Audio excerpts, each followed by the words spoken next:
The light has vanished, and the heroes no longer exist. They have become mere tokens of naivety. When darkness descends, who will safeguard humanity? Humanity has forsaken its champions. Is this an illusion or reality? With the absence of heroes, I shall awaken them. Chapter 1. The Forgotten Heroes. Mr. Wu, your scene is about to commence. Just as Wu Jianfei was preparing to rest, he heard his assistant's call, prompting him to set down his water cup and turn towards the stage. Director, how would you like me to cooperate next? Wu Jianfei bore no airs. He was not one of those internet celebrities, but rather a genuine actor of considerable skill. Engaging in trivial antics was beneath him, and if pressed to do so, he would prefer death. Moreover, he was the flame dragon armor, a mere jest. Do you recall the details of this scene, Xiao Wu? Time is of the essence, and everyone is rather busy. I hope you won't hold it against me for interrupting your rest. The director, Dan Sanshun, jested, noting that few were as dedicated as Xiao Wu in this day and age. Not at all. Seeing the director's light-hearted tone, Wu Jianfei quickly waved his hand, signaling his indifference. That's splendid. The director signaled for everyone to take their positions. At TA command, a model car sped towards Wu Jianfei, but before it could collide with him, a group of people collapsed onto the ground in disarray. The assistant shouted frantically, "Earthquake! It's an earthquake!" The director responded, "Everyone lie flat. We are in this open area, there is no danger, so do not run about." The group lay still, awaiting the end of the violent tremors, and soon, calm returned. Lin Hai, the lighting technician, remarked there was no forecast indicating an earthquake today. Pudding, the screenwriter, added, "Thankfully, we are shooting outdoors." The director sighed in relief. Thank goodness everyone is unharmed. Meanwhile, just 100 meters away around a few corners, a creature from the first episode of the Armored Warrior series emerged from a translucent ripple that appeared from nowhere. With a roar, the creature swayed its body, unleashing a series of growls. Above, an unremarkable man gazed upon the suddenly manifested creature and sighed. At last, it has appeared. The moment heroes are forgotten, darkness will once again descend. Oh, humanity! Who do you believe has been safeguarding your tranquil existence? When you cease to believe in their existence, who will come forth to protect you again? With a staggering gait, the creature advanced towards the bustling film crew, leaving behind corrosive liquid that dripped onto the ground, creating pit after pit. The creature, reminiscent of a demon from the depths of hell, has arrived. Fear humanity. The film crew Wu Jianfei gazed upon the chaotic scene, shaking his head in resignation. It appeared that today was not conducive to filming. Was the heavens conspiring against him? Under such circumstances, perhaps he could afford a brief respite. How delightful! Wu Jianfei returned to the vehicle with his assistant, who handed him a cup of water. He gulped it down and exclaimed, "Refreshing." The assistant replied, "Brother Fei, mind your image." Wu Jianfei shot him a sidelong glance. What's there to fear? There's no one else around. You are far too cautious. This new assistant had many commendable traits, yet he possessed a touch of paranoia, convinced that someone might secretly photograph him. What interest could a paparazzo possibly have in an aging actor like myself? Bai was merely a background actor for this outdoor shoot, originally intending to participate in a few minor actions alongside the lead. Yet, he unexpectedly encountered an earthquake. This unfortunate fellow, however, found a stroke of luck amidst the calamity. What had initially been a compensation of 150 had now blossomed into 500, much to his delight. He could indulge in a sumptuous feast upon returning home. With this thought in mind, Bai, along with several bystanders, began diligently assisting the crew in gathering the props strewn about by the earthquake. Unbeknownst to him, as he continued to pick up items, Bai wandered 20 meters away from the crew. Just as he bent down to lift a tire, he caught sight of a purple figure at the corner. Is that cosplay? Bai shook his head. What did someone else's cosplay have to do with him? Clutching the tire, he turned to head back. Could there be a comic convention nearby? Suddenly, with a crack, a powerful creature surged forward, its arm outstretched toward Bai. Perhaps it was instinct. Bai felt a chill run down his spine. He instinctively clutched the tire and spun around just as the creature's claw landed upon it. A hissing sound erupted as white smoke billowed from the tire, which was being corroded. Startled, Bai dropped the tire and scrambled backward, retreating a considerable distance. Is this for real?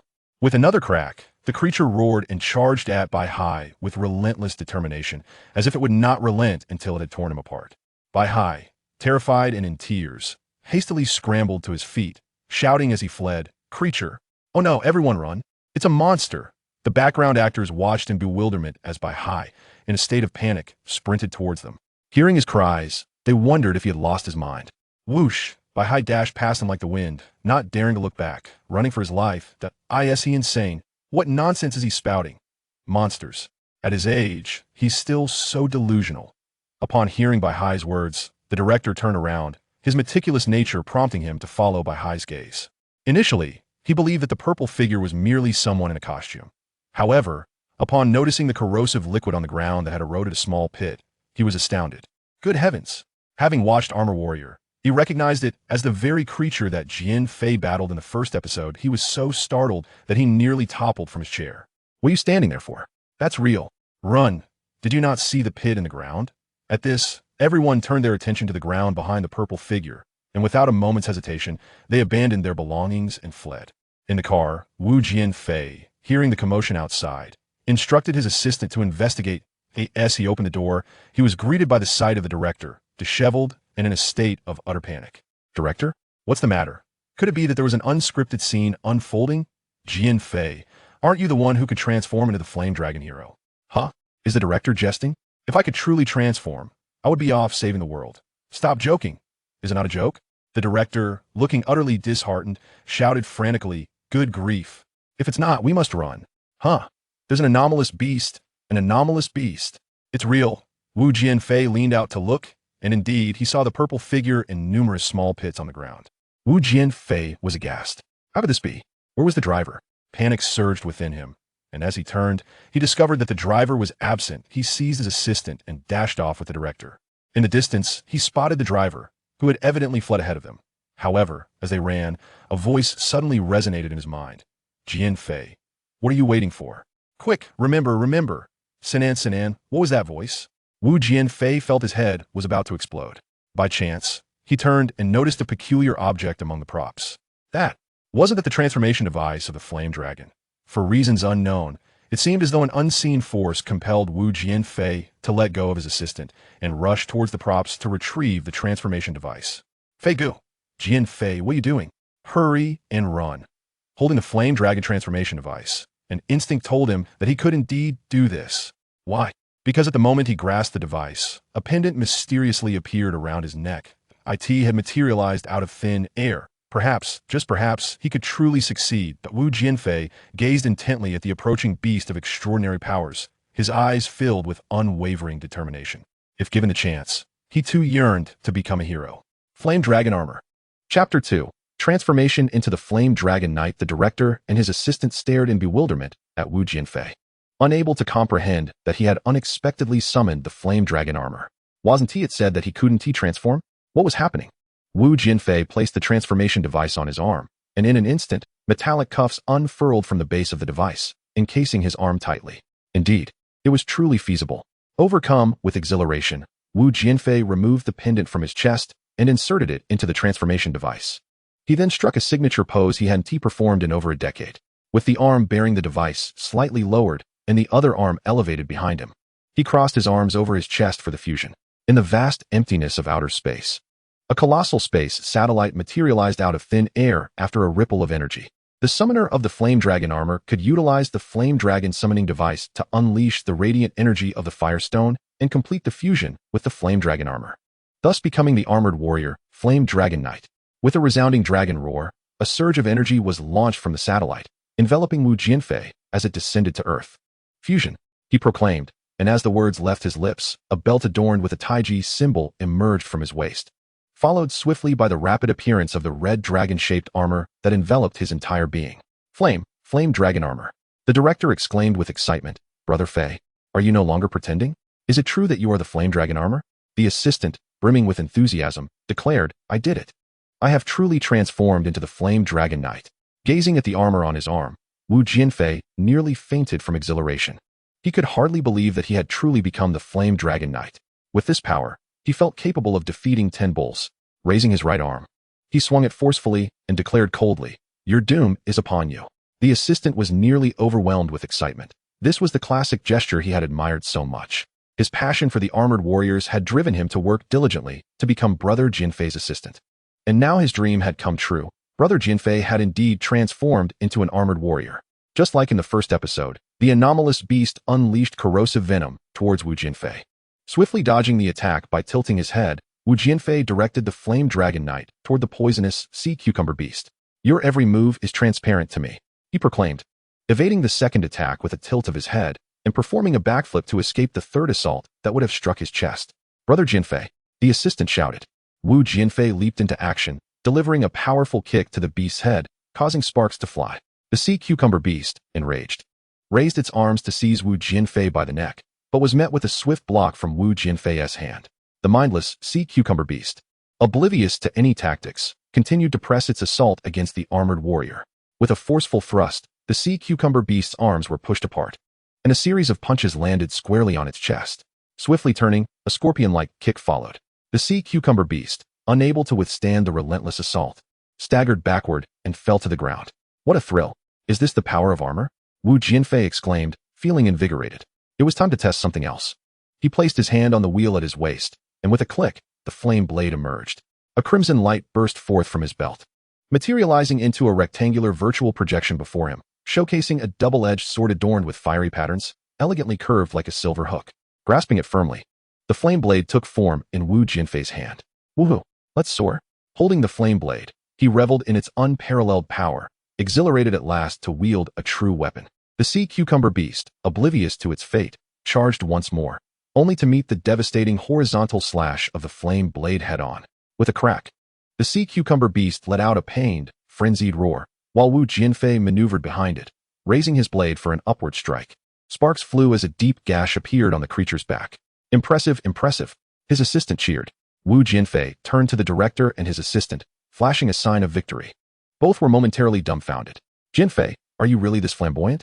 Come on, the director exclaimed. I have no idea either. Perhaps I accidentally pressed some peculiar button, replied the assistant.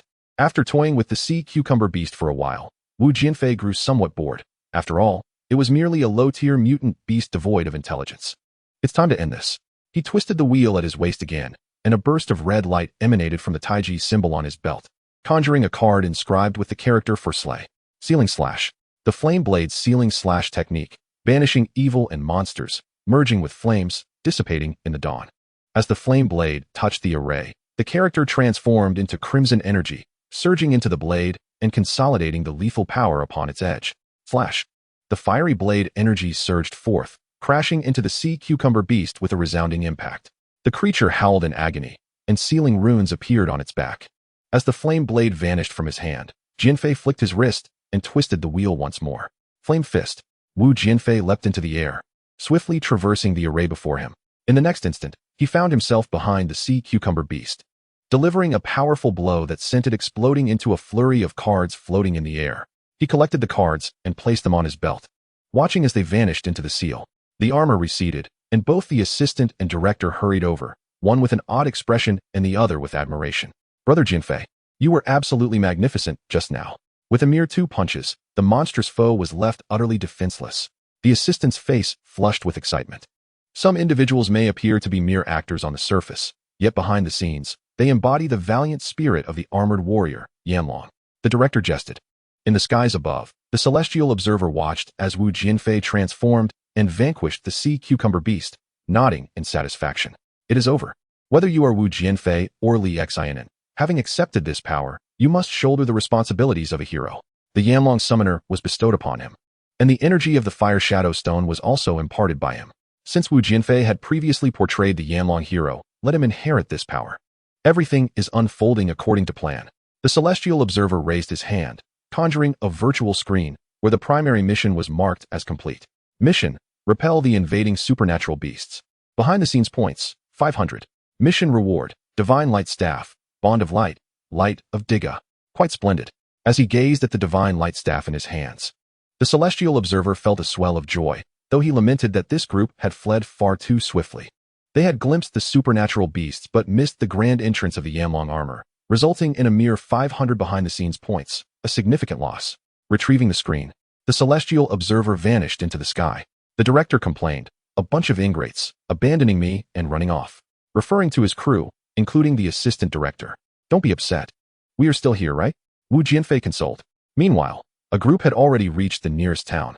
The assistant director sighed with relief. "We are finally safe, director." No one responded. "Director? Feech." Wu Jianfei's driver suddenly realized. The assistant director and the driver frantically searched through the crowd for the figures they sought, but found none. We're in trouble. The director has forgotten the set. The boss has forgotten the set. Chapter 3. The Revelation. I am Yanlong hero to where the crown is to bear its weight.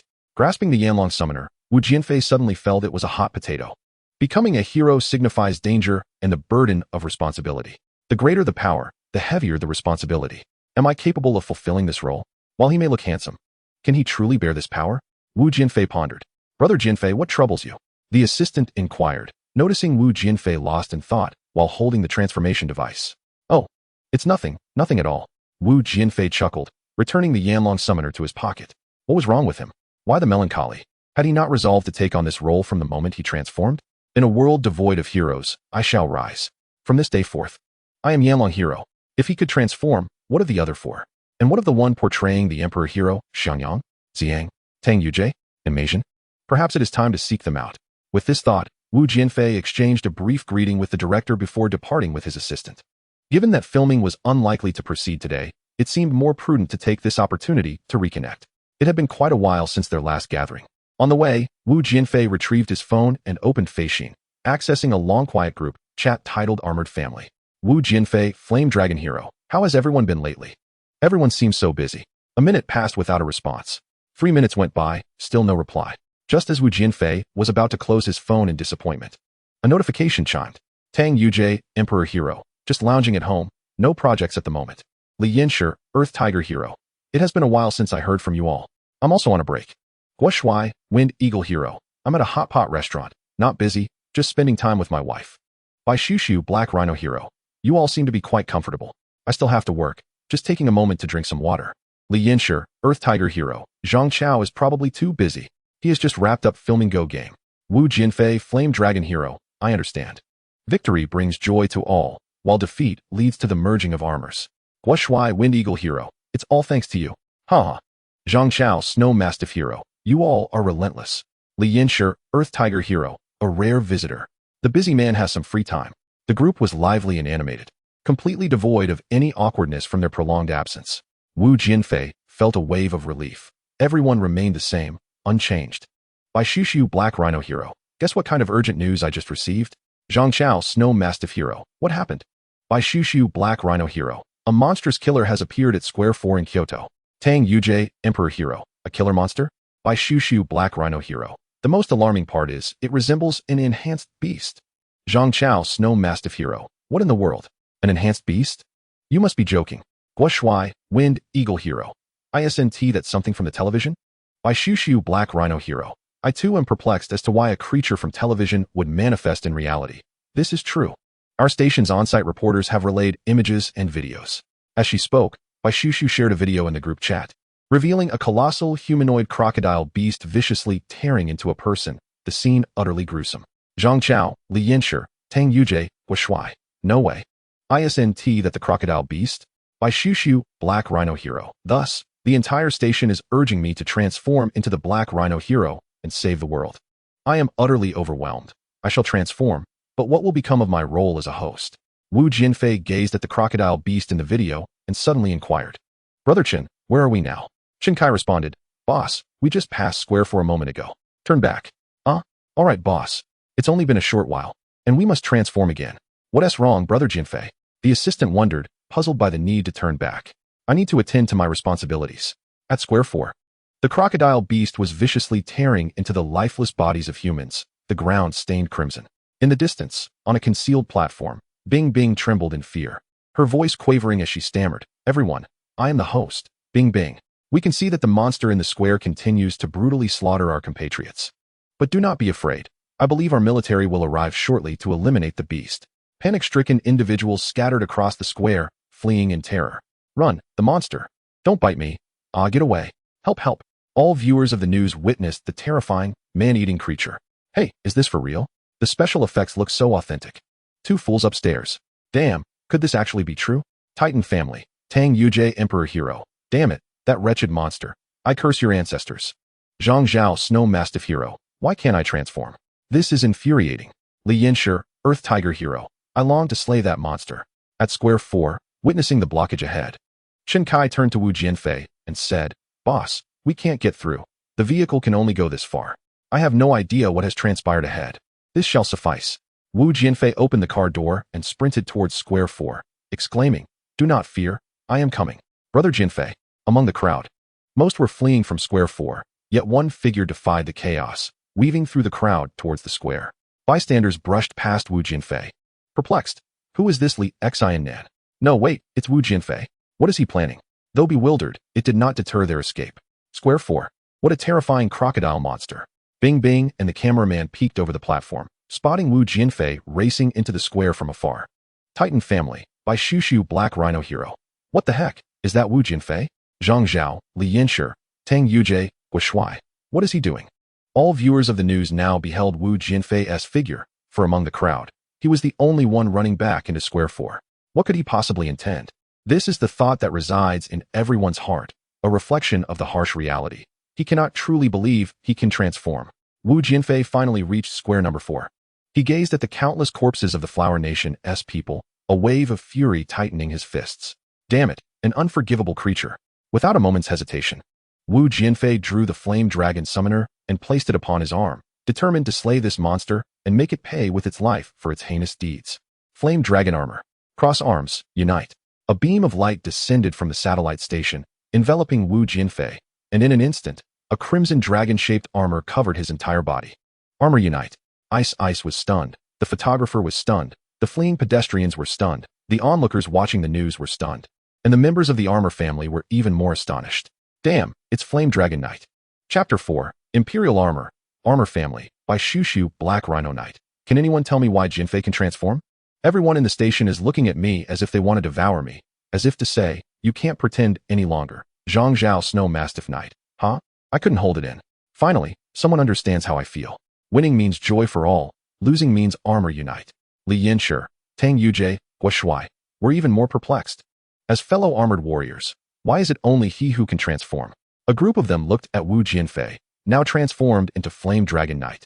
With envy akin to having bitten into a lemon, they too desired to transform. It was simply too cool. In Square number 4, Flame Bow, Wu Jianfei summoned a ranged weapon, aiming directly at the head of the crocodile beast, and without hesitation, pulled the trigger. Red laser fireballs erupted from the flame bow as if they were free, incessantly bombarding the crocodile beast. Bang, bang, bang, roaring. The crocodile beast was struck by the relentless barrage of fiery lasers, its massive form toppling to the ground. Infuriated, it seethed at the audacity of this insignificant ant interfering with its meal, an offense that could not be forgiven. The crocodile beast quickly regained its footing, striding toward the armored warrior with the intention of tearing him apart. It audaciously weathered the attacks of the flame bow, countless fireballs raining upon it, causing no harm whatsoever. As if merely a massage. How could this be? Wu Jianfei was dumbfounded. The flame bow's assault was ineffective. This was unexpected. How could such a seemingly weak crocodile beast be so formidable? However, he was no fool. Seeing the beast draw ever closer, he would not foolishly stand there awaiting its crushing blow. If the flame bow was ineffective, he would resort to the flame blade. He swiftly sidestepped to evade the crocodile beast's onslaught, landing while simultaneously summoning the flame blade, striking fiercely at the beast's back. 1 slash, 2 slashes, 3 slashes. With 3 consecutive strikes landing on the crocodile beast, despite the sparks flying, Wu Jianfei's attacks felt as ineffective as mere scraping, failing to penetrate the creature's armored hide. In a sudden twist, the crocodile beast retaliated, swiping him away, sending him crashing into a nearby pavilion, where he collided forcefully with a pillar, causing the structure to collapse atop him. In the distance, a pair of observers watched intently. Bing Bing remarked, "Is it possible? The armored warriors cannot even contend with that crocodile beast? How can this be? Were the tales I heard in my childhood mere fabrications?" The cameraman responded, "That crocodile beast seems somewhat unusual." Bing Bing continued, "What? How could such a terrifying crocodile beast exist online? Indeed, I remember the armored warriors from my childhood, and that crocodile beast seemed rather trivial. Upon hearing you mention its peculiarity, I compared it to the images from my youth, and it is evident that these two crocodile beasts are not the same." "What?" exclaimed Yan Yaga, the beautiful commander from the armored family. "This is no ordinary crocodile beast. I have seen similar images in a certain museum. This one is a mutated relic from the ancient era." By Shushu, the Black Rhino Knight, added, "What? Does that mean Jianfei is in danger?" Under the pavilion at Square number 4, Wu Jianfei felt a deep frustration. How could a single crocodile beast possess such strength? This was only the second one he faced. Was he already in hell mode? His attacks felt like mere scratches while the crocodile beast could knock him away with a single swipe. Had he truly encountered such a formidable foe right after his initiation? Struggling to lift the wooden beam, pinning him down, the flames of the fire dragon armor re-emerged before the onlookers. Even if he could not defeat it, he was determined to tear away a piece of flesh from it. With this conviction, Jianfei charged once more, rushing towards the crocodile beast. He raised his right arm to block its claw. Instantly, he felt the weight of its immense strength. Swift as the wind and quick as lightning, he unleashed a fiery punch. The crocodile beast and the fire dragon armor recoiled simultaneously, each retreating several steps. That really hurts. Jianfei winced, shaking his arm. How could this crocodile beast possess such power? Had it been nourished on spinach? Was it a distant relative of Popeye? Leaping into the air, he aimed a kick at the crocodile beast's head, only to be unexpectedly caught by its vice-like grip. The creature seized his ankle and began to spin him around in a dizzying 360-degree rotation. Smack. Leftward, he was slammed into the ground. With a mighty heave, smack. Rightward. He was struck again. After several rotations, Jianfei felt overwhelmed. The impact nearly dissipated his armor, while the crocodile beast mounted him, opening its cavernous jaws to bite at his head. Goodness, he exclaimed, narrowly evading the bite by tilting his head aside. That was close. And here it comes again. With determination, he reached for his waist to summon the radiant shadow steed. With a swift motion, a dragon-patterned vehicle raced towards the horizon, summoned by the fiery dragon armor. Hurtling at the speed of light, it unleashed a barrage of laser projectiles upon the crocodile beast mounted by the fiery dragon knight. The beast, wincing in pain, attempted to evade the onslaught of the light shadow steed. In that moment, Jianfei, leveraging his hands against the ground, executed a rapid flip and leaped onto the light shadow steed, directing its assault on the crocodile beast, forcing it to retreat in disarray. Huh, did you ever imagine I could fly? Come and take your shot at me. Despite the crocodile beast's formidable strength, it couldn't withstand the aerial prowess of the fiery dragon knight. As a terrestrial overlord, it found itself at a distinct disadvantage. The crocodile beast darted in every direction until it suddenly spotted the duo hiding behind a platform, charging towards them with fierce intent. Run, Bing Bing. The crocodile beast is coming for us. Run. Bing Bing was frozen in terror, unable to fathom that the beast was targeting them. Thoughts of the gruesome fates of the fallen sent tremors through her legs. I feel the same. My legs are giving way. Just as Bing Bing braced for the inevitable, the silhouette of the fiery dragon knight appeared before her. Jianfei shielded her from the beast's fierce attack, enduring a savage bite to his shoulder. The excruciating force of the creature's jaws compelled Jianfei to cry out in agony. Armored warrior. Bing Bing covered her mouth, tears streaming down her face. Run. This is dire. It feels as though my arm is about to shatter. Curse it. I'm a grown man, and I'm moved to tears. Armored warrior. By Shushu. The Black Rhino Knight called out. Though their characters were at odds in the narrative, their real-life camaraderie was profound. Bai Shushu watched with worry as Jianfei endured the crocodile beast's bite during the live broadcast. Please, be safe, brother. The energy of the armor was rapidly depleting, and despair began to creep into Jianfei's heart. Was there truly no way to overcome this formidable foe? Was this how it would end? The citizens of Huahua homeland were on edge, fervently praying for the fiery dragon knight's endurance. Inside the armor, feeling the energy waning, Jianfei closed his eyes. Regret? No. He felt none. It was merely a pity that he had not yet grasped the full potential of the fiery dragon armor before encountering such a powerful adversary. No. Jianfei's eyes snapped open. I will not let you perish with me. He resolved to self-destruct the fiery dragon armor. In a flash, a blade of light descended from the heavens, striking the back of the crocodile beast, leaving behind a grievous wound that exposed bone. The beast let out a roar of fury, its mouth agape as it turned to confront the source of its pain. Who dares? Jianfei looked up, but saw nothing. Only the swift descent of a sword. A long blade fell from the sky, piercing through the crocodile beast and pinning it to the ground. Oh, how could one ever give up? Jianfei, this is not like you. With a swift motion, a commanding figure emerged, adorned with a dragon's body, eagle's wings, tiger's shoulders, mastiff's back, and rhinoceros legs, imperial armor. Chapter 5. The Five Saints' Fatal Strike. Apologies for my tardiness. Tang Yujie extended his hand to help Jianfei up. How dare that vile crocodile beast injure my brother? Just watch. I shall skin you alive and fashion your hide into a belt for my brother. Haha. If you had arrived any later, your life would have been forfeit. Thankfully, you came just in time. Jianfei still felt a twinge of fear. His shoulder throbbing painfully, he had truly come perilously close to death. As for why Tang Yujie could also transform, Jianfei found no curiosity or surprise. After all, if he could transform, why not Tang Yujie? How could a mere crocodile beast possess such strength? Observing the creature pinned to the ground, Jianfei remarked, "Am I not Li Jie?" According to Li Jie, this was no ordinary mutated beast, but rather an ancient imperial crocodile, likely a fossil. Tang Yujie explained the information he had gleaned from the group chat to Wu Jianfei. "I thought so. No wonder its hide is so tough, and its attack power formidable," he exclaimed, realization dawning upon him. Raising his hand, the Aurora sword flew back into his grasp as Tang Yujie prepared to dispatch the creature. "You rest for a moment. I shall handle this." His words were laced with lethal intent, suggesting he had long suppressed his fury. "Very well, I shall leave it to you," Wu Jianfei nodded. In a flash, he vanished into a concealed crevice, the armor unable to maintain its form, collapsing instantly as he slumped against the wall, succumbing to unconsciousness. Meanwhile, the crocodile beast, hastily rising, astonishingly found its wounds healing at an alarming rate, restored to its former glory in the blink of an eye. With a terrifying roar, the creature's claws elongated by 3 inches, glimmering ominously in the sunlight. "Oh, restored are we?" Tang Yujie stood momentarily stunned, though it mattered little. A restoration meant he could unleash his pent-up rage upon it. Initially, he had deemed it unnecessary to go to such lengths, but now, his resolve had shifted. Lifting the Aurora sword, he gripped it firmly against his chest, channeling the elemental energies within his body, which surged throughout him. Ultimate Imperial Armor. As Tang Yujie spoke, the eagle wings of the Imperial armor unfurled behind him, the Aurora shield manifesting prominently before his chest. The 2 beast kings on his shoulders opened their eyes, and his arms donned additional specialized armor, enhancing his imposing presence to an even greater degree. "Your time is at an end. It seems my collection shall gain yet another specimen." Stepping forward, Tang Yujie wielded his sword with one hand, unleashing a blade of sword energy from the Aurora sword. Whoosh!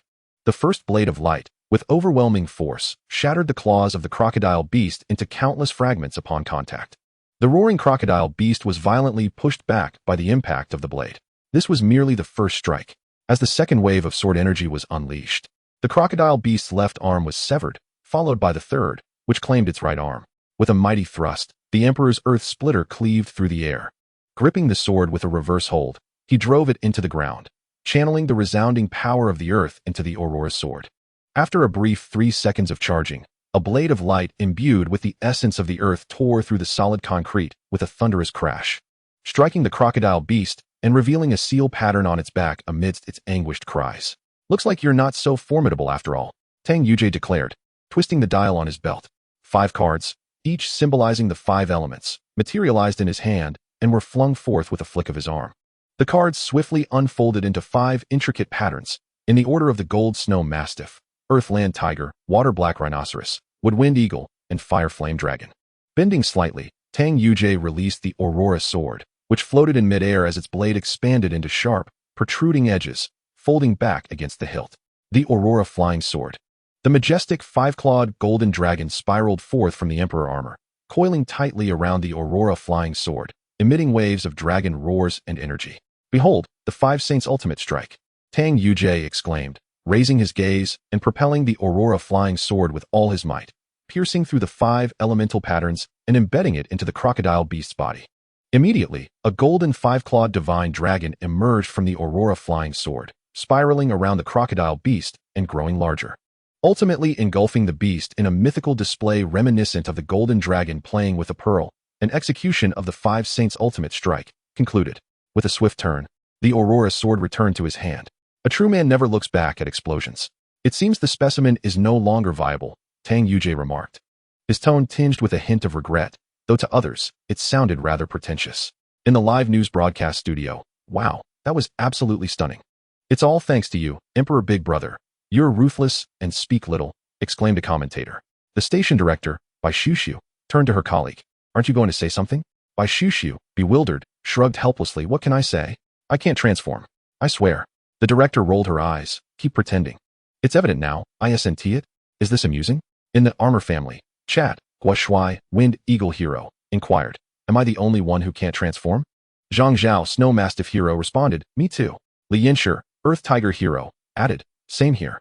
At that moment, Leah shared a screenshot depicting Tang Yujie and a few others mocking Wu Jianfei's chat records. Leah, most beautiful commander, quipped, "It seems Tang Yujie has abandoned you all." Zhang Chow, Li Yanshi, and Gua Shui, "Look at that golden dragon. It even casts a shadow. This rivals the special effects we create. Truly a mysterious realm." Investigate this matter immediately, shouted Doloku, pounding the table. What on earth is this phenomenon? Is that a Kamen Rider? Asked Zhao Penji. No, that's the armored warrior. It's similar to our Kamen Rider in the realm of tokusatsu. But theirs appears to be real. How splendid it would be if our Kamen Rider were genuine. On a flight heading to the Zonghua family, Takamine Keiichi was astounded by the armored warrior he witnessed in the video. He handed his phone to his companion, Hiroshi Nagano, the actor portraying the Heisei hero Ultraman Tiga, who was accompanying him on this journey. Wow, is this for real? Nagano exclaimed, surprised. Isn't the armored warrior akin to Kamen Riders and Ultraman? Takamine replied, Nagano, remember to never extinguish your fervor. Always assist the less fortunate. Friends are found all over the world. Misunderstandings and differences may arise among friends, yet these are trivial matters. Listen to me, do not forsake friendship. Nagano nodded humbly, fully embracing Takamine's words. Yes, I will remember, senpai. Chapter 6. The Gathering of Armor. Takamine was pleased with Nagano's response. Among the new generation, he held a particular fondness for this young man. It was no wonder he had specifically invited him to join in the journey to the mysterious Zonghua family.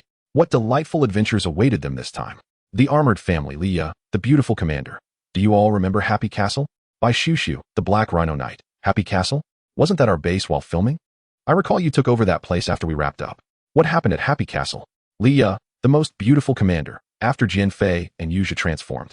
I had a peculiar premonition, so I returned to Happy Castle to investigate. You won't believe what I discovered. Li Yinshi, the Earth Tiger Knight. It's not a satellite, is it? Zhang Chow, the Snow Mastiff Knight. A prophet indeed.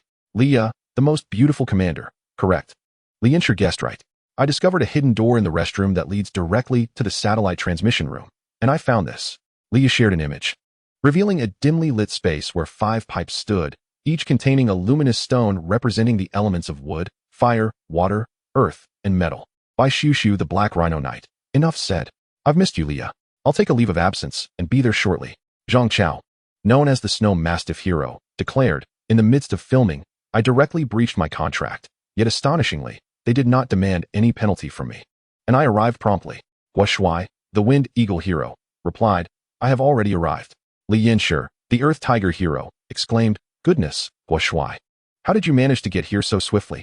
Guo Shuai retorted, with an IQ of 360, you wouldn't comprehend my brilliance. Even that foolish woman, Leah, could conceive of such a notion. How could I possibly not? At the joyful fortress, upon his arrival, Guo Shuai encountered 2 familiar figures at the entrance. Tang Yujie was assisting Wu Jianfei, and they had evidently hurried over upon receiving the news. Ah, you 2 have arrived quite swiftly. Guo Shuai greeted them earnestly. Hearing his voice, Tang Yujie and Wu Jianfei turned to see their long-lost friend, Guo Shuai. Long time no see, Guo Shuai. Wu Jianfei managed a wry smile, enduring the pain in his shoulder. Let us proceed inside together, Tang Yujie replied, still supporting Wu Jianfei. All right, Jianfei. I think it's best if you refrain from speaking for now. Let us get you treated in the infirmary. Guo Shuai suggested as he moved to assist Wu Jianfei on the other side, and the 3 of them entered together. At the news station, Bai Shushu knocked on the director's office door and stated, Director, I wish to take a leave of absence. Without lifting his head or inquiring about the reason. The director acknowledged, approved. So, you have finally dropped the pretense? Off to save the world, are we? Bai Shushu was taken aback. Something like that. The director, rising from his seat, patted Bai Shushu on the shoulder with encouragement. Excellent. You must give it your all. Being a hero is no easy feat. It is not as glamorous as depicted in television dramas. This time, you shall not possess the protagonist's halo. Exercise caution and engage in groups rather than solo confrontations. Understood, director. Bai Shushu replied, suppressing the emotional turmoil within him. He turned and dashed out of the office, ready to embrace his mission. How could he allow Jianfei to face the battle alone? In another film crew, the assistant director hurried to the director's side, anxiously reporting, Zhang Chow is missing, director. The director calmly nodded, I am aware. The assistant director, puzzled, asked, you knew? The director responded nonchalantly, I witnessed him climbing over the wall to escape. The assistant director gasped, what? The director continued, he aspires to be a hero, there's no need for alarm. If the lead is absent, we shall simply find a replacement. The director rose, beckoning the assistant director to accompany him in search of a new lead. As for the film that was nearing completion, they would simply reshoot it. It was no great matter. At this time, Li Yinshi had also boarded the vehicle heading to the joyful fortress. Everyone else was going, so how could he possibly be left behind? After all, he was the Earth Tiger Hero. At the Wanda Film Plaza, under the guidance of security, Keiji Takamine and Hiroshi Nagano finally arrived at the venue for the Friendship Association of the Flower Kingdom. Upon entering, they immediately spotted a towering 3-meter-tall statue of the original Ultraman at the center of the arena. "Wow, it's the original Ultraman. So grand, so tall," exclaimed Hiroshi Nagano. In the distance, the stage manager, noticing the security escorting the two, hurriedly set aside his tasks and approached them. "Mr. Takamine, Mr. Nagano, please come this way." Keiji Takamine nodded amiably and followed the stage manager backstage with Hiroshi Nagano.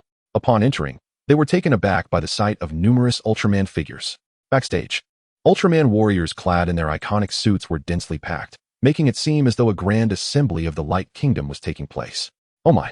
Ultraman Ace emerged from the crowd, stepped forward, nodded at Keiji Takamine, and extended a hand in friendship.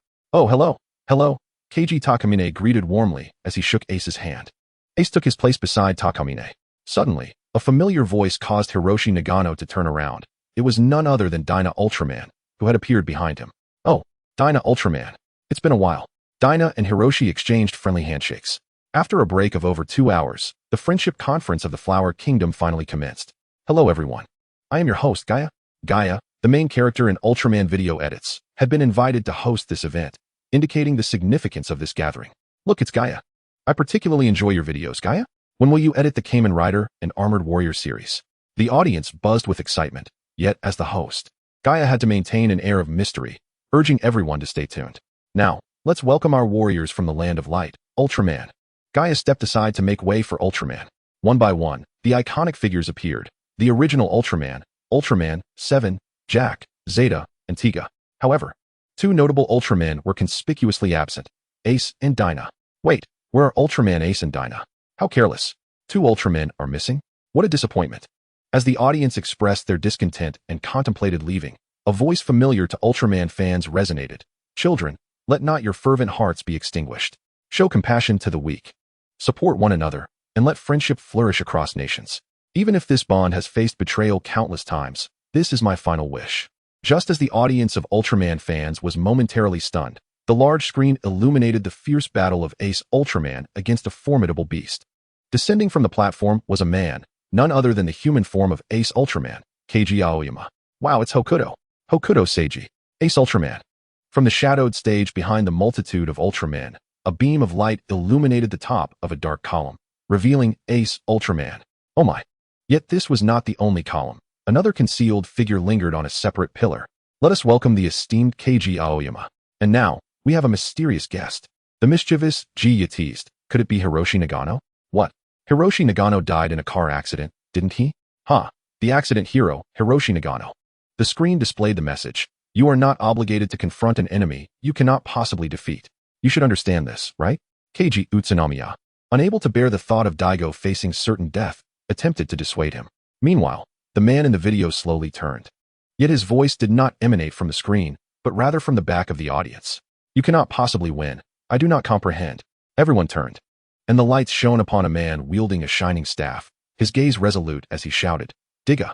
Chapter 7, Golza. "Diga, Diga, Diga. Daigo, I love you." The audience erupted with thunderous cheers, for on that day, they all transformed into light. If Ultraman represents affection, then Diga embodies faith.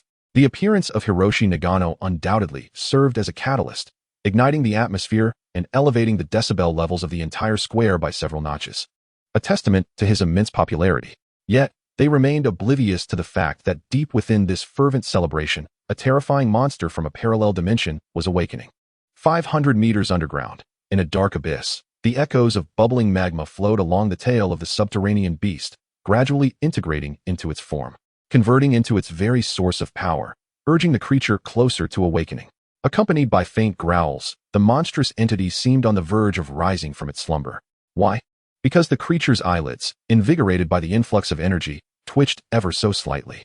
"Now please welcome our Diga Ultraman, Hiroshi Nagano." Upon seeing Hiroshi Nagano take the stage, Keiji Aoyama quickly stepped aside, handing him the microphone. "Hello everyone, I am Hiroshi Nagano, though it seems you prefer to call me Daigo, the Diga Ultraman." Upon taking the microphone, Hiroshi Nagano skillfully engaged the audience with humor. The event commenced with a theatrical performance featuring Ultraman, followed by a rendition of the theme song from Ace Ultraman, showcasing the interaction between Keiichi Takamine and Ace Ultraman. The exchange between Dyna Ultraman and Hiroshi Nagano unfolded. alongside the passing of the torch from the new generation of Trigger to Dinah, embodying the legacy of light. Subsequently, a few fortunate audience members were selected for intimate interactions with Keiichi Takamine and Hiroshi Nagano. The atmosphere within the venue soared to unprecedented heights, showing no signs of decline, suggesting that this would indeed be a most splendid gathering. Amidst the tranquility of daily life, omens of impending danger loomed. An urgent shout from the Earthquake Monitoring Bureau pierced the calm. This is not good. An earthquake is imminent. Upon hearing the surveyor's alarm, the leader rushed forward, glancing at the screen, and confirmed the irregular frequency fluctuations. The oscillations dipped and then abruptly surged. Activate the earthquake alarm. Call the authorities. 119. Urgently evacuate the crowd. This fluctuation is highly unusual. I suspect that the earthquake will strike suddenly. After issuing his commands, the leader hastily turned to report to his superiors. Meanwhile, in the healing room, Wu Jianfei lay recuperating from an arm injury, while Tang Yujie entered the virtual combat simulator, eager to enhance his prowess. The power of the imperial armor had yet to be fully harnessed, and perhaps he could glean some insights from the elder of the Divine Mountain. In the main control conference room, Li Ya, Bai Shuxiu, Li Yanshi, Zhang Zhao, and Guo Shui convened, with a table adorned with the summoning devices of Black Rhino, Earth Tiger, Snow Mastiff, and Wind Eagle. Li Ya inquired, "Have you all made your decision? This task is a contribution to the collective, not a means to satisfy personal vanity. I trust everyone understands this." Guo Shui remarked, "I can hardly believe it has been years since we last parted here. It is a joy to reunite today." Li Yanshi asserted, "Is there any doubt?" Without hesitation, I seized the Earth Tiger summoning device. Zhang Zhao added, "Indeed. When duty calls, we must respond. The Snow Mastiff armor has been long awaited." Bai Shuxiu observed, "It appears we are destined to return to action. Let us once more relish the joy of fighting side by side in our Black Rhino armor." They all laughed heartily. Li Ya declared, "It seems everyone is resolute.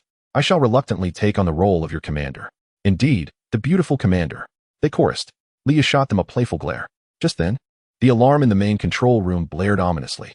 Springing to his feet, Li Ya deftly took his place at the control panel, skillfully pinpointing the source of the alarm.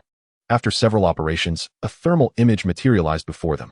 Gasping, the group stared at the monstrous figure depicted in the thermal image. What is this creature? It is enormous. The existence of such a creature is highly improbable, is it not? Could it possibly be another ancient, mutated monstrosity? This is most peculiar. Li Ya struck the keyboard, endeavoring to calculate the precise dimensions of the creature. Moments later, he exclaimed in disbelief, "Its height is an astonishing 60 meters. 60 meters? Wu Jianfei and Tang Yujie emerged, one appearing significantly recovered while the other had attained the answers he sought. Bai Shuxiu, hearing the commotion behind him, turned and approached Wu Jianfei. After scrutinizing him for a moment and confirming his well-being, he patted his shoulder reassuringly. "Good lad. It's a relief to see you're all right." "Haha, it's been ages." A friendly embrace was exchanged. Meanwhile, the grand banquet at Wanda Film was in full swing when suddenly, a multitude of police officers and firefighters burst in. An authoritative voice resonated from the surrounding speakers. "Everyone, please remain calm and do not panic. Follow the instructions of the police and firefighters. An earthquake is imminent. We must evacuate in an orderly manner." An earthquake? During a performance? Some pondered the authenticity of the warning, yet they trusted the authorities. After all, the government would not steer them astray. Indeed, we've watched long enough. It's a fair trade to have seen Takamine Keiichi and Nagano Hiroshi, under the careful direction of the police and firefighters. The audience from Huagua swiftly and methodically evacuated the hall, one by one, in neat lines. Although Takamine Keiichi and Nagano Hiroshi possessed a rudimentary understanding of Chinese, their curiosity prompted them to inquire of teacher Gaia, "What is happening?" Gaia explained attentively, "An earthquake is approaching, and the police and firefighters are facilitating the evacuation." "An earthquake? Yes, we should leave as well." Gaia led Takamine Keiichi and Nagano Hiroshi from the backstage area. They soon joined the staff and arrived outside the banquet hall, where a steady flow of individuals continued to emerge. "May everyone evacuate safely. I beseech you, Earth, to delay your tremors just a tad." Takamine Keiichi prayed for the citizens of Huagua. An hour later, all attendees had safely evacuated the banquet hall, seemingly without incident. "Thank heavens." Takamine Keiichi chuckled in satisfaction. Suddenly, the ground shook violently. People in the square stumbled and fell, and the banquet hall collapsed entirely. How terrifying. Thankfully, we all made it out. They expressed their gratitude to the nation, the police, and the firefighters. Gazing at the fallen hall, they shuddered at the thought that had they delayed, even slightly, they might have been trapped within. A chilling, jarring sound emanated from the ruins of the banquet hall, causing everyone to cover their ears in discomfort. With a resounding crack, A colossal claw emerged from the depths of the earth, revealing itself before the astonished crowd. Following closely, a grotesquely immense head, towering 5 stories high, slowly broke through the ground. Gasps filled the air as everyone widened their eyes. This creature was all too familiar, for it had made its debut in the first episode of Ultraman Tiga. It was none other than the monstrous Gorzen. In the wake of a momentary silence, a voice rang out, shattering the stillness. "It's a monster. It's Gorzen. Everyone run." Instantly, panic ensued as the crowd scattered in every direction, fleeing for their lives. Unlike the lesser beings known as ability beasts, Gorzen was a true monster, massive in size and capable of obliterating an entire city with ease. Given humanity's current technological limitations, aside from a brave young boy, there was no viable means to confront such a beast. Yet, they were in the heart of the imperial city. Relying on the boy was akin to digging their own graves. The police officers, witnessing the chaos unfolding before them, were nearly in tears. "What should we do, Captain?" The captain, equally distressed, sighed deeply. "We came unarmed, believing it was merely an earthquake. Who could have anticipated this terrifying monster? Our only option now is to shield the crowd as they escape." Gazing at the towering creature, resembling a mountain, the captain's resolve solidified. Some actions must be undertaken. After all, the children were still young, with futures ahead of them, so it fell upon this old man to divert the horrific beast. Lead everyone to safety. And remember, do not look back. "Understood, Captain." The officers responded, quickly evacuating.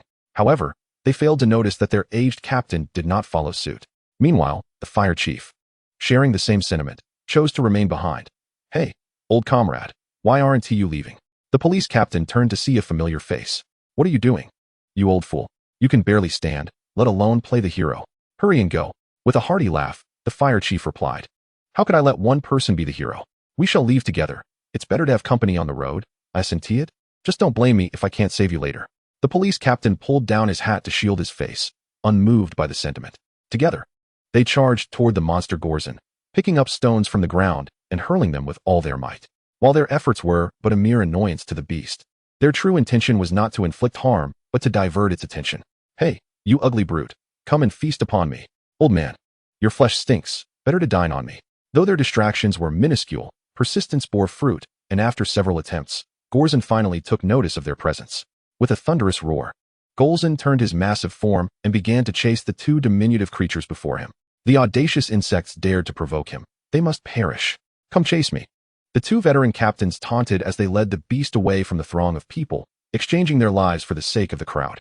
Perhaps this epitomizes the notion that some lives are as light as a feather, while others, even in death, weigh heavy as a mountain. Despite their valiant efforts to divert Gorzen's attention, age had rendered the 2 men less agile, and several times they narrowly avoided being crushed by falling debris from Gorzen's rampage. Moments later, they inadvertently found themselves cornered in a dead end. It seemed their fate was sealed. "We must have successfully diverted the monster." They exchanged knowing smiles, reflecting on a life well lived. Gorzen, facing the 2, began to gather purple energy at his head, aiming for the dead end, and unleashed a beam of violet light. Emperor's cascade of water. The 2 men, who had resigned themselves to their doom, were astonished to see a colossal water formation appear above them, from which an abundance of ice crystals surged forth, colliding with Gorzen's beam. "Are you all right?" Windhawk and Black Rhino descended from the sky, appearing before the 2 captains. "You've worked hard. Thanks to you, we were able to hold the monster at bay." They assisted the heroic duo, teleporting them to safety 100 meters away. "Now, leave the rest to us." Windhawk and Black Rhino summoned their shadow steeds and soared towards Gorzen, their comrades still awaiting their return. The Emperor armor and the 5 accompanying armors made their first appearance together, opposing Gorzen. If this were a cinematic moment, it would be a dream collaboration, yet, in reality, the true extent of the armor's power against the beast remained uncertain. From afar on the Great Bridge, the fleeing crowd spotted the armored warriors in the sky. "Look, it's the armored warriors. Go, armored warriors. Defeat Gorzen." Among the crowd, Takamine Keiichi and Nagano Hiro also gazed up at the 6 figures. Is that really the armored warriors? But they seem so vastly outmatched. Can they truly conquer Gorzen? "Brothers, forward!" shouted Tang Yujie. "Oh!" The 5 responded in unison. Tang Yujie wielded the Aurora sword, unleashing a torrent of luminous blades. This was the might of the Emperor armor, an inexhaustible source of energy and limitless attacks. In comparison, the other armors appeared to strike like mosquitoes against an elephant. Even with their rapid and concentrated assaults, the damage was vastly insufficient. With a wild swing of his arm, Gorzen lashed out at the airborne armored warriors. However, His speed was lamentably sluggish, failing to match the light-speed flight of the shadow steeds.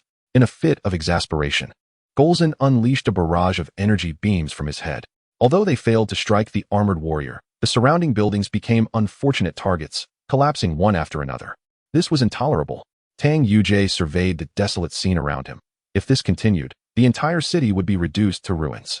It seemed he had no choice but to employ the method suggested by the elder of the sacred mountain. Brothers, unleash your ultimate moves. Channel all your power into me. My 5-elemental bloodline lacks purity, rendering me unable to manifest the law of heaven and earth. However, if I harness your strength, it should be feasible. All right. The 5 responded in unison, summoning their respective weapons. After all, their individual powers were insufficient to harm Golzin significantly. It was far more effective to bestow their strength upon the Emperor. Sealing Demon Slash, Wind-Piercing Stab, Torrent Thrust, Earth-Splitting Strike, Thunderclap Slash. The 5 ultimate moves, infused with the formidable power of the 5 elements, surged forth from the armored warriors, continuously merging into the body of the Emperor's armor. The Flame Dragon transformed into an ethereal Fire Shadow Stone, the Wind Eagle into a Wind Shadow Stone, the Black Rhino into a Water Shadow Stone, the Earth Tiger into a Soil Shadow Stone, and the Snow Mastiff into a Gold Shadow Stone. 5 stones circled around Tang Yujie's form, an inexhaustible torrent of overwhelming power threatening to burst him apart. The energy was too potent, and he was too feeble. Let the Emperor's armor erupt with resplendent colors. Law of heaven and earth. Buzzing resonated as the Emperor's body began to swell at a visibly rapid pace. 2 meters, 8 meters, 20 meters, 40 meters, 60 meters. The height reached a level parallel to Golzin, and the expansion halted. Tang Yujie felt his consciousness fraying. The power was overwhelming and beyond his current control. Fortunately, he managed to hold on. Come on, Golzin. You shall pay the price for your actions. Chapter 9. Hiroshi Nagano transforms. Ku-ya-ya-ya. Golzin bellowed, purple energy beams erupting from his head, aimed directly at the Emperor's armor. Although he was puzzled by the sudden enlargement of his foe, it suited him well. When I was small, I couldn't hit you. Now, let us see how you evade. Whoosh. Boom.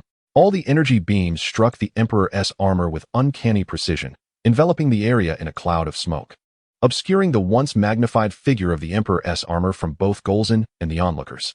Ku-ya-ya-ya. Did I hit? Is the Emperor's armor all right? It was fine when it was small. Why did it have to grow and take the hits? Fool. Size is proportional. How else could it engage in battle without enlarging? Keisuke Kiichi was taken aback, bewildered by the armored warrior's ability to grow larger. It resembled a giant knight. What was happening? Why did it expand? As Guyo observed the perplexed expression of Gao Fenggue, he elucidated. This phenomenon is known as law of the universe in our land of flower cultivators. It is one of the countless divine myths and powers, capable of altering one's size and height at will. Law of the universe? Gao Fenggue expressed his newfound knowledge, realizing that his journey to the land of flower cultivators was indeed worthwhile. The enigmatic realm never ceased to astonish. While the majority were fixated on the colossal monster Golzin and the Emperor armor, only Nagano Hiroshi noticed a girl in a white dress, with long black hair and red shoes, standing on a street perilously close to the monster. She was gazing up at the monster and the armored warrior. This is dangerous. Nagano Hiroshi hurriedly pushed through the crowd, turning back toward the city. He could not fathom why he felt compelled to intervene, even though he had no obligation to rescue the child, especially as he belonged to the rival clan. Despite the enmity between their families, he recalled the words of his senior, Gao Fenggue, one must not extinguish their fervent spirit, empathize with the vulnerable, and extend a helping hand. Friendships can flourish regardless of nationality. Thus, he called out, fear not, little one. Ultraman Tiga is here to save you. Is that Nagano Hiroshi? What is he planning to do?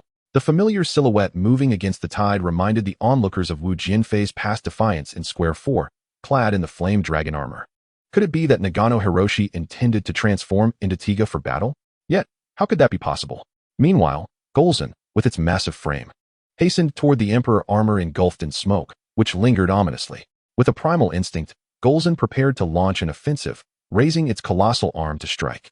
The distant crowd anxiously shut their eyes. Clang. A sound reminiscent of flesh striking metal reverberated, revealing Golzin recoiling in apparent pain, its claws flailing as it stepped back. The smoke cleared, and laughter erupted among the spectators. It turned out Golzin's mighty strike had collided with the Aurora shield of the Emperor armor. With the Aurora sword in his right hand and the Aurora shield in his left, Tang Yujie elevated the shield and struck it twice with the sword, taunting, "Come forth, you ugly beast." It was uncertain whether Golzon comprehended Tang Yujie's provocation, but in a fit of rage, it lunged forward with its gaping maw. Lacking strategy. It was merely a monster. Tang Yujie raised the Aurora shield to deflect Golzon's assault, then leaped with fervor, bringing the Aurora sword down forcefully from Golzon's shoulder. Without pausing, he executed a crosscut from its leg to the opposite shoulder, achieving a symmetrical and aesthetically pleasing display. With a pained cry, Golzon, in a fit of rage, opened its maw wide and bit down on the Emperor armor before it. The impact was so fierce that it nearly shattered its own teeth. Frustrated, it began to indiscriminately unleash the beams of energy emanating from its head. This predicament was troublesome. While Golzon's indiscriminate attacks might have played into Tang Yujie's favor, causing him to panic and thus making him easier to defeat, the same could not be said for the city. The scattered beams of light wreaked havoc on the surrounding buildings, reminiscent of a sword slicing through hair. Tang Yujie looked around, witnessing the ruins of the structures that had taken so long to erect. It was infuriating. Suddenly, amidst a shimmering distortion in the sky, another beast, roughly the same size as Golzon, materialized out of thin air. A luminescent projectile shot from its mouth, striking the back of the Emperor armor with precision. The force of the blow sent Tang Yujie staggering, and as he turned his gaze skyward, he was met with yet another creature, its bat-like wings spread wide. And atop its head, a sinister curved blade. It was Melba. How infuriating. Another one had arrived. Melba descended and joined forces with Golzon, turning the encounter into a 2-on-1 battle. Tang Yujie felt overwhelmed, grappling with the frustration of his own bloodline being so weak. If only his lineage were stronger, he could have easily vanquished multiple foes. Instead, he found himself unable to comprehend even the fused form of his powers. This was intolerable. There was no other choice. He had to charge forward. Yet, just as he took a few steps, Golzon unleashed another beam from its head. Reluctantly, he raised the Aurora shield to defend himself. A scythe-like blade descended from behind, revealing that Melba had stealthily circled around him and was poised to strike. Sparks flew as the attack landed. Indeed, this was far from the scenario depicted on television, where one monster would simply stand by while the other fought. The coordinated assault from both beasts forced Tang Yujie into a defensive stance, rendering him incapable of counterattacking. Suddenly, Melba and Golzon struck together, sending Tang Yujie hurtling through the air, crashing through several skyscrapers before finally coming to a halt. At that moment, Tang Yujie could only describe his situation with one word: disheveled. How infuriating. Calm yourself, came a voice, startling Tang Yujie. It was the elder of the sacred mountain. Look at you now, the elder continued. You hardly resemble a summoner of armor. The greatest weapon each person possesses lies within their heart and mind, capable of overcoming any adversary. Overcome any adversary? Tang Yujie pondered, beginning to grasp something profound. This sudden surge of power had swelled within him, causing him, a once ordinary individual, to forget his original purpose. As Tang Yujie comprehended the profound words of the elder of the sacred mountain, Nagano Hero finally arrived at the location of the little girl. You must leave immediately. It's dangerous. Yet, scarcely had he uttered these words when he witnessed the building above the girl's head begin to collapse. Without a moment's hesitation, Nagano Hero dashed forward with all his might. Despair engulfed him, reminiscent of the moment he was defeated by Gitanathor while filming the final episode of Ultraman Tiga, helpless, devoid of any means to prevail. No. He rushed forward and enveloped the little girl in his arms, shielding her with his own body. If it were possible, he would exchange his very life for hers. At that moment, he fervently wished he could wield the godlight stick, like Daigo, and call out Ultraman Tiga to protect her. But what good would that be? He was neither light nor Daigo. Suddenly, a dark mist enveloped Nagano Hero and the little girl, revealing terrifying ghostly faces intent on devouring them. However, a brilliant barrier of light erupted from the little girl, instantly dispelling the darkness and blocking the colossal stones that were about to fall. Am I safe? Moments later, Nagano Hero slowly opened his eyes, realizing he was still alive. But where was the little girl? He quickly pulled her closer to check for injuries, only to find himself stunned as she turned around. Wasn't she the girl from the filming of The Eight Brothers? You've finally come. The little girl beamed with a sweet smile. Nagano Hero was taken aback. At that moment, he raised his hand, noticing a radiant aura swirling around it. The godlight stick had appeared. This is, he exclaimed, eyes wide with astonishment. Go ahead. The little girl encouraged with a smile. All right. Nagano Hero nodded, determination shining in his eyes. Come forth. Light, let us fight once more. This world shall be protected by me. With the godlight stick firmly in hand, he swung it forward with fervor. Then he crossed his left arm over his right in a gesture of resolve, rotating his arms in a 180-degree motion, lifting the arm, holding the godlight stick high. Tiga. Chapter 10. The Emperor and Tiga unite with a flash. The godlight stick emanated blinding white light, enveloping Nagano Hero in its brilliance, propelling him skyward in an instant. Following that, a cascade of light descended like a waterfall from above, akin to the arrival of a savior, capturing the astonished gazes of people in the distance. It is light. The light has come, but who would emerge from within that radiance? As the luminous curtain dissipated, a mysterious giant revealed itself. The giant that emerged had a slightly smaller head, adorned with a diamond-shaped gem on its forehead, and two golden lines intertwined with an energy meter across its chest. Its body a magnificent amalgamation of red, purple, gold, and silver. The giant faced two monstrous foes, adopting an aggressive stance. It's Dyna. It's Ultraman Dyna. Dyna has come to save us. Kujo Takamine gazed at the suddenly appearing giant, Ultraman Dyna, and turned to inquire about Hiroshi Nagano, only to discover that Nagano had vanished. Where could he be? Could it be that Ultraman Dyna is, in fact, Hiroshi Nagano? If that were true, then splendid. Go for it, you little rascal. You must defeat those two monsters. This marks the beginning of fostering friendship between our nation and the rival nation. Takamine truly is a lover of peace. At that moment, Tang Yujie comprehended the words of Elder Kamiyama. What is the power of bloodline? Perhaps it is a requisite for bearing the Emperor's armor. Yet true strength must emanate from within one's heart. Since our fate is that of warriors, let us stride forth as indomitable fighters. A mature armored warrior will not be defeated by the past. Cast aside all burdens and distractions, forget what lies behind, and strive forward. From this moment on, let us battle to the end. Rising from the ruins of the building, Tang Yujie approached Ultraman Dyna, who turned and nodded in acknowledgement. Hiroshi Nagano declared, "Let us go together." To which Tang Yujie responded, "Together." Melba, sensing the unfavorable turn of events, prepared to flee, soaring into the sky. Meanwhile, Hiroshi Nagano immediately crossed his arms against his forehead, transforming Dyna from his composite form into the agile purple Dyna, exclaiming, "I will handle Melba." He then launched himself skyward in pursuit of Melba. With a few cracks of his neck, Tang Yujie sheathed his extreme sword and extreme shield. You had your fun earlier. Now it's my turn. In an instant, the Emperor's figure vanished, reappearing directly before Golzan, as he concentrated a tremendous energy into his fist, striking Golzan with a powerful blow. Heaven and Earth Fist. With a resounding impact, Tang Yujie's fist collided with Golzan's form, the magnetic force instantly obliterating Golzan's bodily structure, its organs, blood vessels, bones, and muscles.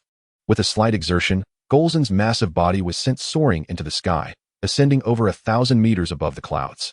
The performance was about to commence. Tang Yujie crouched slightly, golden light swirling around him. With a thunderous boom, a sonic explosion erupted beneath his feet, and he launched himself into the air, vanishing into the horizon and reaching above the clouds. As Golzan, a terrestrial monster, found itself in the sky, it lost all advantage. In a panic, upon seeing the Emperor's appearance, it concentrated the beams of light above its head and launched an attack towards the Emperor. Did you think you alone could unleash beams of light? Tang Yujie, with his hands drawing circles, conjured half a watermelon on the left and another on the right, swiftly forming a Tai Chi diagram upon his chest. From this symbol, a burst of golden laser emanated, colliding with the beam above Golzan's head. Golzan? Nagano Hero pursued Melba, continuously launching light projectiles in an attempt to counter her assaults. Suddenly, a blinding radiance emerged from the distant clouds, prompting him to glance aside in confusion. What on earth? Why is Golzan in the sky? In a moment of distraction, Nagano Hero was struck by Melba's light projectile. Enraged, he accelerated, closing the distance to Melba and engaging her in a fierce aerial brawl. He seized Melba's mouth, preventing her from firing any more light projectiles, while his knee relentlessly struck her body, causing her to whimper in pain. Releasing his grip on her mouth, Nagano Hero raised his hand like a blade, delivering blow after blow to Melba's head, leaving her dazed and disoriented. Realizing she could not match him, Melba attempted to flee, only to have Nagano Hero grasp her tail. With all his strength, he began to spin, and Melba, seeing stars, thought to herself that perhaps she was indeed a monster, but he certainly was no human. Away with you. As Melba was hurled away, did he think it was over? Not at all. Nagano Hero leaped into the air, tucking his knees and executing a breathtaking 720-degree spin, launching himself towards Melba's head with a flying kick. Ultraman flying kick. Meanwhile, Tang Yujie unleashed a flurry of martial arts techniques upon Golzan: southern fists, northern legs, the black tiger prowling heart, Mount Tai's weight, the two dragons playing with pearls, mantis fist, snake-style steps, lotus drift, scorpion palm, flamingo dance steps, flying heaven's edge, cat's landing, bear's charge, cat's shake, cat's turn, flying crane catching shrimp, gorilla branch snap, rabbit fist, mule kick, lobster claw, cobra, oyster shell, crow on a plane, and elephant's kick. Did you think my black tiger off foo? No, I meant the imperial armor. Would fear you? Tang Yujie was in a frenzy, mercilessly assaulting Golzon, leaving him bloodied and battered.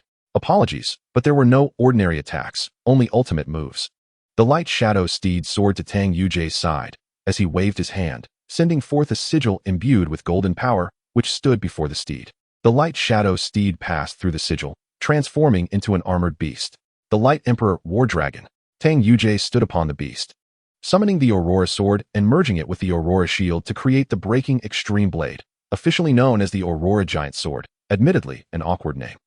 With the Emperor's Demon Extermination Slash, he rode the Emperor War Dragon, wielding the Breaking Extreme Blade, charging towards Golzon. With a swift thrust, the blade penetrated Golzon's body, causing him to writhe in agony, his eyes rolling back in pain. In a desperate bid for survival, Golzon chose to sever his own arm, hastily escaping the range of the Emperor's Demon Extermination Slash. What a fierce beast he was. With a swift leap from the Imperial War Dragon, Tang Yujie rushed towards Golzon, executing the Imperial Wind Eagle kick. Bang! Golzon plummeted, colliding with Myurba, who had just been kicked down by Nagano Hero. The two brothers were ensnared in a predicament from which neither could escape. Moments later, the Imperial armor and Ultraman Tiga descended from the sky, followed shortly by the disheveled Golzon and the bruised Myurba. What a sight! Both monsters were in a dire state. Chapter 11. Zai Pali AO and the 5 elemental super finishing moves. Goodness, Golzon has suffered immensely. But look at the destruction they VE wrought upon our home. I relish this. Let us deliver a thorough thrashing. Go, Imperial armor and Ultraman Tiga. Nagano Hero nodded towards the Imperial armor, leaving Tang Yujie bewildered. Why are you nodding again? What does it mean? Earlier, your nodding indicated a joint attack, but now? Tang Yujie expressed his confusion. Was he testing his patience? He lacked telepathy, was not Ultraman, and found it challenging to comprehend their silent exchanges. Couldn't they just speak plainly? Just as he was about to voice his thoughts, he noticed Ultraman Tiga charging ahead, leading Myurba to the side. Ah, I see. We each handle our own foes, and in the battle, correct? Tang Yujie lamented the difficulty of communicating with Ultraman. Their exchanges were either nods or laughter, devoid of technical terminology, making it hard to decipher their intentions. With a twist of his waist, 5 elemental patterns manifested before him. Fire at the top, earth, wood in the middle, and gold and water at the bottom. 5 Shadows ultimate move. Tang Yujie wielded the Aurora Sword, channeling the energies of gold, wood, water, fire, and earth to conjure 5 clones, simultaneously launching a multi-elemental assault on Golzon. Bang, bang, bang, bang, bang. Golzon was sent tumbling by the 5 strikes, collapsing onto the ground, struggling to rise, yet failing miserably. It is time to put an end to you. With another twist of his waist, the 5 elemental patterns reappeared, but this time they levitated and formed a pentagon, ensnaring Golzon within. 5 elemental super finishing move. Tang Yujie leaped onto the wood pattern. The infusion of wood-s strength summoned an abundance of vines from the earth, wildly ensnaring Golzon-s form, rendering him immobile like a mummy. On the other side, after leading Myurba away, Nagano Hero wasted no time and swiftly tore off its wings, preventing Myurba from taking flight. Otherwise, the battle would be too exhausting. The creature Melba, in a state of distress, emits pitiful cries, resembling a speedster monster stripped of its wings, akin to a toothless tiger, left to passively endure blows until it succumbs to starvation. Ah, behold, with arms crossed, its form transitions from a pure purple to a striking crimson. The joyous Daegu, alongside Melba's frantic roars, unleashes several luminous projectiles from its maw, propelled with unparalleled ferocity, only to be swatted aside by Hiroshi Nagano. Ah, Melba, you exhibit remarkable courage. With a swift rotation of his arms, he delivers a resounding punch to Melba's head, sending it crashing to the ground. How could a speed type like Melba withstand the might of the Crimson Tiga? Purple blood oozes from its mouth as a result. Let me take a closer look. Nagano leaps onto Melba's back like a crow in flight, delivering left and right hooks, compelling Melba to shriek in agony. After a flurry of punches, he even playfully stands up to land a few kicks, growing increasingly exhilarated with each strike. Water's concealment. A torrent of icy water crystals cascades down from the water array, mercilessly bombarding the immobile Golzon, who soon finds itself encased in ice. Meanwhile, Nagano seizes Melba by its tail, exerting force to send Melba soaring, rhythmically striking the ground as it tumbles. Fiery Earth-s lava, with the fire and earth arrays overlaid. A multitude of flaming meteors descends upon Golzon, creating a spectacular display of elemental fury. Grasping Melba's body, Nagano exerts pressure to snap its waist, then with all his might, hurls Melba towards Golzan. Xiapoli Aishin. Nagano intertwines his hands before him, a faint aura emanating from the energy timer, gradually coalescing above his palms. As he slowly stretches his arms apart, a semicircular halo materializes, culminating in his left hand shielding his right arm. A dazzling laser beam erupts from his arm, hurtling towards Melba. Golden Purge. With a slight lift of his palm, a deadly aura of metallic energy converges, swiftly forming a colossal sphere of light. At Tang Yujie's final command, it plummets towards Golzan with a sizzling roar. Boom. Both Golzan and Melba are struck simultaneously, neither of the erstwhile companions escaping this fate. As they embark on a journey to the depths of hell together. As the battle draws to a close, Tiga approaches the Emperor armor, where the two heroes stand side by side. Moments later, they simultaneously raise their arms to clasp hands. This scene elicits exclamations of wonder from the onlookers, who marvel at the dreamlike collaboration of the Emperor armor and Tiga Ultraman battling monsters together, culminating in a handshake. Snap a photo. Share it online. Who would have imagined Tiga would join forces with the Emperor in such a manner? Such a crossover is beyond the realm of imagination. In the moment when the Emperor and Tiga clasped hands, their consciousness intertwined. Tang Yujie, accompanied by the Armored Five, encountered Hiroshi Nagano.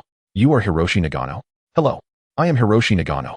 The armored squad found themselves at a loss for words. They had transformed into armored warriors, and to their astonishment, Hiroshi Nagano, the actor portraying Tiga, had also successfully transformed. It seemed that this world was on the brink of chaos.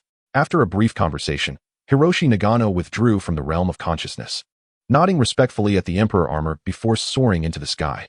The colossal Emperor armor swiftly diminished in size, exiting the realm of the law, splitting into the Emperor and the 5 armored warriors, and after a burst of radiant light, they vanished from sight. The battle had concluded. Yet the repercussions of this event erupted online, showcasing Tiga Ultraman teaming up with the Emperor armor to combat monsters. Who would dare believe such a tale? The Eagle family lamented, why aren't our Spider-Man and Iron Man real? Meanwhile, the Chicken family rejoiced, exclaiming, hooray! That Tiga Ultraman must be our Hiroshi Nagano. With Tiga's appearance, could it mean that Kamen Rider is not far behind? In a hot pot restaurant, 5 familiar faces gathered for a meal, discussing the emergence of the armored warriors and the events surrounding Tiga Ultraman. Li Renjie remarked, I never expected that such monsters would manifest in our reality. It is truly terrifying. Si Hong replied, hey, Renjie, I recall you once played an armored warrior. Weren't you also Yanlongxia? Miao Ping chimed in, I know. I think it's called Lufa. Son, stop playing as Yanlongxia and come back. Daddy has something special for you. Liao Xiaoqing, with a change of expression, added, isn't that right, son? Come back. Stop playing as Yanlongxia. Dad has something wonderful, the Shura armor. Su Zifei interjected, stop it. Can't you see Renjie's face has turned green? Li Renjie huffed in annoyance, you guys. Just as the 5 were enjoying their banter, the void trembled once more, and 5 ethereal figures emerged, Lufa, wielding the Gungjiao Vajra, alongside Kula, Emi Xiao, Qufan Si, and Xiao Shifei. Chapter 12. The Super Beast of the Moon. As the 5 continued their light-hearted conversation, they remained blissfully unaware of the 5 ominous apparitions that had silently approached them. The spectral beings swiftly invaded the bodies of the 5, causing them to shudder violently, their dark eyes flashing with a purple glow. They had returned. Taking a deep breath, Lufa surveyed his own body with satisfaction, relishing the familiar sensation. Indeed, that little rascal had not deleted the genetic code. They were back. At this moment, the 5 members of the Spectral Demon Group astonishingly hail from the second phase of the latter half of the Armored Division. They had just been released from their genetic confinement by a group of mischievous children and found themselves transported to the real world. Cufinus rubbed his sore neck, relishing the ability to move after such an extended period of confinement. Kula, brimming with resentment, declared, this time, I shall undoubtedly crush those armored foes. Only Kayashif wore a peculiar expression, remarking, perhaps you should take a moment to examine your own bodies and the memories that remain. Amishu was the first to grasp from their corporeal memories. This place is certainly not our world. Are we merely characters within someone else's story? Rufa responded with indignation, though he felt a lingering headache. Cufinus shot Rufa a strange look, thinking, so it was your fault that my girlfriend perished. You despicable one. Had I been able to defeat you, I would have twisted your head off to serve as an incense burner for her. Kula interjected, so in the end, we lost? What on earth is that little deity? How can a mere earthling summon the god of war and the flame sword? Amishu offered a wry smile, explaining, in this realm, such individuals are referred to as children of destiny. In their world, everyone else merely serves as a backdrop to highlight their extraordinary nature. Cufinus lamented, This is quite frustrating. It appears we must tread carefully from here on out. We need to contemplate our future course of action. The Vajra and the Azura are not yet in my possession. Moreover, this world also harbors armored warriors. And what of that towering giant? It rivals our battleship in size. Rufa expressed some unease, suggesting that caution should prevail.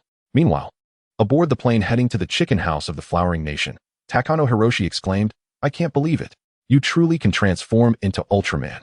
Takano Keiichi chuckled, though there was a deeper meaning behind his words. "I am equally surprised, but please believe me, Keiichi-senpai. I will wield this incredible power to uphold peace and thwart those vile beings from the divine toilet." Takano Hiroshi spoke earnestly, feeling the weight of responsibility settle upon him after acquiring Ultraman's power.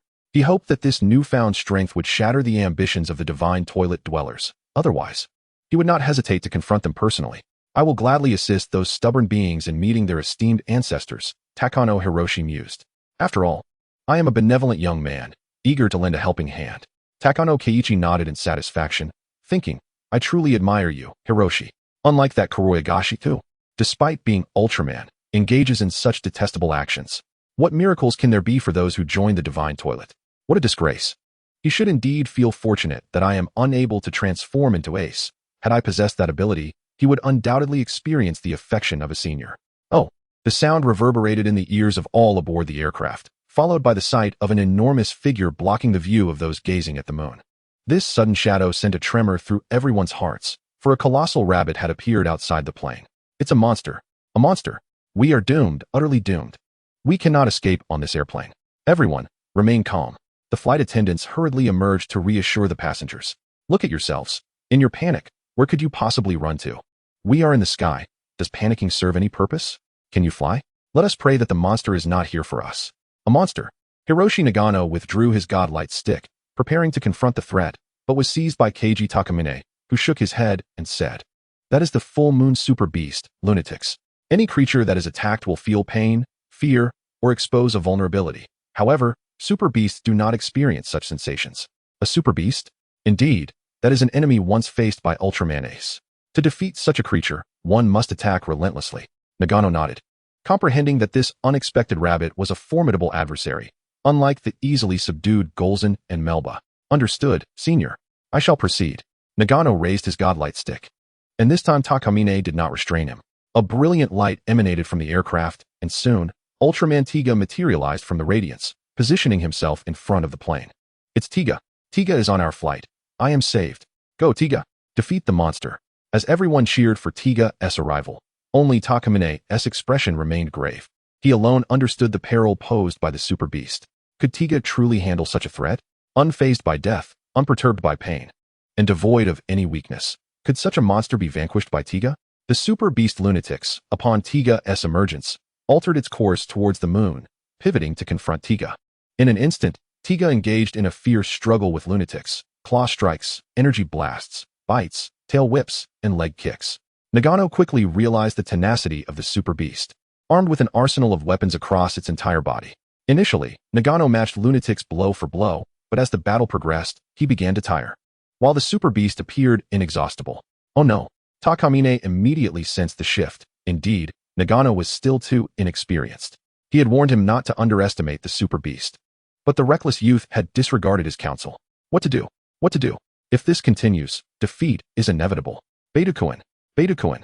A familiar voice echoed from behind Takamine Keiichi. He turned around, startled to find himself amidst the stars, with the azure earth looming behind him. Am I on the moon? Why can I breathe? Takamine Keiichi was bewildered. Beidoukuin! The voice rang out again, and as he turned, he beheld a stunning woman, her familiar visage unchanged from his memories. Was it truly you, Nanshizi? Beidoukuin! It has been a long time. Nanshizi smiled radiantly, her smile penetrating the depths of Takamine Keiichi's heart. It has indeed been a while. You remain as youthful as ever, while I have grown old, Takamine Keiichi sighed. At that moment, a scene unfolded in the lunar sky, depicting a fierce battle between Tiga and Lunaticus, with Lunaticus overpowering Tiga, poised to bring down the aircraft. Panic surged within Takamine Keiichi. What should he do? Remember, you are never alone in this fight. Beidoukuin! Nanshizi lifted her hand, revealing a ring adorning her delicate finger. Ah! Takamine Keiichi was taken aback upon seeing the ring on Nanshizi's hand. Instinctively, he raised his own hand, discovering a matching ring on his finger. This is Let us fight together, Beidou-kun. Nenshizi beamed. Indeed. Takamine Keiichi nodded. In a flash, he rushed towards Nenshizi, who was likewise running towards him. With each step, his aging form gradually transformed back into the youthful Beidou. As they drew near, both leaped simultaneously, their bodies intertwining in the vastness of space. Chapter 13, Super Beast. You're talking nonsense, hey? Above the moon, amidst a brilliant radiance, a towering giant of intersecting red and silver light emerged from the brilliance. It was the peaceful and benevolent Ultraman Ace. Hang in there, I'm on my way. With crossed arms, a white light enveloped Ultraman Ace, swiftly propelling him towards Earth. In the skies above Earth, Nagano Hiroshi remained merely an ordinary individual, a human form of Tiga, not a true performer in the suit, lacking any martial arts foundation. Passively enduring blows. At this moment, he was on the verge of defeat, having been battered by the lunar super beast Lunaticus. His victory over Melba was solely due to their shared nature as ordinary monsters, capable of feeling pain and exhibiting vulnerabilities. But what of a super beast? Tireless, impervious to pain, and devoid of fear, such a creature could only be vanquished by Ace. As the giant creature, Lunatix, observed the airplane, its demeanor transformed. Revealing an expression akin to that of a child discovering a new toy, it abandoned its assault on Tiga and soared towards the aircraft. The departure of Lunatix granted Hiroshi Nagano a moment of respite. He clutched his aching arm, pondering the overwhelming power of this super beast. Just as he caught his breath, he realized the gravity of the situation. Aside from himself and the super beast, only the airplane remained in the sky. In a moment of dread, he turned to see Lunatix closing in on the aircraft, now less than 100 meters away. With urgency, he crossed his arms and shifted into the purple speed form, allowing him to swiftly catch up with Lunatix. He grasped the creature's body, and together they plummeted downward. On board the airplane, a wave of relief washed over the passengers, narrowly escaping what seemed like certain doom. It was terrifying to think that the monster had abandoned its pursuit of Ultraman to target them instead. Fortunately, Tiga had reacted promptly, or the outcome could have been dire. In the waters of Huahua's domain, the two colossal figures descended with a thunderous crash, striking Guki Island and causing the small landmass to tremble and sink slightly beneath their weight. Upon landing, Hiroshi Nagano executed a roll to distance himself from Lunatix. Recognizing the creature's formidable nature, this was a foe he could not contend with. Lunatix, gradually rising, expressed its frustration by thrashing about, having been unceremoniously dragged back to Earth by the infuriating giant. If the monster could speak, it would surely unleash a torrent of curses, lamenting its plight against the relentless Ultraman, whom it had not even provoked. However, the moment had arrived. Having descended, Lunatix readied itself to unleash its wrath upon the Ultraman warrior, asserting that this time it would not rest until its foe was reduced to stone. With a fierce charge, Lunatix lunged at the Ultraman, but Hiroshi, anticipating the onslaught, evaded the attack with a swift sidestep. Though the rabbit-like creature was indeed powerful, its speed paled in comparison to his own enhanced form. In disbelief, Lunatix found itself unable to comprehend how Tiga had managed to dodge its attack. The narrative had taken an unexpected turn. It was supposed to endure the blow, yet now, it had miscalculated and plunged directly into the sea. Alas, the incessant quacking of the geese persists, yet they do not cease. Suddenly a splash. The sea washes over the rabbits, creating an awkward moment. Nevertheless, Hiroshi Nagano refuses to squander this splendid opportunity. Wasn't that exhilarating? Now it is my turn. 1 kick, 2 kicks, 3 kicks. Upon the arrival of Lunatix, Nagano swiftly delivers a forceful blow, engaging in a flurry of attacks. Finally, Lunatix withdraws, fixating its gaze fiercely upon Tiga, demanding, "Crawl, you turtle. How dare you bully me while I am submerged in the sea? Have the audacity to let me ascend." The quacking resumes as Lunatix unleashes a barrage of fiery lava projectiles from its maw, recklessly targeting Tiga. Who would have anticipated? This rabbit possesses ranged attacks. Perish. After enduring relentless assaults, Tiga, the Ultraman, finds himself drained of energy. After merely blocking a few strikes, his shield shatters, and the flames rain down upon him. With a tremendous crash, Tiga collapses, the timer beeping incessantly, signaling that his strength has been utterly depleted. Lunatix finally claws its way onto the shore, taunting the fallen warrior. "You think you can just lie there? You too are powerless." Approaching the Ultraman with determined strides, Lunatix raises its colossal foot, preparing to stamp down upon Tiga, declaring, "This time, you shall not escape." In that instant, time halts.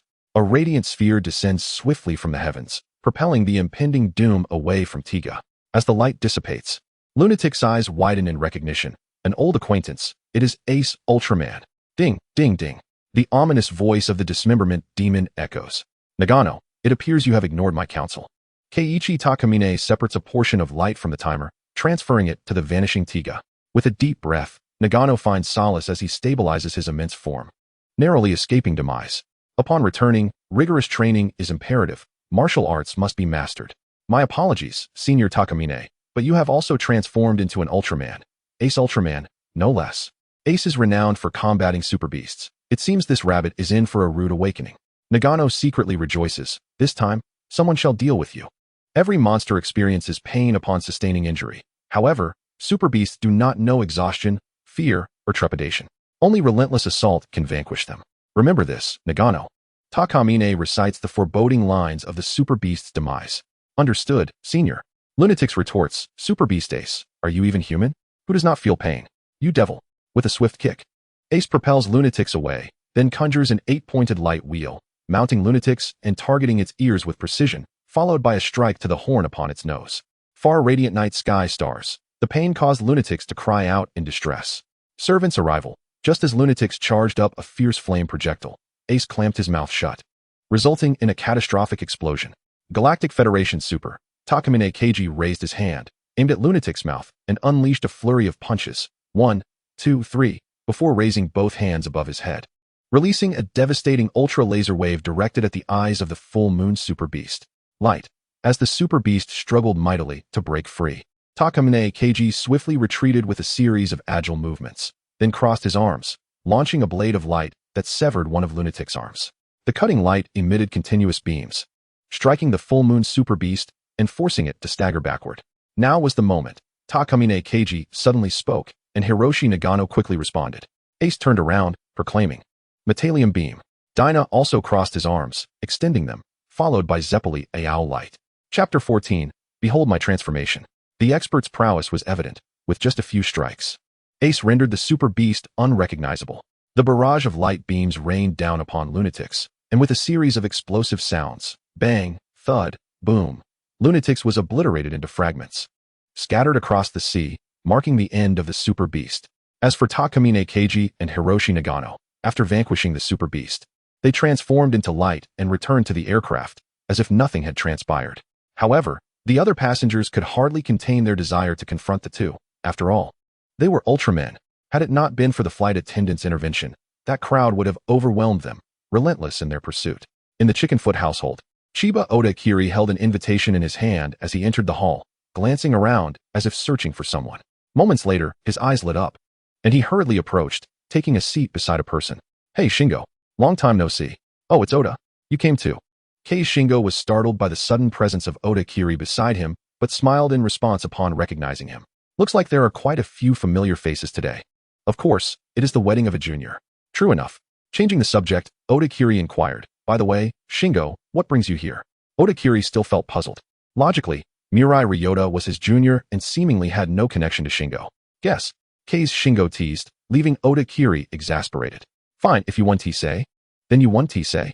Seriously, Shingo, knowing I'm not clever, why make me guess? After all this time, you're still so annoying. Ha ha ha. The fifth generation remains as entertaining as ever. Compared to the drama, it is far easier to manage, or so believes Shinobu. The two swiftly took their seats. For the newcomers had arrived. Mirai Ryota entered, gently pushing the door open while holding the hand of a young woman, drawing the attention of everyone in the room. Wow, she is stunning, exclaimed Odajirai Gyo in envy. Of course, Shinobu replied with a smile. Isn't it peculiar? I compliment the bride, yet you seem so delighted, he continued. That is because as Mirai Ryota and the bride passed by Odajirai Gyo and Kazuyama Shinobu, the bride smiled at Kazuyama and whispered, Cousin, it has been a long time. Indeed, it has. Kazuyama Shinobu nodded, returning the smile. Odajirai Gyo interjected, Cousin? Shinobu, are you related to the bride? That seems a bit off. She is so beautiful. How could Mr. Ikeda possibly be her relative? It must be impossible. Surely not. Odajirai Gyo exclaimed incredulously. Kazuyama Shinobu, feeling exasperated, retorted, Is that polite? He playfully punched Odajirai Gyo, who deftly dodged the blow. Haha, what a mischievous fellow. However, Kazuyama Shinobu realized it was not the time for frivolity, as the speeches from the newlyweds had begun, and this was no moment for such antics. The officiant addressed the guests. Ladies and gentlemen, esteemed friends and family, good morning. It is a profound honor to preside over today's wedding on behalf of the esteemed Mr. Murai. May all of you present here today revel in the joy and happiness shared by the bride and groom, and enjoy a delightful and unforgettable morning. Applause echoed through the hall. The officiant continued, accompanied by this beautiful and romantic wedding march. At this joyous moment, we behold this couple. Their hearts intertwined and hands clasped together. Mr. Murai Ryota, do you take this lady by your side as your wife? Yes, I do, came his affirmative response. Let us hear a round of applause once more. In both prosperity and adversity, do you pledge to share your life together, hand in hand? I do, he affirmed. Applause followed again. And now, Miss Kazuyama Yuno, do you wish to take this gentleman by your side as your husband? In both prosperity and adversity, do you pledge to share your life together, hand in hand? I do, Yuno declared earnestly. The officiant smiled and nodded. Now, we invite the witness of the couple, Mr. Kazuyama Shinobu, to the stage to officiate the ceremony. Hey, Odajirai Gyo, envious, stepped aside for Kazuyama Shinobu, wondering why he had not been invited to officiate himself. Kazuyama Shinobu took the stage and spoke at length, until the officiant finally said, now, let our witness share his blessings. Blessings, oh yes. Kazuyama Shinobu fumbled through his attire, only to find nothing. How could this be? He distinctly remembered preparing something. Why was there nothing at all? Awkwardness enveloped the atmosphere. Since that is the case, allow me to extend my blessings, intoned the godfather. Yoshinobu Kasugai chuckled nervously, only to find the godfather advancing towards him. Before he could utter a word, the godfather seized him by the neck and hoisted him aloft. What on earth is happening? Kasugai gasped, struggling against the grip. However, as he surveyed his surroundings, he noticed that apart from Ryo, everyone else wore blank expressions, as if they were mere wooden figures. In an instant, realization dawned upon him. He had no cousin. It was all a ruse, and thus, he had prepared no gifts. The scene around him morphed abruptly, transforming from a hall into a chilling and desolate castle. What is going on? Ryo Odajirai was equally bewildered, astonished by the godfather's sudden assault on Yoshinobu and the drastic change in their environment. Yoshinobu, Ryo, run. The godfather's form began to shift, gradually transforming into a grotesque, bat-like creature. It became clear that this was all an illusion conjured by this fiend. Garanji, how is this possible? Ryo's eyes widened in disbelief. Was this not a fictional character? Why was it manifesting in the real world? The Garanji bat creature flung Yoshinobu aside, sending him crashing into Ryo. What? Yoshinobu was taken aback. Garanji, this is absurd. His mind raced back to the videos circulating from the Flower Nation, where those armored warriors had come to life. Has Garanji become real? Run, we must flee. Yoshinobu grasped Ryo's arm. In that fleeting moment, Ryo received a torrent of memories, authentic recollections from the 5th generation, countless battles that were undeniably real, not merely transformations followed by staged combat with a suited teacher. Furthermore, his own body had undergone a transformation, with strength and constitution significantly enhanced. It was all genuine. Then, I too can do it. Yoshinobu, watch closely as I transform. Ryo broke free from Yoshinobu's grasp, focusing intently on the Garanji before him. Drawing a deep breath, he crossed his hands above his head, and then suddenly spread them wide. A brilliant light surged from his waist as the transformation belt materialized around him. He placed his hands upon the belt, and with a swift motion, thrust his left hand forward while pressing down on the belt with his right. With a flourish, he swept his left hand across the air, quickly bringing it back to his right. Ryo charged at Garanji, delivering a powerful punch to its face, as red armor enveloped his arm. He followed up with several more strikes until his entire body was clad in armor, a vivid red figure, with a head resembling a cicada larva. He had transformed into the first Heisei rider, Kuga. Chapter 15, Nuclear Explosion Night Kick. Kuga, witnessing Ryo's successful transformation into Kamen Rider Kuga and the subsequent dispatching of Garanji, stood in stunned silence. Ryo, you actually transformed. How is this possible? Has he truly transformed into Kamen Rider Kuga? Or was he Kuga all along, merely masquerading as Odajirai Jin? Who am I then? Am I Kazama Shingo, or Ichijo Keiru? Clarity begins to dawn upon me. What is the nature of reality versus illusion? Garanji struggles to rise, pointing a finger at Odajirai Jin, exclaiming, it is indeed you. Indeed, it is I, Odajirai Jin. Initially shrouded in confusion due to the amalgamation of two memories, finds awakening in Garanji's words. Regardless of his identity, is he not Kuga?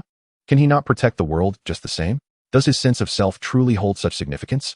Indeed, I am Odajirai Jin, and I am also Godai Yusuke. I am Kuga.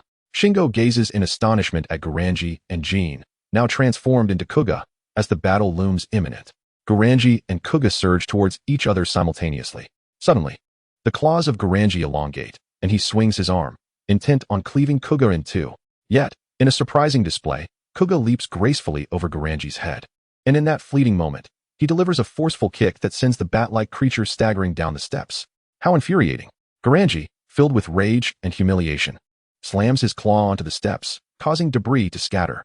He swiftly rises and lunges at Kuga. Crouching low, he strikes with precision. In an unbroken sequence, as he lunges, Garanji is propelled backward, crashing into the very stones he shattered. A taste of his own medicine. How splendid. Shingo marvels, such is the might of Kuga. Such is Jin, truly formidable. This is how one fights fiercely. He winces, feeling a lingering pain in his neck. A piercing sonic wave erupts from Garanji's mouth. As his wings unfurl behind him, the bat-like creature takes flight, lunging at Kuga and seizing his waist, propelling him into the air, crashing through walls.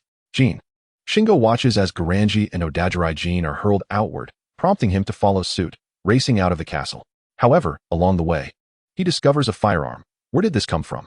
Never mind, he thinks, as he picks it up. Emerging from the castle, Shingo surveys his surroundings, bewildered. Where's this place? Does such a location exist in Kazama's realm? Bang. Huh. Bang. Huh. Kuga and Garanji are locked in combat, with Kuga at times atop Garanji and vice versa. Yet it is Garanji who endures the brunt of the blows, his head swelling from the impact. Garanji, bewildered, wonders why he is the one constantly on the receiving end. After enduring several strikes, he finally seizes the moment, mounting Kuga and opening his jaws wide to bite down upon him. With a sharp crack, Shingu raised the salvaged pistol and aimed it directly at the gaping maw of Galanji, squeezing the trigger. The bullets erupted forth, knocking out several of Galanji's teeth. Blood gushing uncontrollably from his mouth. Damn those humans. Galanji wept, lamenting his plight. Moments ago, they had been locked in a fierce struggle, and he had refrained from firing, fearing harm to his companion. But now, an opportunity had presented itself. This gun is truly formidable. Look at me. Suddenly, Shingu stumbled over an unseen object, falling to the ground in agony. What is this? He picked up the item that had tripped him, a peculiar square box. In an instant, a wave of memories surged into his mind. He realized what this was, a transformation device. Was this not the very object he had long desired? Huh. Galanji, release me. He shouted, charging towards Gashan Shingu, eager to make the human pay dearly. In a panic, Oda Kitcher bellowed, Run, Shingu. Oda also sprang to his feet, hastening after Galanji. Run? No need. We shall eradicate the lawless and obliterate evil. Gashan Shingu held the box aloft, drawing a symbol on its screen. Suddenly, a mosaic pattern emerged at his waist, gradually transforming into a complete belt, the true armor. Galanji lunged at Gashan Shingu, claw poised to strike. Oda was frantic. This could spell doom for Shingu. Damn it. Oda shouted, combine. As Galanji's claw crashed onto the true armor, it shattered several of his talons. With a swift kick, Gashan Shingu sent Galanji flying. At that moment, he noticed that the small pistol on the ground had undergone a remarkable transformation, exuding an aura of advanced technology. So it was. Grasping the newly upgraded pistol, he aimed at Galanji and fired. A brilliant flash erupted. Galanji was propelled even faster, crashing through several trees, collapsing to the ground like a defeated beast. Oda Kitcher was dumbfounded as Galanji soared past him. What just happened? How did Shingu become a Kamen Rider? Shingu. We must fight together and vanquish it. Right. Oda and the true armor encircled Galanji, exchanging blows like a relentless game of ping-pong. Ah, Oda. How foolish. Gashan Shingu sidestepped, choosing not to catch Galanji but instead sheathing his pistol, preparing to unleash a decisive attack to finish this adversary once and for all. The Trulet sniper cannon, the true gun, and the annihilation dagger, along with the bounty claw, merged into a singular weapon, wielded by Shinobu Gashan, aimed at the fleeing Galanji. Sidestepping, Galanji laughed heartily, mocking, do you think such trivial firearms can hit me? How absurd. Yet, the very bullet he evaded turned back, transforming into a net that ensnared him, causing him to plummet from the sky. Damn it. Galanji seethed, charging towards Kongwa and the true armor. Kotetsu letting step back with his right leg, pressing both hands down beside him. Then, a flash of light emanated from his belt. Altering Kong was formed as armor gradually enveloped him, adorned with special runes. A unique insignia appeared on his right ankle, and soon, an overwhelming energy began to coalesce around it. Kotetsu letting sprinted towards Galanji. Simultaneously, Shinobu Gashan, wielding the Waiming cannon with both hands, unleashed a tremendous wave of energy that struck Galanji, instantly transforming him into a stone statue. Huh. The nuclear blast knight kicked Galanji fiercely, landing beside Shinobu Gashan, as a peculiar mark materialized on Galanji's form. Moments later, an explosion ensued. Chapter 16, Spider-Man Toby Quire, along with his daughter, decided to embark on a trip to the wildlife sanctuary, prompted by the invitation from his good friend, Leonardo DiCaprio. They were busy packing their belongings. "Daddy, that's mine." She pouted, clearly upset. "You've mixed up my things with my sister S." "Daddy." The small voice resonated, and Tobey Maguire felt overwhelmed. He was indeed not cut out for childcare, yet how could he resist these two little angels? I'm sorry. Tobey quickly returned the rightful items, reminding them to hurry. "We need to speed up, or Uncle will be waiting downstairs." After much bustling about, they finally gathered their belongings and headed downstairs. The two girls scampered ahead, and only when Tobey Maguire reached the door did he realize he had misplaced the keys. "Great. I have to run back upstairs for the keys." On the second floor, as Tobey retrieved the keys, a shimmering blue spider appeared from nowhere, crawling onto his hand and biting him. "Ouch!"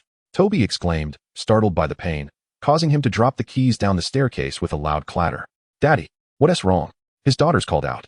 "Oh, it's nothing, he reassured them, glancing at his hand, which bore no marks. Confused, Tobey shook his head and descended the stairs, deciding not to dwell on it. Locking the door, he and his daughters approached the vehicle parked outside. As the window slowly descended, a gentle smile greeted him. "Hey, long time no see."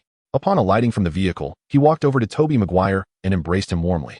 Despite the long time apart, their fraternal bond remained steadfast. "Uncle," he exclaimed in surprise, "let me see who this is. You've grown so tall that I can hardly lift you anymore."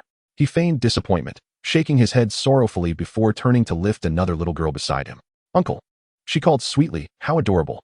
Together, they placed their luggage in the trunk, allowing the two little girls to sit in the back while Tobey took his place in the front. The two old friends engaged in casual banter, while the girls each held a phone, engrossed in their games. "Oh my gosh, sister, look," one girl exclaimed, handing her phone to her sibling, showcasing a video of armored warriors and Ultraman battling monsters. "So cool. They are such great heroes, with stars in their eyes." The girls began to imagine themselves as valiant heroes protecting their families. "What are you watching that's so delightful?" came a curious voice, as the phone was eagerly extended forward. The video elicited gasps of astonishment. Can things from the television really come to life? It seems that Ultraman and the armored warriors share a common trait. They are all heroes. Could it mean that Tobey is one too? "Hey Tobey, look." "What? Aren't those heroes in the video just like you?" The little girl struck a pose mimicking Spider-Man's web-slinging, causing Tobey to blush with embarrassment. "Oh, come on, don't say that. That's all make-believe. Who knows, you might really become Spider-Man," she teased. "I'd rather not. With great power comes great responsibility. I'm content just spending time with my daughter." He rolled his eyes skeptically, prompting a chuckle from Tobey. The two dashing gentlemen, renowned stars, strolled through the zoo with the two little girls, drawing considerable attention. After all, Leonardo is an undeniable heartthrob, and Tobey's charm is equally captivating, embodying the essence of Spider-Man. "Look, isn't he stunning? Is that Spider-Man next to him?" Their bond seems incredibly close. I wish I could join them at the zoo.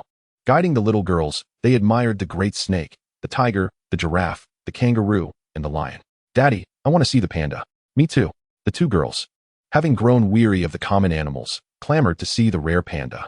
Faced with their insistence, Tobey had no choice but to take them on the gondola to the panda exhibit, as it was quite a distance to walk, and the ride would allow them to enjoy the scenic view of the zoo from above. For individuals boarded the cable car, progressing leisurely along its path. Suddenly, an eagle, seemingly emerging from nowhere, swooped down from the heavens and perched upon the cable. "Look, it's an eagle." "An eagle," exclaimed the two young girls, their excitement eliciting hearty laughter from Tobey. Ah, the innocence of childhood, devoid of worries and filled with joy. A thunderous roar erupted, and Tobey and the others were astonished to witness a lion from the lion enclosure charging into the tiger's territory. It appeared a confrontation was imminent. The majestic lion and the fierce tiger clashed, their battle captivating a throng of spectators, Tobey and his companions among them. "Who do you think will win, sister?" one girl inquired eagerly. "Of course, the lion. Lions are so powerful, tigers cannot defeat them." "No, sister, I believe the tiger is formidable. Its roar is incredibly loud, and it looks quite ferocious. Lions are strong. Tigers are strong." The two girls began to bicker, leaving Tobey momentarily bewildered. Suddenly, one sister gave the other a gentle shove, causing the petite girl to lose her balance and tumble through the unlatched window of the cable car, plummeting downward. Though the height wasn't too great, she was heading straight towards the lions and tigers below. "Oh no," Tobey gasped, startled. Without thinking, he forcefully snapped the alloy safety lock with his bare hands and leapt down, cradling her protectively. "Tobey," the girl cried out, equally alarmed by the perilous situation. In the next moment, Tobey froze, his eyes widening in disbelief as he glanced at the alloy safety lock he had just broken. "This is a specialized alloy safety lock," Even a hydraulic press requires extensive time to crush it. How could he have done that with his bare hands? This is absurd. Is Toby truly becoming a hero? Is he transforming into the Spider-Man he portrays? The lion and tiger, noticing the unexpected human intruders, halted their advance and lunged toward Toby, seemingly intent on tearing him apart. "Get back, beasts!" Toby shouted, pulling the girl behind him. He delivered a powerful kick to the swiftly charging tiger's midsection, sending it flying, and then reached for the lion. The tiger was dispatched with ease, and Toby nearly crushed the lion's skull with his grip. The two ferocious beasts appeared as fragile as dolls in his hands. Chapter 17. The Lion-Tiger Beast. Oh yes, Toby is incredibly impressive. They marveled, astonished by his prowess. Kicking a tiger and gripping a lion. What could be more extraordinary? His friends realized he was on the verge of becoming a true Spider-Man. My goodness, Spider-Man, swinging effortlessly through the city on webs. How magnificent. In the distance, the tiger groaned in agony, having sustained multiple broken ribs from Toby's seemingly unremarkable kick, with splintered bone fragments piercing its internal organs. It was on the brink of disaster. The plight of the tiger is indeed tragic, and the lion fares no better. Before him, a human effortlessly tore away a significant portion of the lion's majestic mane, causing it to nearly lose consciousness from the pain. The lion appeared utterly disheveled. From a distance, onlookers could clearly see the lion's neck devoid of a substantial patch of fur, with crimson blood continuously seeping from the wound. Evidently, the lioness condition was hardly superior to that of the tiger. Is this truly humanity? Such strength. Able to kick a tiger and tear apart a lion with bare hands. I wonder if they have secretly evolved without my knowledge. The crowd was a cacophony of astonishment, all mesmerized by the spectacle before them. One human had single-handedly defeated two mighty beasts, a lion and a tiger. It was utterly absurd. Wait, that individual resembles Tobey Maguire. Earlier, everyone had been preoccupied with concerns for the children's safety from the lion and tiger, failing to notice when a man suddenly appeared, kicking the tiger aside and tearing the lion apart, bringing both surprise and relief to the onlookers. Tobey Maguire? That name rings a bell. Oh, I remember now. He is Peter Parker, Spider-Man. Spider-Man? Indeed, it is Spider-Man. The crowd erupted in cheers, all chanting Spider-Man. Videos circulating from the home country had showcased the might of armored warriors and Ultraman, naturally inspiring the populace to hope for the emergence of a superhero among them. Now, Tobey Maguire had become the catalyst, igniting the fervent desires and pride within everyone. Yes, even we have our own superhero. In the midst of this, Tobey Maguire stood in bewilderment, gazing at his own hands, pondering the magnitude of his newfound strength, kicking a tiger away and single-handedly overpowering a lion. This was astonishing. Suddenly, he recalled being bitten by something at home. Could that be the reason for his newfound power? Lost in thought, Tobey Maguire was jolted back to reality by the uproar around him, and at that moment, the entire park reverberated with a singular chant. Spider-Man. Spider-Man? Are they referring to me? As he felt the warmth of the crowd's enthusiasm, he raised his hand and waved with a smile, simultaneously wondering if he had genuinely transformed into Spider-Man. How else could he possess such extraordinary strength? Suddenly, a sharp pain pierced his head, and the scene before him blurred momentarily. In that fleeting moment, he glimpsed a creature resembling both a tiger and a lion. Moments later, clarity returned. But Tobey Maguire's heart was now unsettled. That earlier sensation was not part of the scripted powers. Spider sense? This meant he needed to swiftly scoop up his young daughter and remain vigilant, for the wounded tiger and lion posed an imminent threat. To ensure safety, Tobey decided to leap onto the cable car with his daughter, placing her in the rear seat, as a foreboding sense of impending calamity weighed upon him. What's wrong, Tobey? She inquired, noticing his serious gaze fixed upon the injured tiger and lion. I don't know, but those two creatures evoke a profound sense of danger. It's my spider sense warning me, Tobey explained, maintaining his unwavering stare at the beasts. Danger? Surely not. They are in such a state. She responded incredulously. No, the spider sense is infallible. Well then, let us see, she remarked, somewhat dismissive of Tobey's concerns, thinking it unreasonable to fear two nearly incapacitated beasts, especially with Spider-Man present. What could they possibly stir up? In an instant, however, their skepticism was shattered as an extraordinary transformation unfolded before them. The two injured beasts began to levitate, gradually moving closer together, merging in an astonishing display. Yes, it was indeed a fusion. Before their very eyes, the tiger and lion commenced their amalgamation. Initially, it was a perfect blend of the two, but soon the lion's head emerged as dominant, adorned with a regal emblem upon its brow, its body more robust than the sum of its parts, featuring the tiger's stripes and a magnificent mane of white fur that swelled in abundance. What manner of creature is this? Onlookers were left dumbfounded as the lion and tiger fused into an entirely new species, resembling the legendary liger. Its formidable appearance exuded an aura of power, reminiscent of a saber-toothed tiger, with pronounced fangs jutting menacingly from its maw, radiating ferocity and strength. A liger? Isn't that a mythical beast? One questioned. What myth could possibly withstand the emergence of Spider-Man? Isn't it plausible for such a creature to exist? Indeed, it was a reasonable thought. Before long, the newly formed liger shook its colossal frame and released its inaugural roar into the world. Its piercing gaze fixed upon Tobey Maguire in the cable car, for it remembered the human who had wounded it. Vengeance was necessary to alleviate its humiliation. It seemed that confronting this creature was inevitable. Tobey, though reluctant, recognized that the beast's focus was squarely on him. If he did not act, who could predict the havoc it might unleash? No, Tobey, stop, his daughter pleaded. The creature appeared ferocious, and it was not a matter of distrust in his abilities, but rather a reluctance to court danger unnecessarily. Yet, fate would not allow them to retreat. The liger charged forward, leaping with tremendous force, its claws poised to strike the cable car, reaching heights that rivaled the car itself. With determination, Tobey sprang into action, delivering a powerful punch to the liger's face. The impact resonated with a thunderous crash, sending the beast crashing to the ground, while Tobey himself appeared unfazed. The strength capable of moving a train proved indeed formidable. With a fierce roar, the liger once again rose, charging swiftly towards Tobey. This time, it raised both of its massive paws, leaping at him. In response, Tobey raised his hands, gripping the colossal claws of the beast. Astonishingly, a stalemate ensued between man and beast. Quite the formidable strength, isn't it? With a powerful tug, Tobey lifted the entire liger, delivering a swift kick that sent it soaring into the sky. Following this, he unleashed his web, ensnaring the creature and yanking it back with tremendous force. A resounding crash echoed as Tobey placed his foot upon the beast's head, rendering it merely a wild animal. Chapter 18. The anomaly of the Great Wall as heroes return. Will the chaos cease? No, this is but the prelude to the true calamity that is yet to unfold. The Spider-Man of the White Eagle family, the empty one of the Basin Chicken family, Ultraman, and the armored warriors of the Flower family, all seemed to herald the impending storm.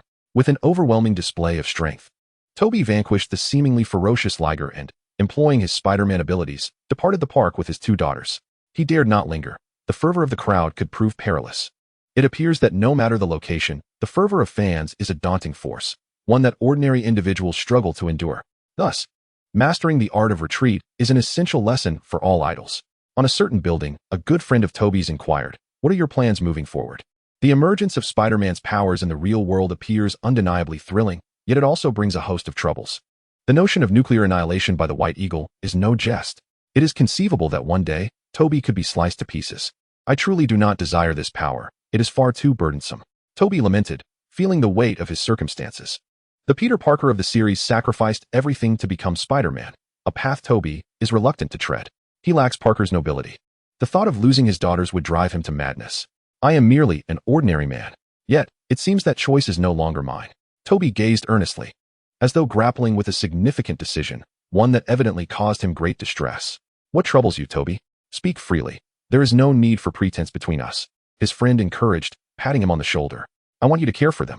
This power has chosen me, and thus I cannot remain self-serving. I do not wish for them to suffer because of me. Tobey gently pushed his daughters away, prioritizing their safety above all else. They could no longer accompany him. Tobey.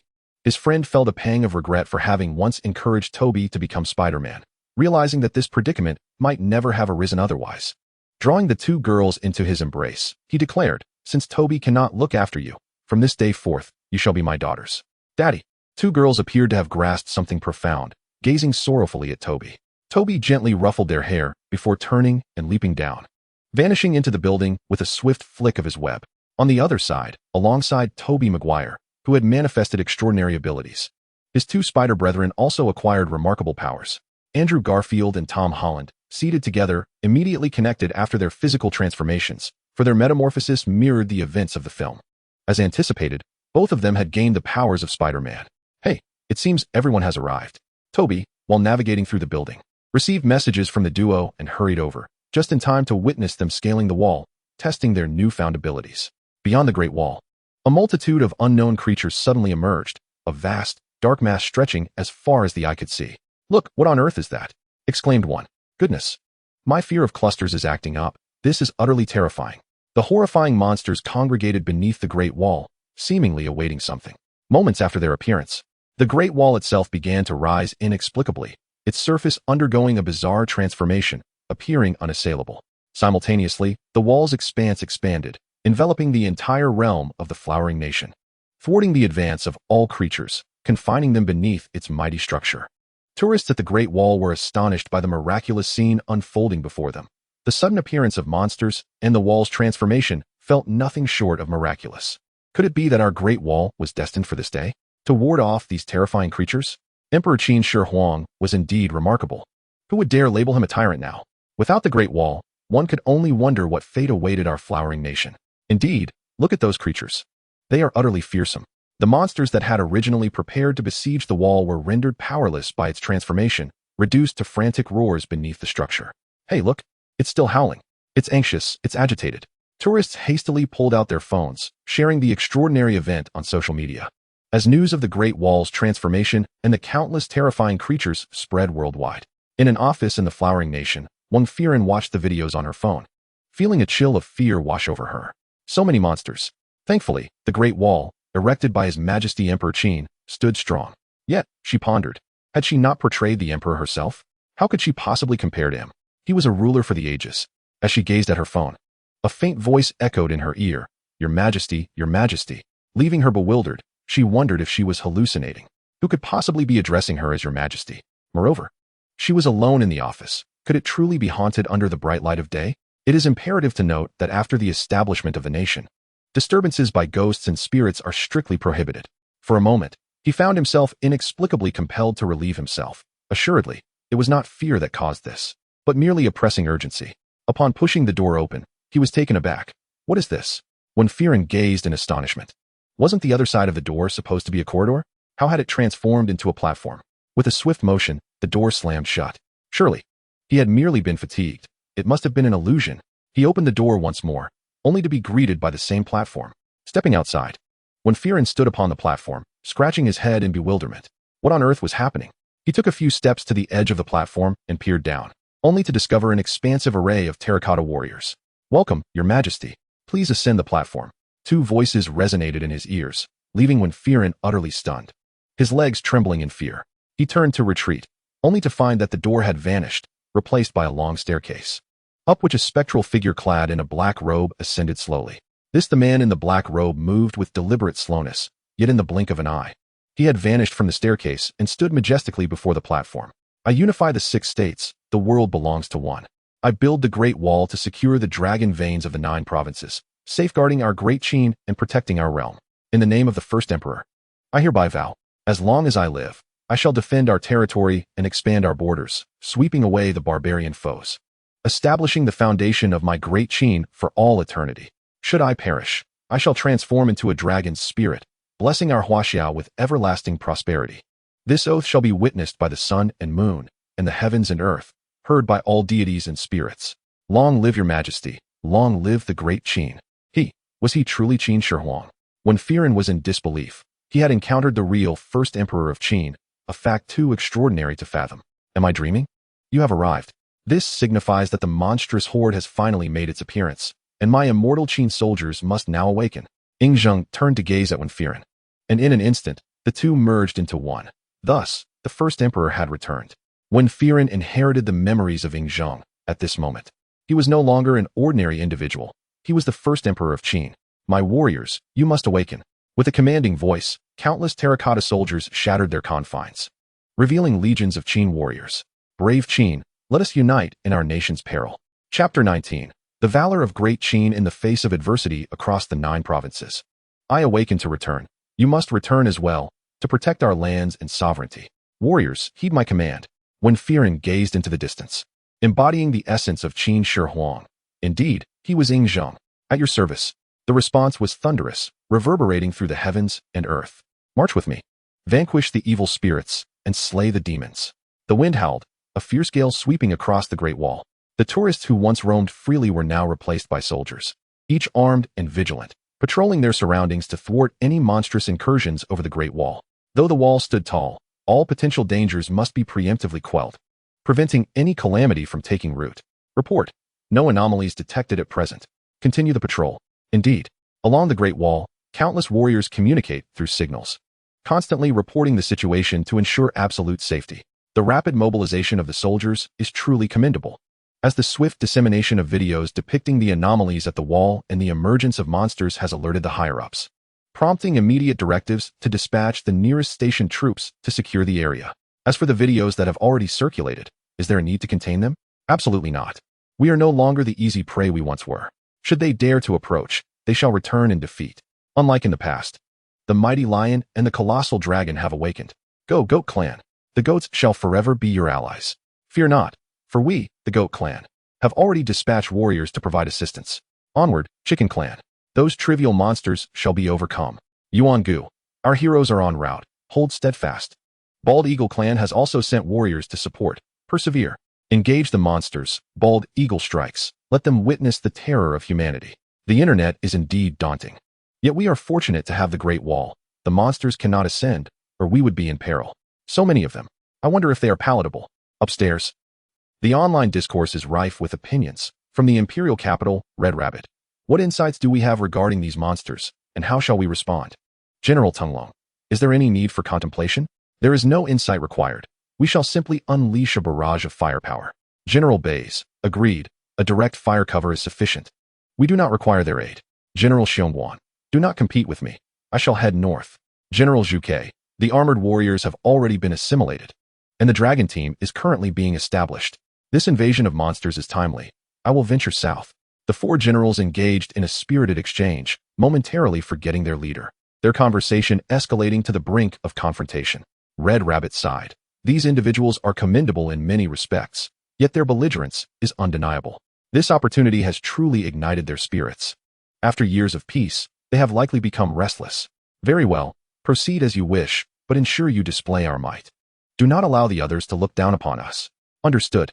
At the Great Wall, the four generals took command of their respective sectors, each leading their subordinates in an overwhelming display of firepower. Machine guns, missiles, grenades, rocket launchers, whatever was at hand was unleashed, thankfully without nuclear authorization.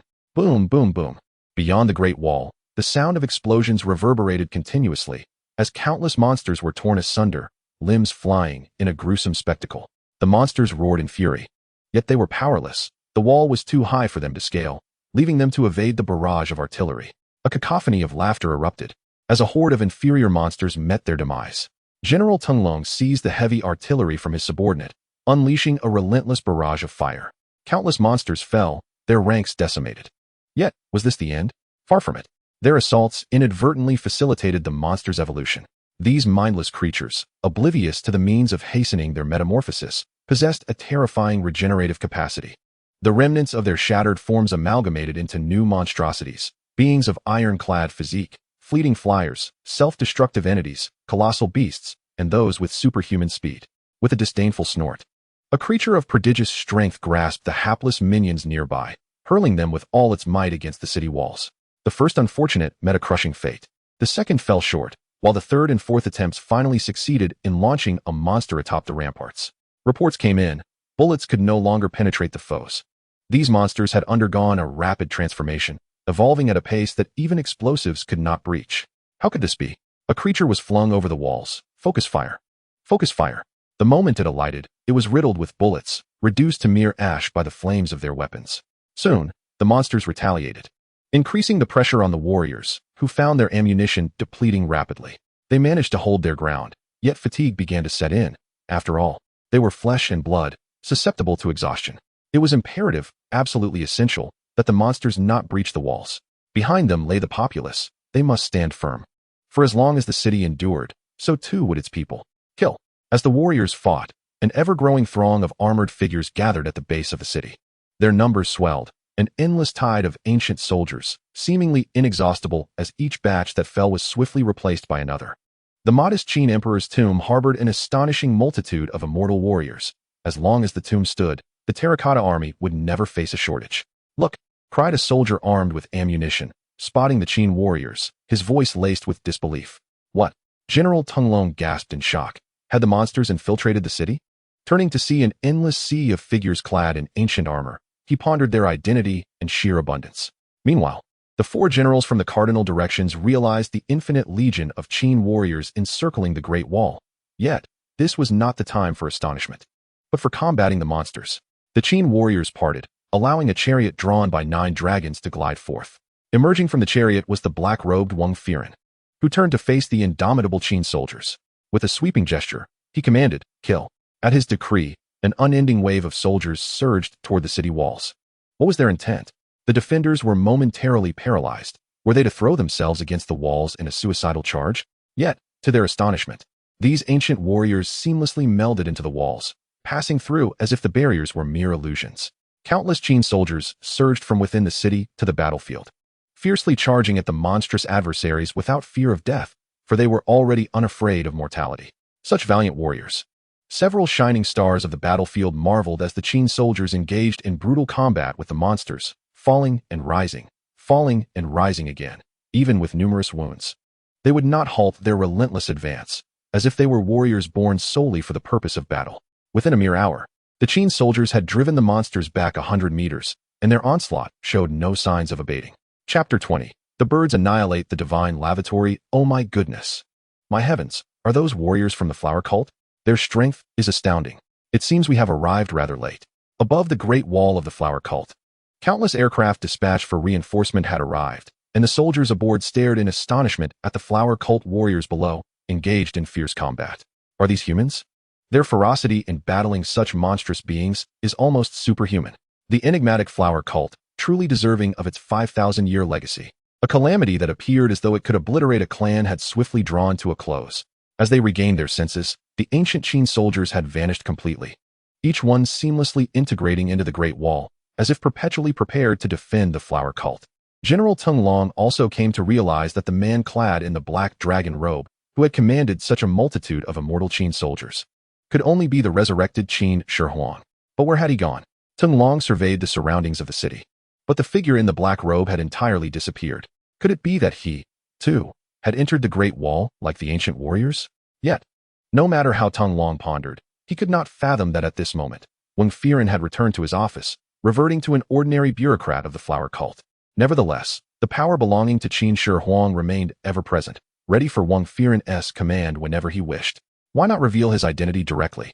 Wang Firen felt it was not yet the right time. He sensed that the moment to step forward had not yet arrived, and decided to wait a while longer. At the Chicken Basin clan, by the sea, a nuclear facility was recklessly dumping waste nuclear energy into the ocean, oblivious to the catastrophic consequences of their actions. Assured that the divine lavatory personnel above would cover for them. Surely, nothing will go wrong. Rest assured, we have the great divine lavatory people backing us. In East Jing, at the Qidao Divine Lavatory, I am Han's son, the current leader of this generation of divine lavatory personnel. Before me knelt a man eager to join our ranks. His name was Kajima Takeshi. Are you certain you wish to join the divine lavatory? I, Han's son, was somewhat skeptical of the man before me, as he was one of the followers of the Round Ancient, known for their advocacy of peace and respect for history, even demanding an apology from the flower cult. Could it be that there is a traitor among the circle of Yuan Gu, seeking to undermine the divine lavatory from within? I am certain of it. Senior Hua-san, he, the steadfast warrior of Crane Island, bowed deeply and expressed his profound admiration for the venerable ancestors of the divine lavatory, pledging to dedicate everything for its sake. I beseech you, allow me to partake in the worship of the divine lavatory. I hold the utmost reverence for my predecessors. I wish I could have participated back then. Alas, I was born too late. I, Hua-san, stroked my chin while gazing at the steadfast warrior of Crane Island, pondering whether it would be worthwhile to accept this individual, thereby amplifying our influence and causing some discomfort to Yuan Gu. Very well, I consent. Thank you, Senior Hua-san. The steadfast warrior of Crane Island beamed with joy, yet he remained oblivious to the fact that the radiance surrounding him had begun to dim, flickering as if on the verge of vanishing. Alongside this flickering light, a faint azure shadow emerged, seemingly affected by a heavy blow, beginning to wilt. 5 days later, the descendants and devotees of the divine lavatory, clad in white attire, stood ready, eagerly awaiting my arrival. Among them was the steadfast warrior of Crane Island. At long last, the awaited day had arrived. The warrior, akin to an ardent fan, had his eyes ablaze with fervor, fixated on the divine lavatory.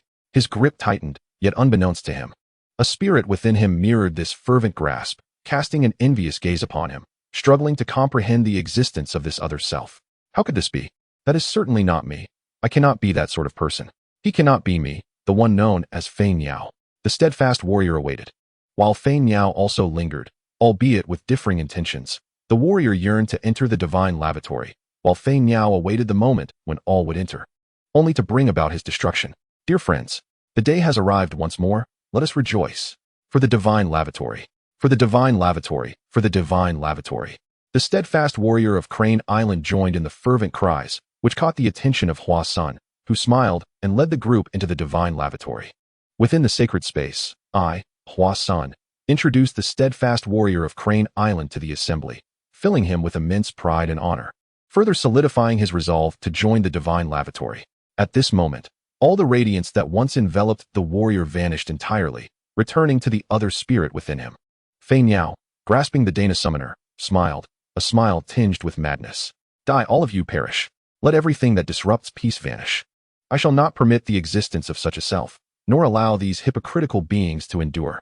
As the followers of the divine lavatory reminisced about their glorious history, Fei Niao tightened his grip on the Dana summoner, slowly raising his hand, and a blinding radiance emanated from the body of the steadfast warrior of Crane Island.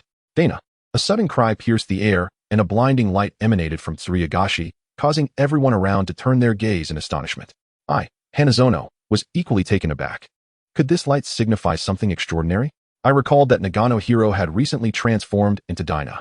Could it be that this young man was about to metamorphose into an Ultraman? If that were the case, it would be a tremendous boon for us at the Divine Toilet. With the presence of Ultraman, we would fear nothing. What is this? Is this light meant for me? Am I destined to become Ultraman? Perhaps Dina? The radiance soared into the heavens, and a colossal figure materialized before the Divine Toilet. However, upon its emergence, the giant clenched its fists and delivered a powerful punch towards the Divine Toilet. 1 punch, 2 punches, 3 punches. Boom, boom, boom.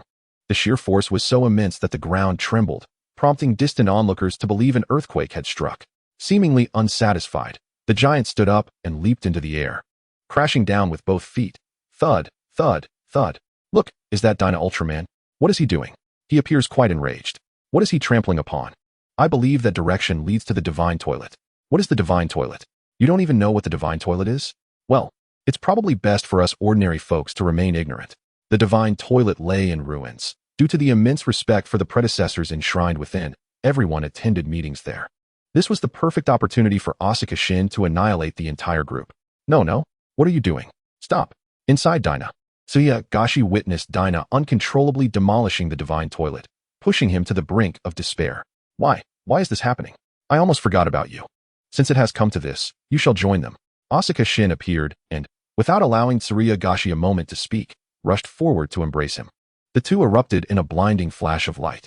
Dina dissipated, and a ball of light shot forth, landing at the feet of a passerby in the distance. Huh? What is this? The individual bent down to pick up the object on the ground and examined it closely. Isn't this that fellow's belonging?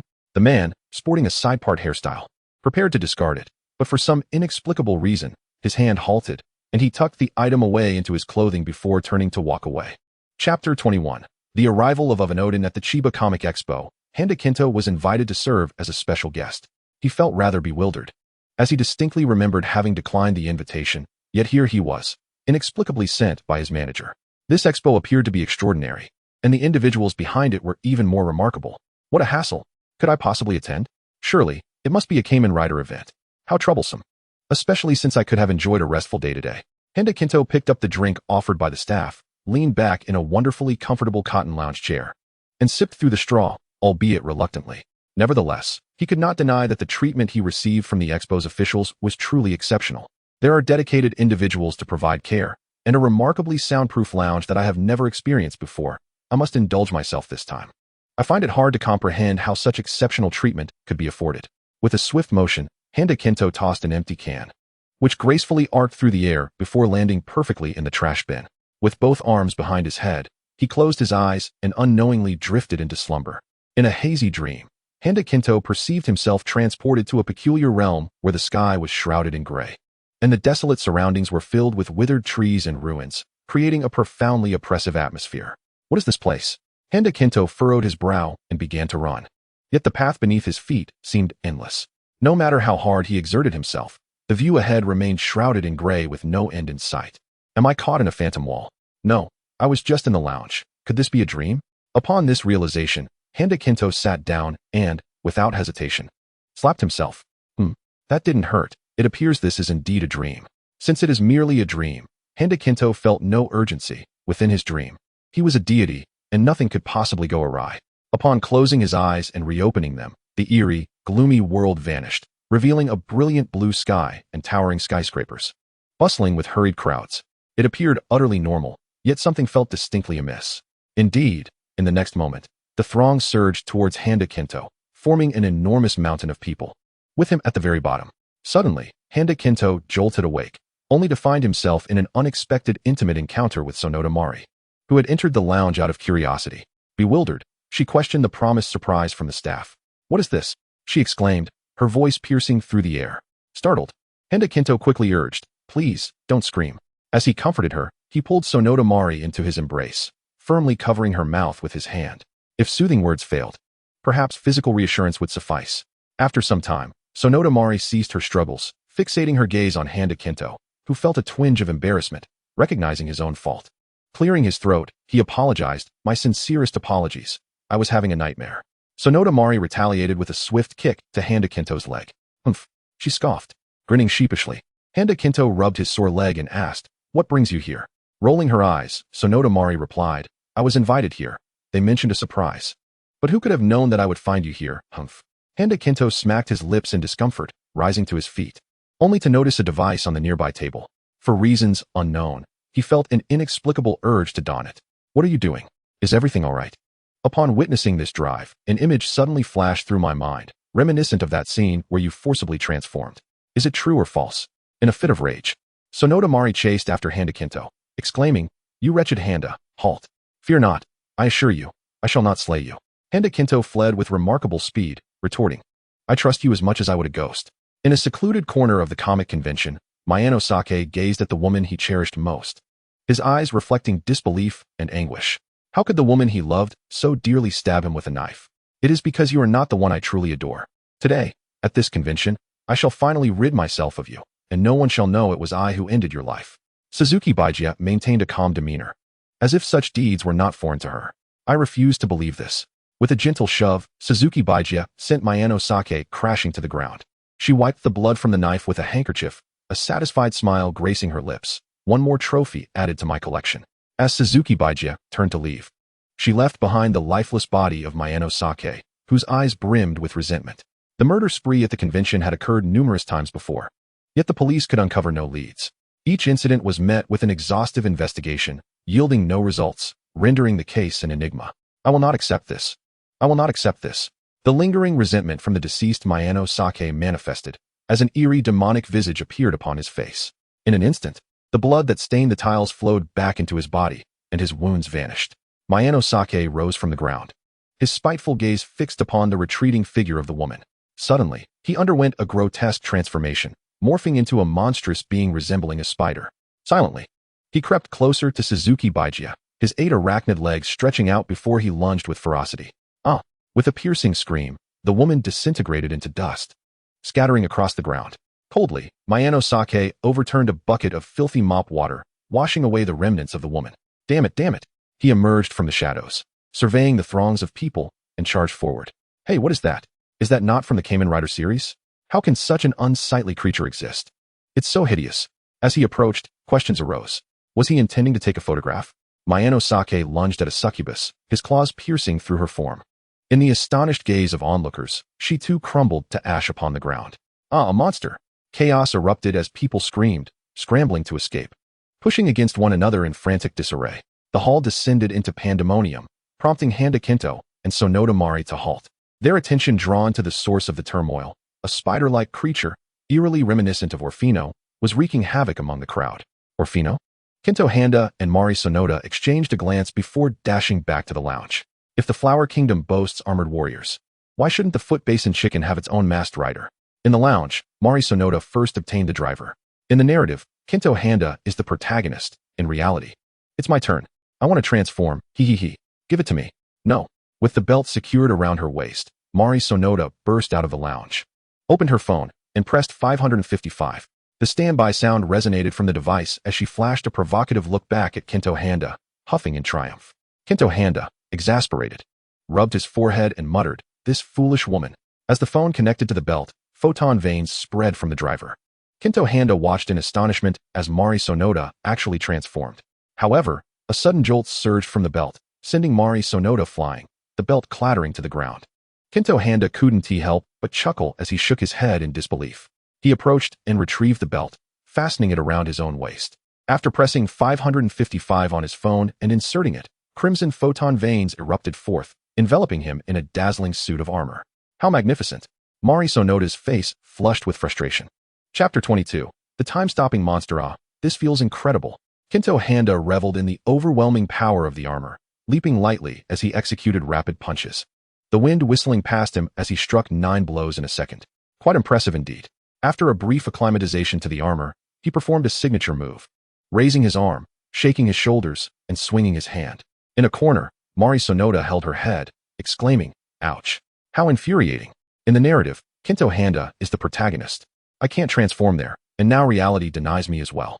With dissatisfaction brewing within her, she cast a sullen glance at Kento Handa, now successfully transformed.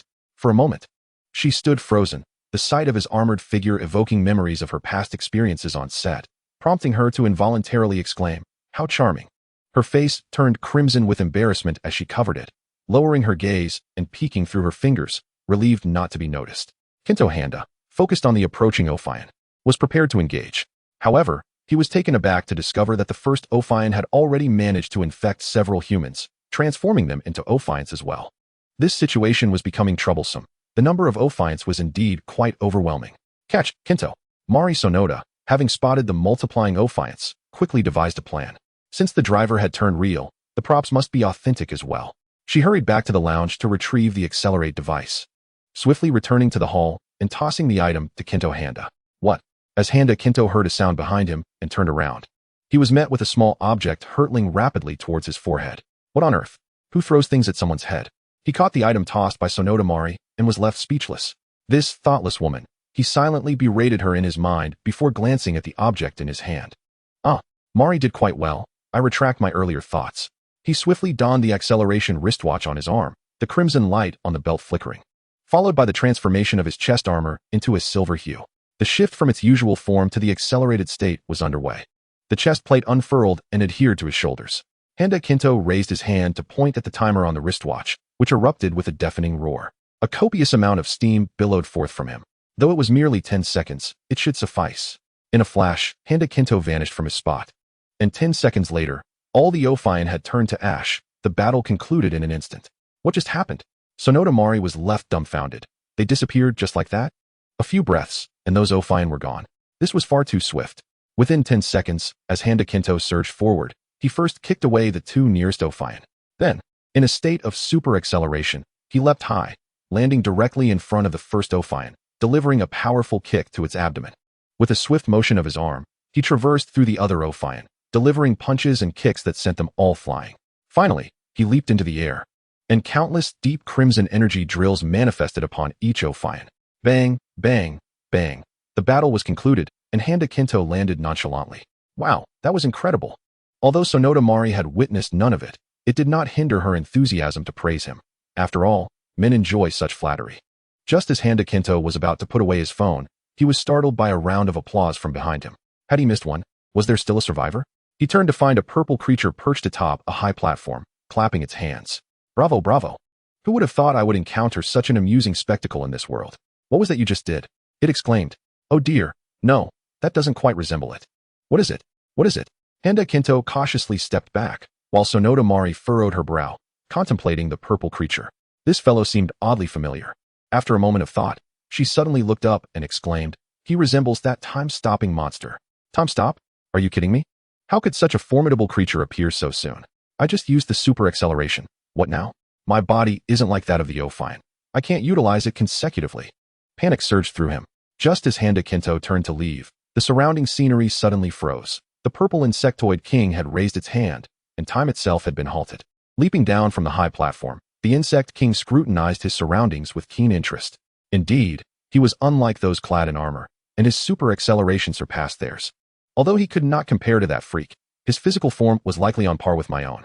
With such a body, utilizing ordinary acceleration, this super acceleration would likely be unattainable.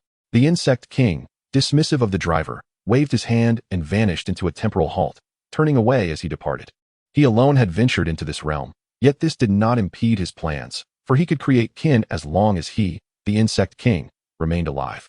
Kinto observed the retreating figure of the insect king, a chill creeping into his heart. Was that the sensation of time stopping just now? It felt even more exaggerated than the narrative's portrayal. Are you alright, Kinto? I'm fine. Kinto, with a racing heart, withdrew his phone, pondering whether he should seek out Saito Tomohiro. If Saito Tomohiro could also transform, then the time-stopping creature would pose no threat. He would merely be another vanquished opponent. At the entrance of an elementary school, Saito Tomohiro walked hand in hand with a little girl, one arm laden with a backpack.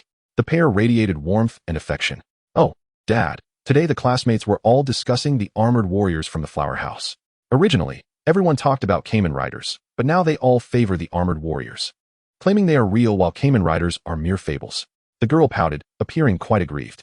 I haven't exposed myself, and 555 just made its appearance. The news hasn't spread yet. How could that be?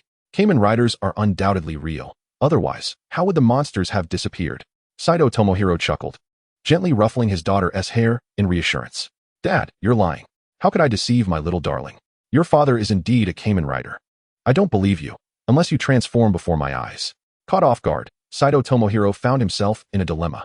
What should he do? Was he truly expected to transform? But he lacked the ability. Gazing into his daughter's expectant eyes, he resolutely placed her backpack on the ground and, taking a deep breath, raised his hand dramatically, exclaiming, Come forth. Chapter 23. The Path of Heaven, Master of All with the Call. A circular void resembling rippling water materialized in the air, and a red rhinoceros beetle emerged from within. Buzzing. The crimson-horned beetle circled above Saito Tomohiro's head before gradually alighting on his shoulder. What do you want, Heaven's Path? Have we not eradicated the insects?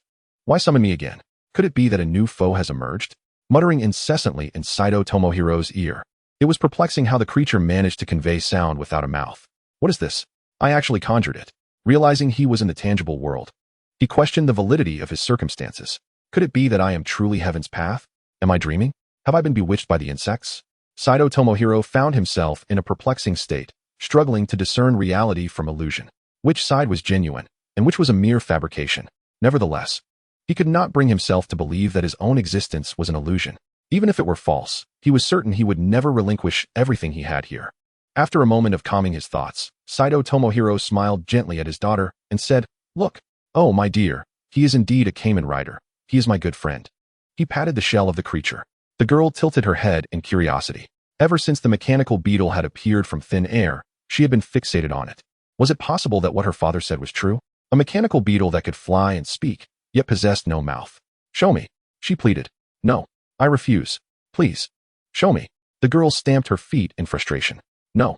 The creature once again refused and hurriedly attempted to return to its alternate dimension.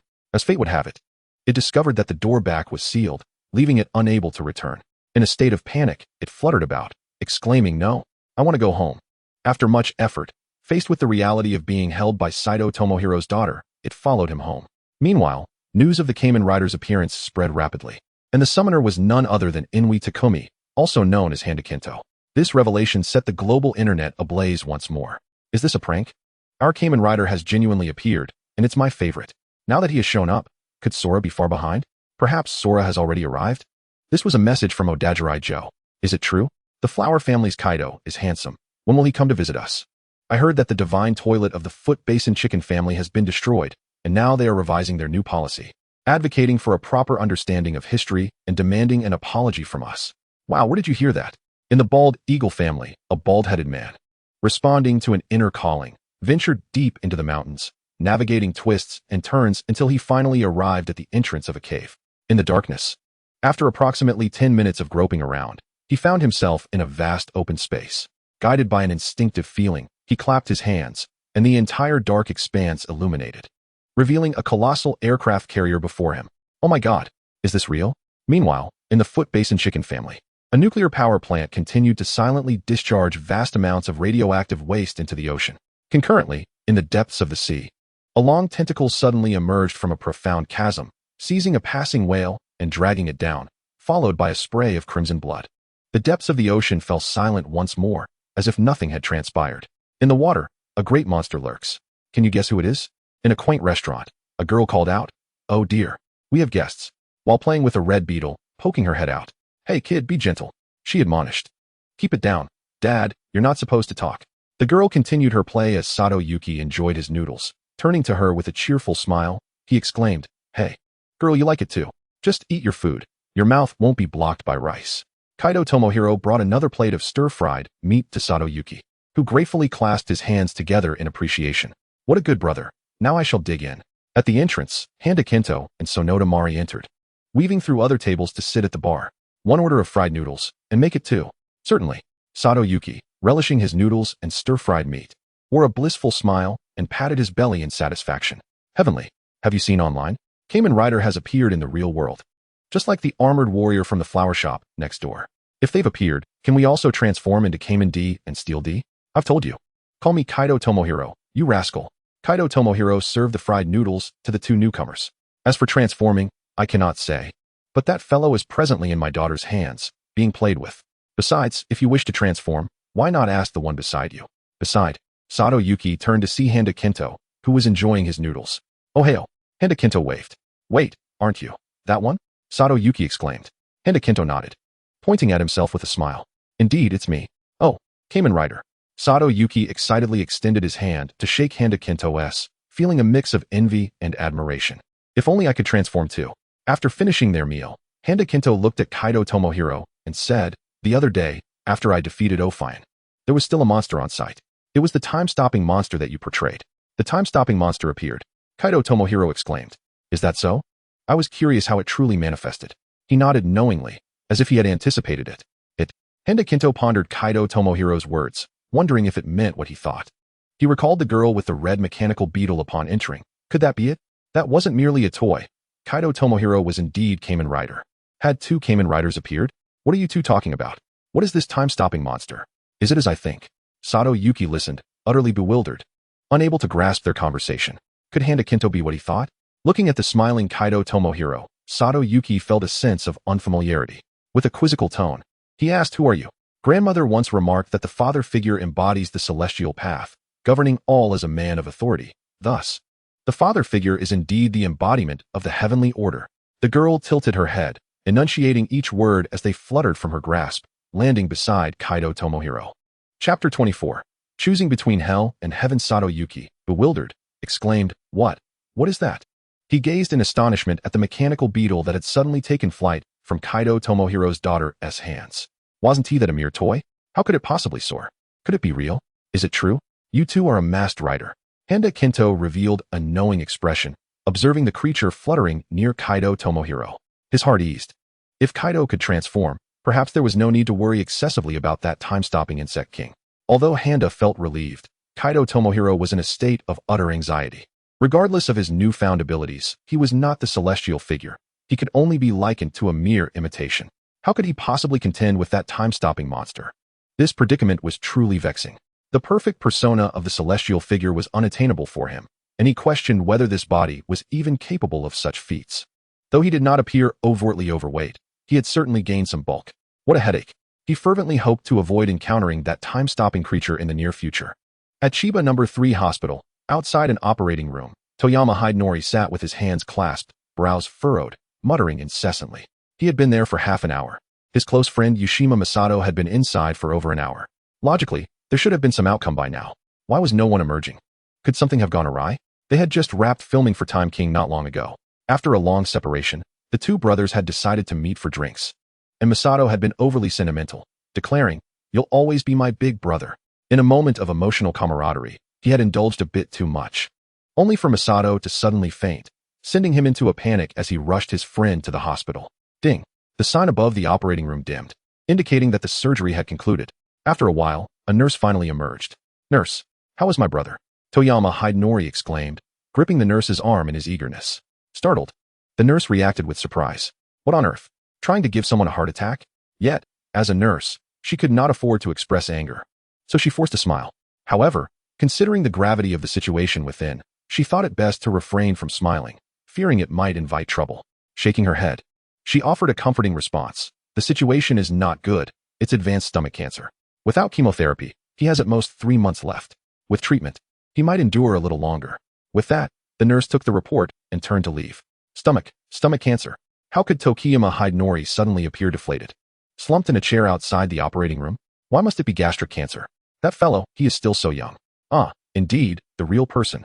Tokiyama Hidenori hastily entered the operating room, where Yushima Masato lay on the hospital bed, devoid of any color in his face, looking utterly woeful. Ah, Yushima Masato. Upon seeing Tokiyama Hidenori enter, attempted to rise, yet he could not muster the strength, his body ached too much. Do not overexert yourself, you fool, knowing you cannot drink. Yet you still pretend. Tokiyama Hidenori reproached him, holding back tears. But, didn't you invite me? How could I not attend as your friend? Yushima Masato managed a feeble smile. Baka. Tokiyama Hidenori sat beside Yushima Masato, firmly grasping his hand. In the world of the living, he had lost this friend. Why must he lose him in reality as well? Just now, I glimpsed the visage of hell, did I not? Is it hell? Yes. It was so dark. So terrifying. Fear not. I am here. Yushima Masato inhaled deeply, gazing earnestly at Tokiyama Hidenori. In the darkness, a voice presented me with two choices, asking whether I wished to go to hell or heaven. Can you guess which I chose? Unable to contain his emotions any longer, Tokiyama Hidenori wept freely, choking on his words. No matter what my friend chooses, I will always be here, always. I chose heaven. Indeed. A person like me still yearns for the light. Hell, how dreadful. Regardless of your choice, I, Tokiyama Hidenori, will be by your side, Masato. Rest well for a moment. Tokiyama Hidenori rose and stepped outside, leaning against the wall as he slowly slid down to the floor. Gastric cancer in its late stages. Even wealth could not alleviate this plight. Why? Inside the operating room, Yushima Masato extended his hand from beneath the white sheets. Clutching something white, an evolution collar from Nexus Ultraman. How miraculous. An evolution collar? Had he stepped onto a fate akin to Ray's? Yet, if this frail body could, then let it emanate a dazzling light. In the hospital's basement morgue, a cabinet containing a corpse suddenly stirred, and then, a multitude of tentacles emerged from within. A creature, as if animated, crawled from the cabinet, beginning to ravenously consume the corpses surrounding it. It was an alien beast. Monster. The alien beast burst forth from the morgue, commencing its feast on humanity within the hospital, rampaging through, leaving not a single soul in its wake. With each consumption, its own form grew ever larger. Within the hospital, a group of officers, engaged in their duties, hastily drew their firearms to confront the aberrant beasts. Although the bullets inflicted little harm upon the creatures, they only grew more frenzied. Outside the operating room, Takeshi Hongo sensed the disturbance and rushed inside, assisting the real Wisaka as they joined the throng in their escape. Is that an aberrant beast? Wisaka broke free from Dishan's grasp, his gaze fixed intently on the creature battling the police. Is this the reason I was bestowed with the power of light? If so, what reason do I have to retreat? Wisaka, what are you doing? Hurry and run. Deshan urged anxiously. I see, Wisaka replied with a smile, retrieving the evolution trust from his pocket. He aimed it at the aberrant beast and fired several shots, reducing the creature to a mere puddle of sludge. I can no longer endure this. I refuse to let others worry for me while I await death, merely wasting my life in the process. I can no longer tolerate that version of myself. Thus, with my fleeting existence, I might as well venture to a place where no one knows I shall perish. Arriving here, I cannot fathom why. But it seems my bleak past has been swept away, enveloped by light. I have never felt lost, for the thought of being able to contribute brings me immense joy. Yet, in this world, there are people, children, many whom I can protect. The very thought fills me with happiness. Therefore, I shall fight. As long as I engage in battle, I shall forget death. Witness my transformation. Wisaka raised the evolution trust above his head, and a gentle radiance illuminated the entire space as he surged forth from the hospital, manifesting as a colossal being of light. Before him stood the newly enlarged aberrant beast, confronting the luminous giant. Wisaka clenched his fist and raised it high, a burst of light erupting into the heavens, transforming into a hemispherical luminescent barrier that cascaded downwards. Chapter 25. Heroes. The hemispherical light enveloped both Wisaka and the aberrant beast, swiftly transporting them into a special realm conjured by the being known as Nexus Ultraman, vanishing from their original surroundings. Inside the hospital, Deshan stood transfixed, gazing at the vanished giant and beast. His EU Dowdu has transformed into light. He has become Ultraman. Nexus? I recall this Ultraman consumes considerable life force. Wisaka, please be safe. Clenching his fists, Deshan realized there was nothing he could do but patiently wait and pray for his EU Dowdu. Metaverse, alternate dimension. With a triumphant demeanor, Wisaka raised his arm before the energy meter, a spark of light emanating from his limb. As he lowered his arm once more, ripples akin to water coursed through Nexus's entire form, causing the giant's hue to shift rapidly from gray to blue and silver. Nexus sprinted towards the aberrant beast, his figure swift as a specter. The creature, however, was no fool. It gathered a sphere of energy and hurled it towards the advancing nexus. As the beam approached, Master Naoyama effortlessly evaded the beast's assault with a subtle turn of his head. He raised his arm high, fist clenched, and upon reaching the creature's massive neck, he forcefully collided with it, toppling the aberrant beast to the ground. Seizing the moment, he grasped the beast's tail and, with a powerful spin, launched it skyward. Following closely, Master Naoyama ascended alongside the creature. As the aberrant beast plummeted under the weight of gravity, Master Naoyama adjusted his position and delivered a flying kick to the creature's horn. With a resounding crack, the horn shattered, and the beast fell heavily, its head striking the ground. Master Naoyama, after executing his kick, skidded a short distance before crouching, swiftly turning to observe the aberrant beast. The creature was not to be underestimated, its level rivaling that of a super beast, posing a significant threat. Thus, vigilance was paramount. As anticipated, the aberrant beast, undeterred by pain, quickly rose after Master Naoyama landed, gathering energy beams to unleash upon him. Witnessing the incoming beams, Master Naoyama swiftly ducked and executed a ground roll, evading the first attack. Rising, he unleashed a blade of light that collided with the second beam, interrupting its trajectory. However, the third beam struck Nexus squarely, as Master Naoyama, fatigued, failed to react in time and was knocked backward to the ground by the force of the assault. With the aberrant beast closing in, Master Naoyama sprang to his feet, colliding with the creature's body, and both were momentarily pushed back by the recoil. The aberrant beast, leveraging its physical advantage, managed to recover first, extending its appendages to ensnare Nexus's neck, while another tentacle swung toward him. Having witnessed many battles reminiscent of Ultraman, Master Naoyama was not easily deceived. He promptly aimed a kick at the beast's abdomen, delivering 1, 2, 3 powerful blows. The force compelled the creature to release its grip on Nexus. Yet, the beast was relentless and charged once more. Master Naoyama executed a somersault over the creature's head, landing deftly and delivering a kick to its back, forcing the aberrant beast to succumb to the ground. Opportunities must not be squandered, for they are fleeting. Mounted upon the otherworldly beast, one arm secured around its neck, Master Nation wielded his other fist, striking fiercely upon the creature's head, each blow leaving a deep indentation. The beast writhed in a frenzy, casting Master Nation aside with ease, and with a deafening roar, it surged toward Nexus, heedless of the impending confrontation. Exploitable vulnerabilities were abundant. The moment had arrived. Master Nation took a step back, raising his arm to point directly at the beast. Radiance ignited along his arm, unfurling like ethereal wings, as he transformed his arm into a conduit for light, forming a bow of brilliance. His right hand evolved into the bow and arrow Nexus armament. This was the bow and arrow light storm, a lethal technique of the blue Nexus in its youthful form. By channeling the energy from the core into the bow and arrow Nexus armament on his right wrist, he conjured a radiant bow, releasing high-speed light arrows capable of wide-reaching accuracy and formidable penetrating and slicing power. However, this technique demanded a charge-up, a luxury the beast would not afford, as it charged recklessly toward Ultraman Nexus. 1 step, 2 steps, the beast lunged, only to strike at an illusion. It whirled around, just as the bow's light beam on Nexus's arm reached its zenith, shooting forth in a flash. So swift that evasion was impossible, it directly pierced the beast's abdomen. With a resounding kuya, the light arrow transversed its body, rendering the creature motionless. Blue Nexus withdrew, and the beast erupted in a series of explosive detonations.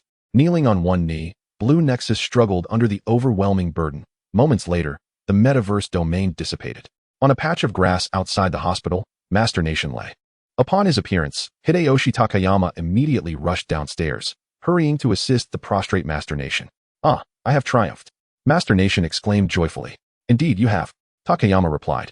"You foolish child, I do not wish for you to be a hero. Simply be an ordinary person. Foolish boy, you cannot even protect yourself. Yet you seek to be valiant.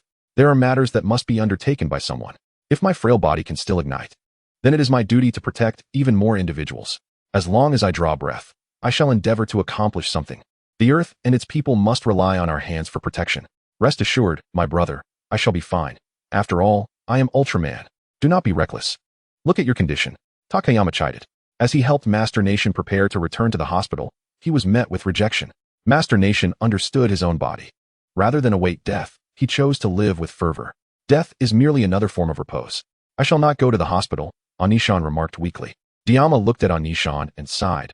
"Very well. If you do not wish to go, then we shall not." Chapter 26. The Resurgence of Galangji Look. What is that? A person. By heavens, that is a person. Quickly, who can swim to rescue her? With a series of splashes, men leapt into the lake one after another, driven by an irresistible urge, for the drowning woman was breathtakingly beautiful, even from afar. Such exquisite beauty could not fail to stir the hearts of men. As the saying goes, action speaks louder than words. Through the collective efforts of the men, the woman was drawn from the water, lying motionless on the ground. Panic ensued as they clamored to administer artificial respiration. Amidst the throng, a high school girl emerged, pushing through the crowd of men. Step aside. Do not take advantage of her. I will perform artificial respiration. The girl set down her backpack, crouched gently, and carefully opened the woman's mouth, inhaling deeply before passing her breath into the woman. The sight left the surrounding men envious, wishing it were themselves in her place. Oh, the heartache. Oh, the jealousy. After several attempts at resuscitation, the woman's eyelashes fluttered slightly, igniting a wave of excitement among the onlookers. She was alive, seeing the signs of life. The girl redoubled her efforts, combining artificial respiration with chest compressions, inciting fervor and blushing in the men nearby. The woman awakened, gazing in bewilderment at her drenched body. Had she not perished? Had she not succumbed in the arms of her beloved? Why then, was she still alive? Are you all right, miss? The girl, relieved to see the beautiful woman revive, breathed a sigh of relief, knowing her school lessons had proven invaluable. I am well, thank you. The woman nodded, acknowledging the irony that she would not have drowned even without rescue. Yet she understood the artifice of human interactions. Thank you, you have saved me. The woman expressed her gratitude to the surrounding crowd. The men responded with cheerful smiles. It is nothing, nothing at all. No need for thanks. It is our duty as men to protect women. Is it truly a duty? The woman's smile captivated all those present. In a CAF on Dongjing Street, two elderly gentlemen sat by the window, each with a cup of coffee before them. Brother Shinwo, does your girlfriend not care for you? Joked Otatake, seated opposite Gazan Shinwo. Girlfriend? I have none. I am but a solitary soul. Shinobu Kasayama humorously remarked that, in truth, he was not without a girlfriend, nor did he desire one. For he had become deeply enmeshed in his role. The influence of the tattooed rose girl had profoundly affected him, leading him to fall in love with a figment of his imagination. Moreover, he had personally taken her life. You're lying. A handsome fellow like you surely has a girlfriend, retorted Ryo Odajirai, his skepticism evident. Oh, spare me. Shinobu feigned anger, tossing a tissue at Ryo, who was simply too cheeky. Both on and off the stage, a rather unreliable character, indeed. Seated calmly in a CAF, the two old friends exchanged pleasantries about recent events. To their surprise, a fan approached them, seeking autographs. Thank you for your support. Ryo wrote his name, adding a note of encouragement. Never give up on your dreams. The fan, filled with excitement, gave Ryo a thumbs up, a gesture so familiar that it momentarily took him aback. After a brief pause, he smiled and reciprocated the gesture. Gambat. The fan cheered as they departed, leaving Ryo elated by the affection of his admirers. The feeling of being liked was truly wonderful. He resolved to cherish the smiles of everyone, striving to emulate the diligence of his character, KKO. I am KKO, he mused, still basking in the warmth of fan admiration. Little did he know that shortly after the fan's departure, a figure known as Galangji reemerged just a street away from the CAF. The monstrous Zigu Mumba resurfaced, and at that moment, this spider, like Galangji's memories, were frozen in the instant he had been slain by KKO. Consequently, Zigu Mumba became extraordinarily agitated, unleashing a torrent of webbing upon the streets, ensnaring hapless passers-by in a fit of rage. KKO, KKO, I will kill you, he roared. The crowd erupted into chaos, fleeing in panic. A monster! A monster! They cried. Help! Help! Recognizing Galangji, the fan from earlier shouted, everyone run. The throng scattered in disarray, oblivious to the sobbing little girl stranded in the midst of the street. Amidst the mayhem, the fan noticed her plight, while the webbing descended ominously towards the child. With bloodshot eyes and clenched fists, he wrestled with an internal conflict. Should he rescue her, risking his own life, or remain safe, betraying his admiration for KKO? Run, child, he urged, as the webbing threatened to ensnare him. In a moment of selfless bravery, he dashed forward, shoving the girl to safety just as the strands ensnared him instead. The fan smiled and gave a thumbs up to the weeping girl, urging her not to give up, for her life was just beginning. The girl stared blankly at the person being dragged away, her mind frozen in shock. Was it all coming to an end? Her life? As she watched her body rise further from the ground, the fan felt no regret. He was proud to have recklessly saved the girl.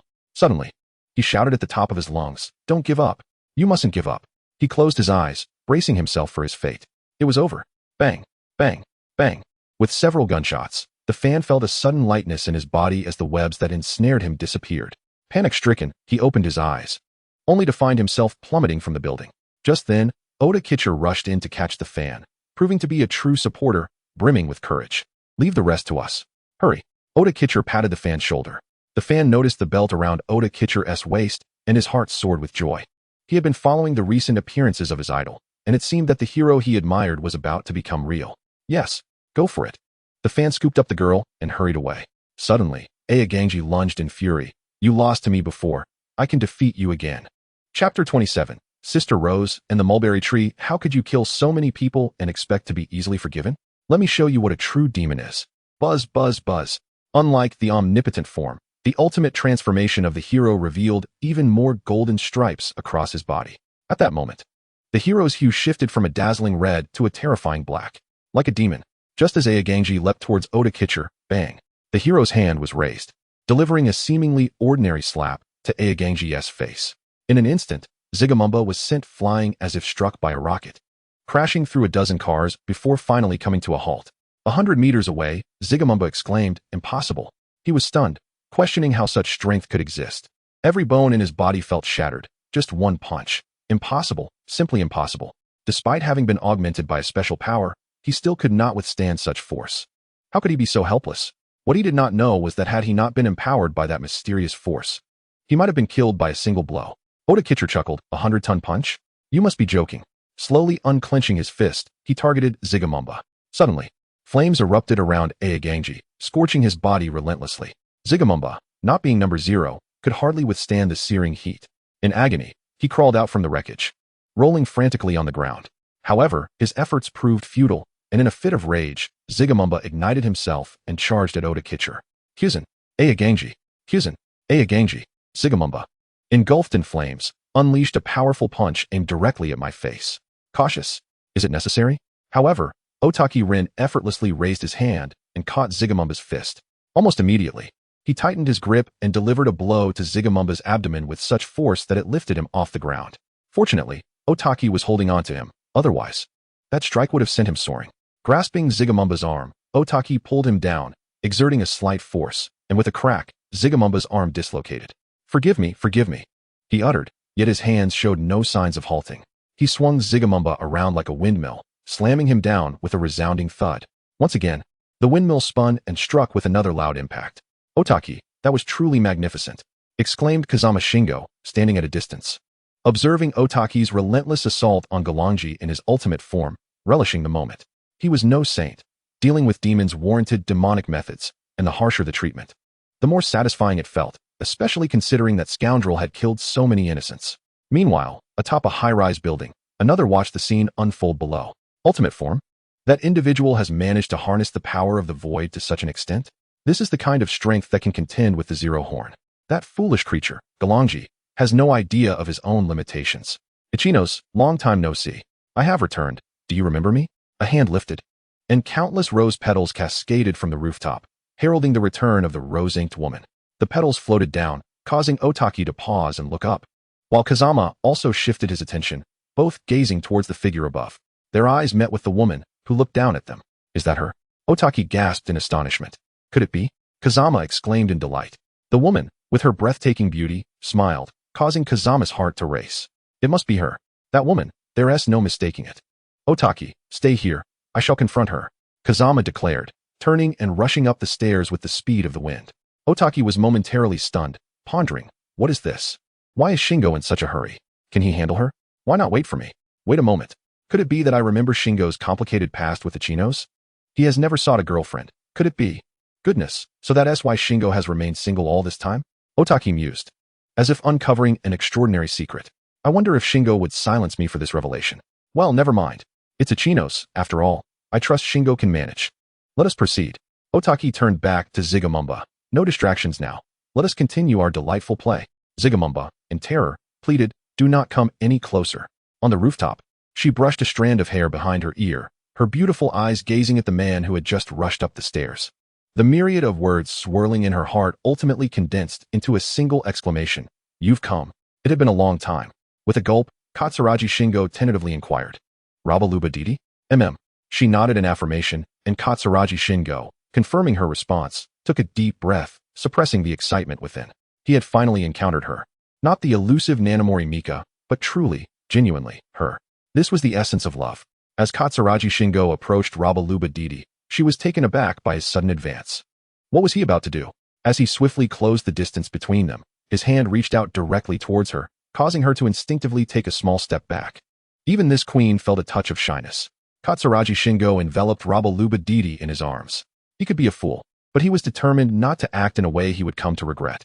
Affection is simply affection, devoid of any rationale. Were it not for his feelings for her, he might have perished countless times already. At last, he could declare, "I finally met you." Rabaluba Didi, though puzzled by his unusual behavior, accepted his embrace. What could be more delightful than this moment? Regardless of the circumstances, Katsuragi Shingo believed in his own strength to win over Rabaluba Didi, guiding her away from harm against humanity. "It brings me great joy to see you." Rabaluba Didi. "I'm equally delighted, Shingo. Please, don't call me that. Just call me Shingo." "All right." Unable to contain the fervor in his heart, Katsuragi Shingo leaned in and kissed Rabaluba Didi. She, taken aback yet responsive, embraced him in return, sharing a passionate kiss. At the staircase, Odajirai was left dumbfounded. Having just extinguished that ancient threat, he stumbled upon such a scene. It was utterly exhilarating. However, it was best not to intrude on their moment. Odajirai cautiously retreated to the staircase, slowly extracting his phone from his pocket to turn off the flash.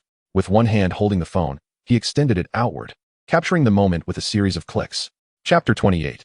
Kinji and Tomohiro. In the end, the lovers found their happily ever after. Katsuragi Shingo had finally won the heart of his beloved. It was a tranquil day. Handa Kinji and Saito Tomohiro were undergoing rigorous training, preparing for the imminent threat of the time-stopping insect. Meanwhile, Nagano Hiroshi was diligently learning from Takamine Keiji how to become a true sorcerer, humbly seeking to master every forbidden technique from his mentor, determined not to suffer the same embarrassment as before. Katsuragi Shingo and Rabaluba Didi strolled through the streets, shopping together, while Odajirai trailed behind, dutifully carrying their bags. Tokuyama Hidenori chose to accompany Uchiyama Masato to a place he had long wished to visit, seeking to unwind and relax. In a certain underground chamber, Hanada Kinto's lips twitched as he questioned, "What on earth are you, a perverse creature?" It had scarcely been a while since Kaido Tomohiro had significantly enhanced his combat prowess, which was utterly absurd. "Are you truly human? Is there such an immense disparity among individuals? I am uncertain. It feels as though my body is autonomously evolving at an astonishing rate. Perhaps I am destined to become a true embodiment of the Tao," Kaido Tomohiro explained while rhythmically striking the punching bag. Bang! The bag was punctured yet again, sand spilling forth from the gaping breach. "All right, it's broken again." Kaido Tomohiro discarded the damaged bag aside and retrieved a new one, rehanging it. The corner was already overflowing with the ravaged bags, all victims of Kaido Tomohiro's relentless training. Observing the two engrossed in their own routines, Sato Yuki could no longer contain himself and interjected, "You two can't continue like this. The time-stopping anomaly won't just stand there and let you hit it. Why not spar with each other?" "That's a valid point." Both fighters pondered Sato Yuki's suggestion, recognizing its merit. Consequently, Hanada Kinto and Kaido Tomohiro paused their training and donned protective gear before stepping into the ring, each taking their position. Sonoda Mari hurried over to hand Hanada Kinto water and a mouthguard, while Sato Yuki did the same for Kaido Tomohiro. As they warmed up their bodies, Sonoda Mari shot Sato Yuki an approving glance, discreetly unveiling popcorn and cola. The duo settled down, anticipating an entertaining spectacle. The two combatants approached each other, their forearms brushing together. "All right, the game begins." Hanada Kinto and Kaido Tomohiro instantly created distance, their focus sharpened as they scrutinized one another. Masters await the opportune moment, circling each other on the stage. Suddenly, Hanada Kinto could no longer restrain himself and initiated the first move, stepping forward slightly and launching a punch aimed at Kaido Tomohiro's abdomen. It was merely a feint, as he sought to expose a vulnerability in Kaido Tomohiro's defense. "Unfortunately for him, I have already seen through your move." Kaido Tomohiro, without even glancing at Hanada Kinto's attack, countered with a powerful fist aimed directly at Hanada Kinto's head, forcing him to retreat and abandon his offensive. The initial exchange yielded no advantage for either party. The struggle between masters truly demanded immense effort. Indeed, remarked the spectators, utterly perplexed. In a battle of masters, the greatest fear is being seen through by the opponent. With this in mind, they resolved to forego intricate techniques and engage directly. Indeed, Kaido Tomohiro and Hanada Kinto were of the same mind. The two individuals rushed toward each other, exchanging blows in a primal display of raw strength, neither willing to yield an inch. The first to show weakness would be deemed the loser. Haneda Kinto unleashed a powerful punch, striking Kaido Tomohiro squarely in the face, sending him staggering backward. Damn you! Kaido Tomohiro retaliated with a swift hook, the impact resonating through the air. After several exchanges, Haneda Kinto seized Kaido Tomohiro around the waist, forcefully slamming him against the ropes. Utilizing the momentum, he lifted Kaido and executed a heavy back slam onto the ring. Kaido, gripping Haneda's arm, effortlessly mounted him, employing a scissor hold around Haneda's neck. And with a swift motion, he spun 720 degrees, crashing down with tremendous force. The spectators below erupted in excitement, shouting encouragement for the brawl to continue. Outside, in a derelict building, Haneda Kinto fumbled with his phone, pressing the button 555. He raised his phone high and inserted it into his belt. A swift motion triggering a transformation. The photon veins spread out, a red light flashing as armor enveloped his body. With a flourish, Haneda Kinto turned to face Kaido Tomohiro, a silent challenge in his gaze, beckoning him to transform and commence their battle. As his grandmother once said, one must give their all in combat. Kaido Tomohiro slowly raised a hand, a red beetle landing upon it, prompting him to declare with flair, "The sun is great because it illuminates even the dust." He inserted the device into his belt, and the heavy armor rapidly covered him. Immediately, he flicked his arm, causing the armor to hum and slowly release its restraints. In a spectacular display, the armor shattered, revealing his crimson battle form, with a red horn rising from the chest piece, solidifying atop his head. The two masked riders stood face to face, locking eyes as the battle reignited. Haneda Kinto and Kaido Tomohiro charged at one another, their fists colliding with the armored chests, both recoiling several steps. After a swift turn, Haneda brandished a camera-shaped weapon, while Kaido wielded a kunai gun, showcasing their formidable armaments. Noticing the extended length of Kaido's kunai, Haneda silently returned the camera to his belt, drawing forth a sharp blade. "Perfect," he exclaimed. In response, Kaido discarded his kunai gun, and Haneda followed suit. Both rising to their feet, Haneda donned an acceleration wristwatch and gestured toward Kaido Tomohiro, signaling the start of their enhanced showdown. "Accelerate," he urged, enthusiasm palpable in the air. With a swift motion, the two individuals vanished, only to reveal a chaotic scene on the surrounding abandoned buildings, where dust swirled in disarray. An inexplicable fist and foot imprints appeared. Broken walls and numerous debris littered the area. In the midst of this turmoil, Haneda Kinto launched his attacks while Kaido Tomohiro defended, engaging in a vigorous exchange, yet neither inflicted harm upon the other. Chapter 29. Speak your wish. Fist met fist, foot met foot. The super-accelerated collisions generated unusual frequency fluctuations, possessing substantial physical damage akin to a small airburst. While a single airburst might not significantly impact such a dilapidated structure, Haneda Kinto and Kaido Tomohiro were engaged in combat. The number of super-accelerated collisions between them had easily reached the tens, hundreds, or even thousands. It could be said that within 10 seconds, they effectively demolished an entire abandoned building, as walls, pillars, floors, ceilings, and staircases crumbled under the force of their conflict. As the deep crimson drill soared forth, Haneda Kinto leaped into the air, unleashing a critical kick. However, upon being marked, Kaido Tomohiro found himself immobilized, and the crisis triggered an innate response from the essence inherited from Tendusuji, propelling him into the third state of acceleration, rain time. To Kaido Tomohiro, Haneda Kinto's figure momentarily froze, resembling a still image, while he himself moved with fluidity, commanding the situation. Indeed, the acceleration was astonishing, yet Haneda Kinto was not of an error. His acceleration encompassed 3 distinct states. The first was a standard acceleration, slower than the enhanced version, where objects were visibly moving at a leisurely pace. The second was double acceleration, the initial state of the third-generation steel fighter, wherein movement was imperceptible, appearing to be at a standstill while moving at an extremely slow rate. The third state, rain time, approached a near stop in time, requiring extraordinary physical prowess, accessible only to Tendusuji and the peak of the young master. Kaido Tomohiro turned. Placing a hand on his belt lightly, he pivoted and delivered a kick that collided with Haneda Kinto's deep crimson drill, resulting in a resounding explosion. Flames erupted skyward, and the abandoned building seemed unable to withstand the force, collapsing with a thunderous roar, sending plumes of smoke soaring into the air. This kick resulted in a stalemate, as both were thrown back by the shockwave, landing on the ground, their armor disintegrating in an instant. "Impressive," Haneda Kinto exclaimed, clutching his chest, only to faint moments later. "You're not so bad yourself," Kaido Tomohiro replied, enduring the pain as he rose. "Had it not been for that sudden surge of power, you might have truly defeated me. Alas, I had my own advantages." Supporting Haneda Kinto, they began their return journey. In a corner opposite the Diwa Tower in City Z, a ragged man gazed vacantly at the letters Diwa atop the building, his heart heavy with regret, knowing that the opportunity had ultimately slipped away. How absurd, how deeply frustrating. The man slowly closed his eyes, tears streaming from the corners of his eyes. Mere months ago, he was the highest authority within that grand edifice. And now he had devolved into a despised beggar. The situation was undeniably theatrical. Perhaps this was merely an illusion, a cruel jest of fate. For he had always been a beggar at heart, not a CEO. Is there no room for discontent? A deep, resonant voice pierced the silence. And the man abruptly opened his eyes. Who spoke?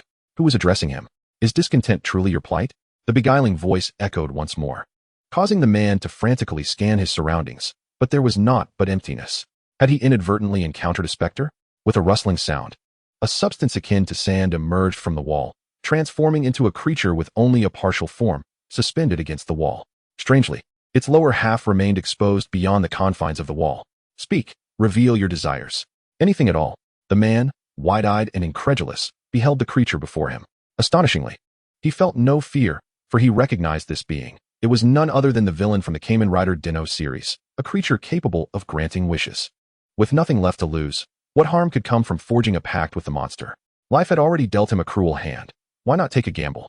Oh, my wish is to kill him, the man proclaimed, his eyes glinting with malice. Very well. The creature, composed of sand, leapt from the wall, acquiring a corporeal form. After regarding the man, it merged into his being. In a lavish 5-star banquet hall, Sato Kin engaged in conversation with several prominent figures. Surrounded by a bevy of stunning young women, renowned starlets eager to collaborate with him. However, the fickle nature of fame amused him. Sato Kin dismissed a few of the girls, refocusing on the discussions with the influential men. In one corner of the banquet hall, a pastry lay with a piece missing, devoured.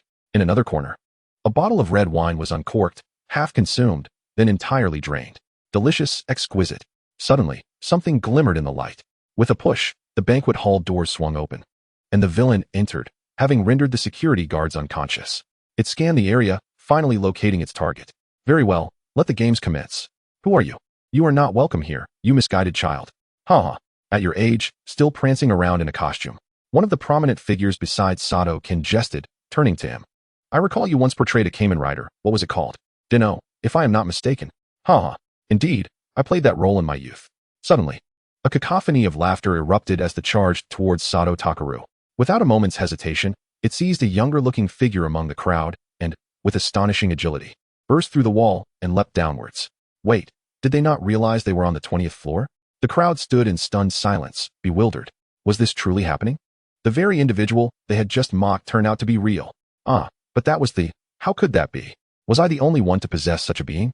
A voice echoed through the void, reaching Sato Takaru's ears, rendering him momentarily speechless.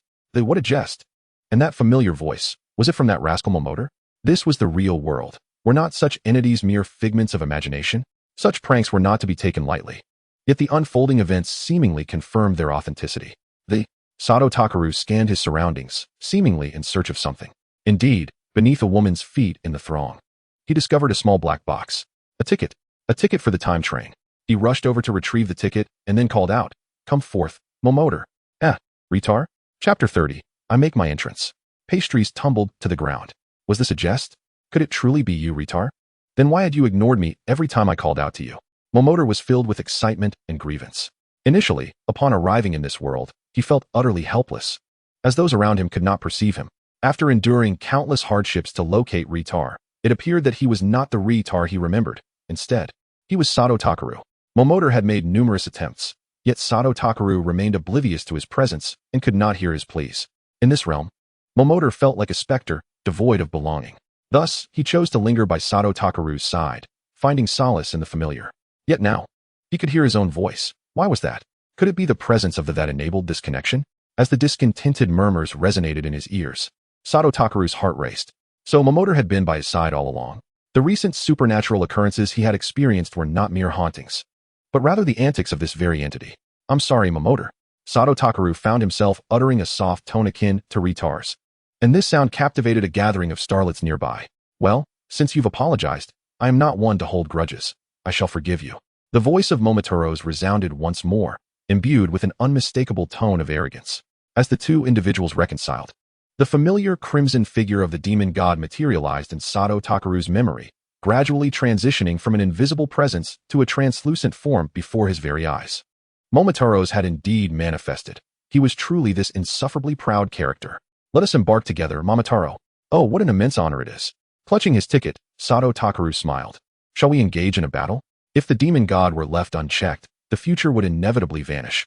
Thus he had no choice but to take action. With a resounding sound, the Den-O transformation belt appeared around Sato Takeru's waist, confirming the reality of the situation. He deftly secured the belt and angled his ticket downward at a 45-degree angle. The vibrant armor of Den-O's initial form enveloped his body, leaving onlookers in a state of astonishment. Mere moments ago, a monster had emerged, and now, even Kamen Rider Den-O had made his appearance. As Den-O manifested, a train materialized out of thin air outside the building, gliding through the air before halting against the shattered wall. Are you ready, Momotaro? Let us proceed. Sato Takeru pressed the red button atop the belt, unable to contain his anticipation. Momotaro's, brimming with excitement, rubbed his hands together before leaping into the form of Den-O. The thunderous roar of a train echoed around Den-O, as a striking red chest armor swiftly enveloped his initial form. A red, peach-shaped object emerged from the back of his head, gliding forward to transform into something resembling eyes. Momotaro's raised his thumb, pointing at himself, then spread his arms wide. Hey, don't show off, Momotaro. Be cautious of that demon god escaping. Sato Takeru's voice resonated from within Den-O's body. Oh no. Momotaro's sheepishly scampered towards the gaping hole in the wall and leapt into the train. The train sped away, leaving a bewildered crowd behind. Look, I see it. The train soared through the sky for a while before spotting the demon god weaving between the buildings. Without hesitation, Momotaro steered the train in pursuit. No matter how swift the demon god may be, it could not outrun the train. In no time, they had caught up. The train positioned itself before the demon god, and Momotaro's emerged from the vehicle, exclaiming, "Time shall not be toyed with. You there." He pointed at the demon god, gesturing toward the ground, implying the release of the captive and surrendering himself willingly. With a sly grin, he crooked his finger towards the demon god. Come on, Den-O. This troublesome fellow seems unable to escape. The demon god, discarding the captive, charged toward Den-O. With arms crossed, turned to the side and extended his right foot. In an instant, he watched as the otherworldly demon could not halt its momentum and collided with his foot, tumbling to the ground and rolling thrice before crashing into a grand tree. Ha ha ha, you fool. So clumsy, yet you dare to disrupt the time. Seizing the opportunity, unleashed a torrent of mockery upon the demon. Infuriated, the demon slammed the ground and drew its weapon, scrambling to its feet and charging at. In a leisurely manner, unsheathed 4 electric cleavers from his waist, skillfully combining them into a singular blade, poised in his hand. As the demon closed in, he slowly raised the weapon to parry its assault. Are you chopping wood? That is not how one strikes a person. With a slight bend at the waist and a reverse grip on the blade, executed a horizontal slash that cleaved through the demon's midsection, sparks flying in all directions. Following this, he swiftly maneuvered behind it, delivering a vertical strike that brought the demon crashing to the ground with only 2 blows. How pathetic. Resting the blade upon his shoulder, placed a foot upon the fallen demon, bemused by how such a weakling dared to emerge. This is utterly unfulfilling. In a fit of frustration, he kicked the demon and unleashed a flurry of strikes with the electric cleaver, leaving the demon battered and bruised. This is no fun. No fun at all. Allow me to demonstrate my second lethal move. Switching hands with the blade, produced a ticket and traced it along his belt, charging it with energy. A multitude of electric arcs erupted from the belt, connecting to the cleaver. Soon, the cleaver's blade detached from the hilt, soaring into the sky and slicing through the air. Wielding the blade, descended with a powerful horizontal slash, followed by a vertical crosscut that rained down upon the demon. Moments later, the demon exploded in a thunderous blast. With the blade returning to the cleaver's hilt, victory claimed. As the armor dissipated, soared from the Electric King's form, landing beside, who had now also regained his corporeal presence. How dull. As expected of you. Truly formidable. Oh, it's nothing special. Blushed and turned away, waving his hand dismissively. Now, can I transform into the Electric King as well? Clutching the ticket, felt a twinge of unease, sensing an ominous omen. In the meantime, and supported as they arrived at the entrance of the elementary school, having stood there for an hour. What exactly are you planning to do? It's already been an hour. Bellowed. I am here to pick up my daughter. Replied matter-of-factly. Seriously, does it require arriving an hour early? You don't understand. My grandmother always said one must never keep a lovely girl waiting. Declared, pointing skyward. I star you star. Kento Handa gritting his teeth. Chapter 31. The amusement park set to be demolished 10 minutes later, the school bell finally rang. Kinto Handa let out a sigh of relief, glad that the day had come to an end. However, Tomohiro Saito was gazing into the crowd, searching for his daughter. Suddenly, his eyes widened in disbelief as he saw a mischievous little boy holding his precious daughter's hand. What in the world? Crack. Tomohiro Saito was oblivious to the fact that he was gripping tightly. Ah, it hurts. Kinto Handa felt as though his shoulder was being crushed. What are you doing, Saito? Following Saito's gaze, Handa realized that a boy was indeed holding his daughter's hand. That brat, a daughter's boy, I loathe those types. Tomohiro's hand was already reaching out, causing Handa's eyelids to twitch. No way, brother, that's excessive. The boy merely held your daughter's hand. There's no need to consider violence. No. Handa quickly seized Saito's hand. I will kick him to death. No one can stop me. Wimby City. Happy Amusement Park. A gentle breeze swept through, accompanied by the eerie sounds of the creaking roller coaster tracks, reminiscent of knives scraping glass, a chilling cacophony. The noise emanated from the rusted rails, groaning under the pressure of the wind. Hey kid, get away from there, it's dangerous. A man in uniform, wielding a baton, exclaimed as he rushed to the roller coaster's fencing, swiftly pulling the boy away from the precarious tracks.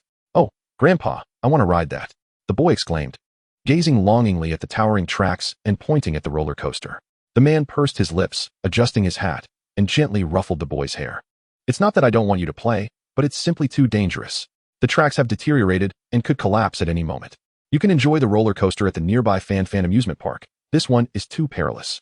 The man's words pierced the boy's heart like a sharp blade. The officer led the boy away from Happy Amusement Park, who looked back in confusion. Longing at the now deserted amusement park, silence engulfing the area once more. Are they really going to demolish it? What a shame. I wanted to play with the children one more time. I longed to see the smiles on their faces. Where did that voice come from when the amusement park was so empty? Wimby University, classroom of class 3 to 2. Koji Murakami. Mori, could you share your thoughts on the relationship between the old and new? Hatsuhana Hasegawa smiled, gesturing for Murakami to take a seat. In his class, there were few demands. Students and teachers interacted as friends, free from restraint. Hasegawa Hatsuhana stood before the blackboard, chalk in hand, inscribing the characters for new and old. He then turned to face the students below, taking a seat as he contemplated the enduring debate surrounding these two concepts. He found himself at a loss. Should one discard the old in favor of the superior new, or should one forsake the promising new to preserve the old? Each individual held their own perspective on this matter. Let me articulate this. When juxtaposed, the new is inherently more refined, elevated, and advantageous, possessing a greater capacity for adaptability. Thus, the emergence of new phenomena inevitably supplants the old. This transition is inescapable. Conversely, the old defies the objective laws of progress, losing its necessity for existence and gradually fading away. However, this does not serve as a justification for a mere penchant for novelty. The existence of both new and old is contingent upon individual choices. Everything has its significance. Perhaps the allure of the new is undeniable. Yet the old also embodies cherished memories that we can scarcely relinquish, does it not? Applause erupted as the class concluded. Murakami Koji approached Hasegawa Hatsuhana, bowing in gratitude. Thank you, sensei, for enlightening me. He resolved to return to that place one last time. While it may indeed deserve replacement, the beautiful memories would forever reside in his heart, wouldn't they? Respect your choices, my child. Hasegawa Hatsuhana responded, offering a reassuring pat on Murakami Koji's shoulder and a smile, accompanied by a thumbs up. After school, Murakami Koji left alone, his demeanor somber. Hasegawa Hatsuhana fortuitously encountered him again. Noting the distress in his expression, concerned for his student, he decided to quietly follow him to ascertain his well-being. As they approached the amusement park, Hasegawa Hatsuhana observed Murakami Koji scaling the wall to enter. A realization dawned upon him. He vaguely recalled recent governmental proposals to demolish the site in favor of a new building. Loosening the collar of his shirt, he grasped the railing, feeling invigorated by the challenge, and followed suit, scaling the wall. Inside the amusement park, Murakami Koji wandered among the attractions, gently caressing each one. As they stirred fond memories in his mind, playing on the carousel with friends, enjoying bumper cars with his father, riding roller coasters with his brother, and sliding down water slides with his sister. Each recollection was a fragment of his most cherished past. Regrettably, his companions had perished in tragic accidents. A childhood friend drowned. His father was struck by a vehicle, his brother faced dire consequences in a drug bust, and his sister now lay in a hospital. A mere shell of her former self. He was left with only the amusement park, which too seemed destined for demolition. As Murakami Koji sat upon the carousel, a sudden crack echoed. The wooden horse shattered beneath him, sending him tumbling to the ground with a painful thud. Amidst laughter, tears began to flow. Behind the distant trees, Hatsu Hasegawa silently observed Hiroshi Murakami. Suddenly, two resounding booms echoed, startling both Murakami and Hasegawa, prompting them to approach the source of the noise. It turned out that the construction team had covertly commenced the dismantling of several small amusement facilities. The two stood apart, silently witnessing the unfolding events, neither attempting to intervene. As the structures were being taken down, a peculiar source of energy began to emanate from all the attractions within the amusement park, gradually converging towards the roller coaster. After a while, the gathered energy transformed into swirling orange particles of light, manifesting in circles around the roller coaster. What is that? Look over there. Several construction workers, noticing the luminous spectacle at the roller coaster, lifted their heads in unison. Murakami exclaimed, "What is that?" Hasegawa replied, "It looks quite familiar." Moments later, expressions of inquiry, curiosity, and astonishment morphed into sheer terror among the onlookers. Could it be? It was indeed the acid monster Ho. Hasegawa rubbed his eyes, squinting in disbelief. To his astonishment, it truly was the acid monster Ho. But why was Ho manifesting in the real world? What could have caused this? Hasegawa pondered. But clarity struck when his hand inadvertently brushed against the haunted house nearby. Ah, I see. He realized. Ho was born from the negative energy generated by the entire amusement park. Monster. It's a monster. Everyone run. Run. The workers, terrified, abandoned their tools and fled for their lives, leaving the dismantling of the amusement park to those who dared. As the workers scattered, something remarkable occurred. Ho, upon its appearance, did not wreak havoc but instead gazed vacantly at its surroundings, slowly rotating its body as if attempting to absorb everything in the amusement park. It seemed to validate Hasegawa's assertion. Ho was indeed a creature born from the park's negative energy. Yet, how could a lifeless amusement park generate such immense negativity? Could it truly be intended for destruction? Murakami, observing Ho at the center of the roller coaster track, felt no fear. Instead, he retrieved a summoning device resembling Ultraman from his backpack, his eyes gleaming with excitement at the sight of the glowing stick. It must be you, right? You transformed the amusement park into Ho. Ho must be the embodiment of the park itself, wanting to play with us one last time before its dismantling. Tears streaming down his face, Murakami raised his hand towards the acid monster Ho on the roller coaster, exuberantly waving. Look here. Ho, it's me. I'm Hiroshi. I'm Hiroshi. In the distance, Hasegawa Hatsuhana was utterly astonished. Why was his student carrying an Ultraman Decker transformation device in his backpack? Moreover, it seemed as if he believed that H was brought by Decker himself. What was he doing? Goodness, why was he raising his hand? Wait, was he about to? Indeed, in the next moment, Hasegawa Hatsuhana witnessed Murakami K&I raising his hand and shouting at H. My goodness, is this child out of his mind? K&I, you are genuinely reckless. That is a monster. I am not Decker, and if you act so foolishly, I cannot save you. Hasegawa Hatsuhana felt he could no longer remain hidden. Otherwise, this child would truly bring about his own demise. He hurried over to restrain Murakami K&I's hand, exclaiming, Child, do not be reckless. Cease your shouting. Stop it, you little rascal. Hasegawa Hatsuhana was in a state of panic, beads of sweat forming on his forehead. Who would have anticipated that upon seeing Hasegawa, Murakami K&I would become even more exhilarated, shouting, Thank you, Yashiro no Morisaki. Almost losing his temper, Hasegawa Hatsuhana managed to restrain himself, realizing he was a teacher and could not resort to foul language or express anger towards his students. Be quiet, I implore you. Upon hearing the commotion, H turned its head and soon noticed the two humans on the ground. H vigorously struck its own body, leaving Hasegawa Hatsuhana perplexed. What was it doing? H, you are at an amusement park, right? I am K&I. The two, one human and one beast, engaged in a conversation, oblivious to whether the other understood, becoming increasingly animated. However, when H caught sight of the shattered amusement attractions, it paused momentarily before erupting in fury. H leaped from the roller coaster, its eyes ablaze with molten sulfur cascading down in torrents. It mournfully wailed, bending its colossal form to cradle the broken attractions. Look out! Hasegawa Hatsuhana pulled the foolish K&I, who was eager to rush towards H. Did you not see the sulfur pouring down? A mere drop could evaporate you. Are you courting death? H is grieving. Do not pull me away, Morisaki. K&I exclaimed.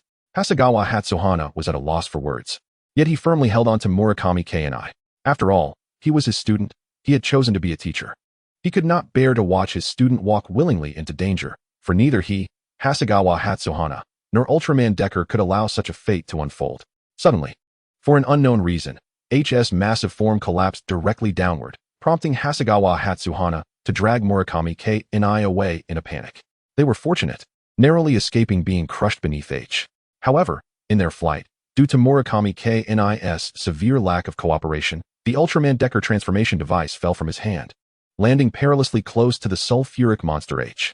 Ah, my electric baton. What do you mean by electric? Teacher, I shall procure a new one for you. Hasegawa Haruhane was momentarily taken aback. No, Murasaki, that was the only gift my late father bestowed upon me. With a resigned sigh, Hasegawa Haruhane closed his eyes. When he reopened them, he gently patted Murakami Koji's shoulder, reassuring him, "You need not go.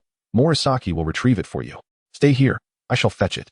Hasegawa Haruhane dashed forward, bent down to pick up the electric baton that lay perilously close to Ho, but as he turned to run, he froze in place. A torrent of memories flooding his mind. It was a recollection of his past life as Mamoru, an experience that felt more vivid than ever, as if he truly embodied Mamoru. "Murasaki, run!"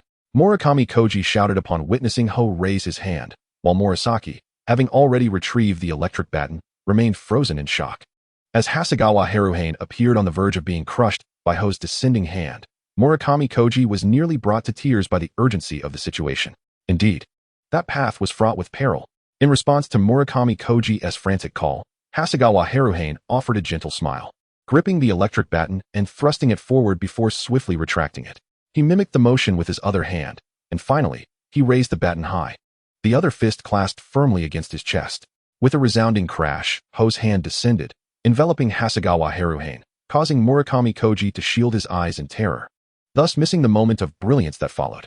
Unlike the other Ultramen, Eddie's head was a striking combination of red and silver, and his physique was distinctive, adorned with a massive diamond-shaped gem at his waist.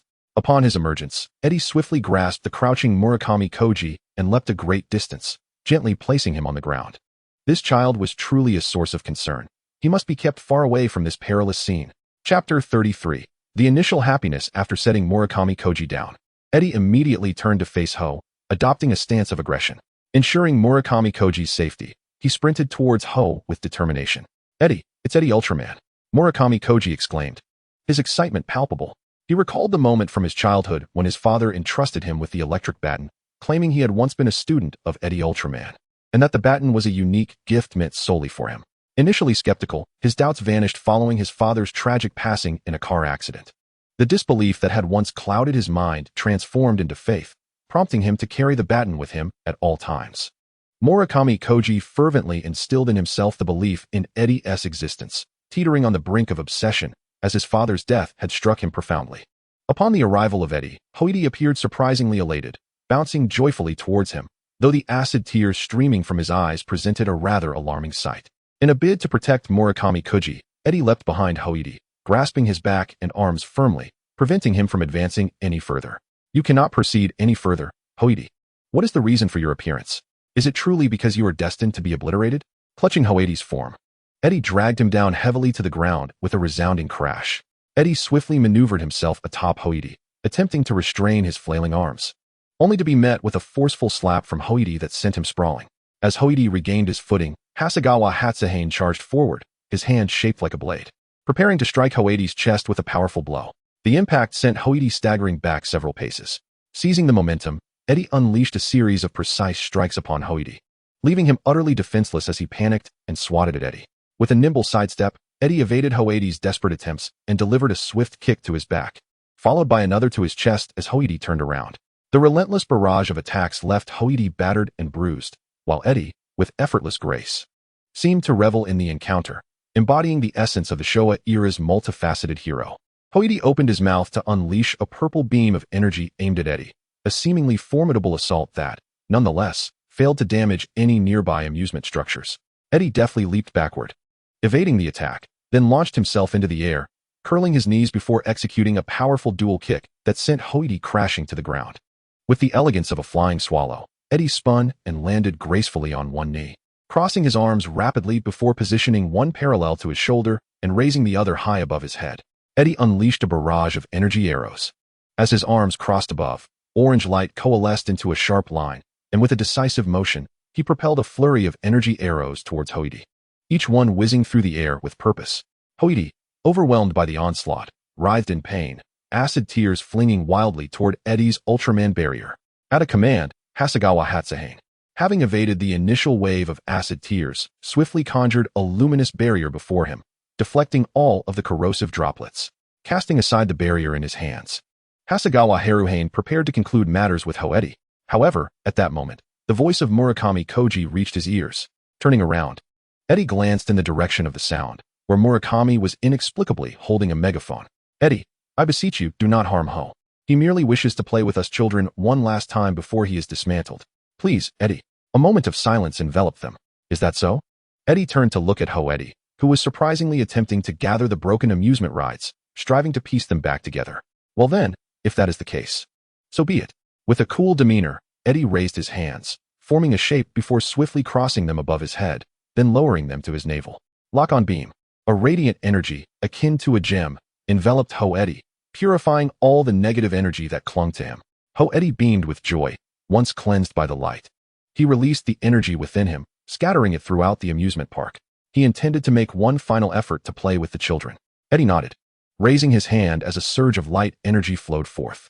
Hasegawa Haruhane resolved to assist Hoedi in fulfilling his last wish. Golden radiance bathed the amusement park, restoring its luster. In that moment, the joyful park transformed into a veritable paradise, shimmering with golden light and enveloped in warmth. The damaged rides appeared as if time had reversed, returning to their original pristine states, as though they had never been broken at all. Children and adults alike were drawn to the brilliance.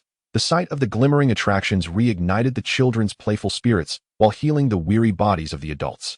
Memories of their own youthful laughter at this very place resurfaced. Children ventured forth to play, and surprisingly, the adults followed suit, momentarily shedding all burdens. United by a singular desire to revel in joy, all those who had once cherished beautiful memories in this place flocked to the amusement park, while those with ill intentions found themselves utterly unable to enter. Murakami Koji joined the children in their merriment when suddenly, familiar voices echoed in his ears. Turning to look, he saw his friends, sister, and father, tears cascading down his cheeks. Everyone. Hasegawa Haruhane stood with hands on his hips, smiling at the distant sight of Murakami joyfully playing, nodding in affirmation. This, indeed, seemed to be the essence of humanity's original happiness. Eddie, arigato. The children's laughter filled the air as the spirit of the amusement park reemerged, having fulfilled its wish to witness their smiling faces one last time. Cherishing the opportunity to play together once more, leaving no regrets behind. A life of struggle in one's existence, it is imperative to establish a lofty and ambitious goal. However, the journey toward that goal is often fraught with challenges and obstacles. There are no shortcuts to success. To achieve this aspiration, one must strive diligently, pouring forth both effort and passion into the pursuits they hold dear. Chapter 34. Is that all? On this night, the darkness enveloping the world seemed deeper than usual. A gnarled and charred tree, appearing ominously from the heights above, plummeted swiftly to the earth, crashing into a desolate area on the outskirts of Kyoto. The impact created a vast pit capable of accommodating 100 souls. As the deadwood sank into the ground, it began to awaken, much like the legends of springtime revival. Yet, its resurgence bore an unsettling aura, as its vitality was drawn from the life forms within a 100-foot radius. Fortunately, this was a remote area. Had it been in the city, the consequences would have been catastrophic. Within that radius, every tree withered, great birds sensed the impending doom and fled, while the fledglings, too small to escape, had their life essence drained. Even the minuscule creatures beneath the soil were not spared. All sources of life energy were consumed by the withering tree.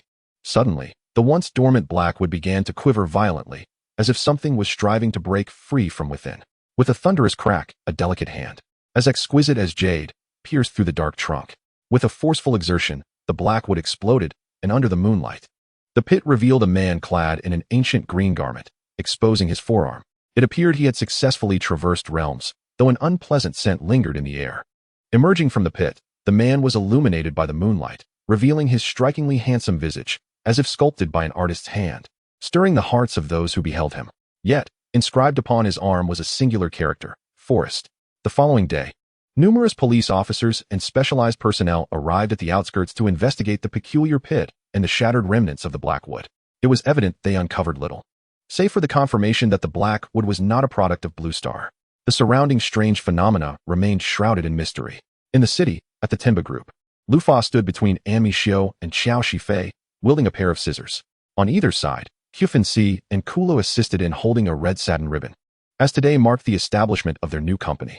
Indeed, These 5 infernal beings had chosen not to wreak havoc, but rather to embark on an entrepreneurial venture. You may wonder where their funding originated. They possessed the mighty Vajra pestle, a tool whose efficacy is self-evident.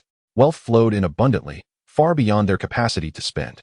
Welcome, everyone, to the grand inauguration of our company. Liao Xiaoqing greeted everyone with a warm smile, exuding an air of approachability, utterly devoid of any semblance of the ominous aura typically associated with a Dark Lord. Congratulations. Congratulations. The audience consisted of representatives from partner companies, and curiously, the renowned Yanlongxia. Wu Jianfei was also present. Why was that?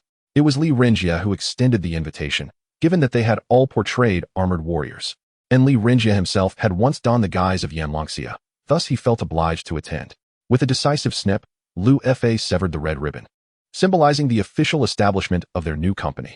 The applause erupted in waves, marking the successful completion of the opening ceremony. Immediately thereafter, Kula hurried to usher the partners for a tour of their new establishment, while Qufens remained outside with a group of people. Xiao Shifei took charge of receiving more distinguished guests, leaving Lu Fa and Ami Xiu to converse with Wu Jianfei.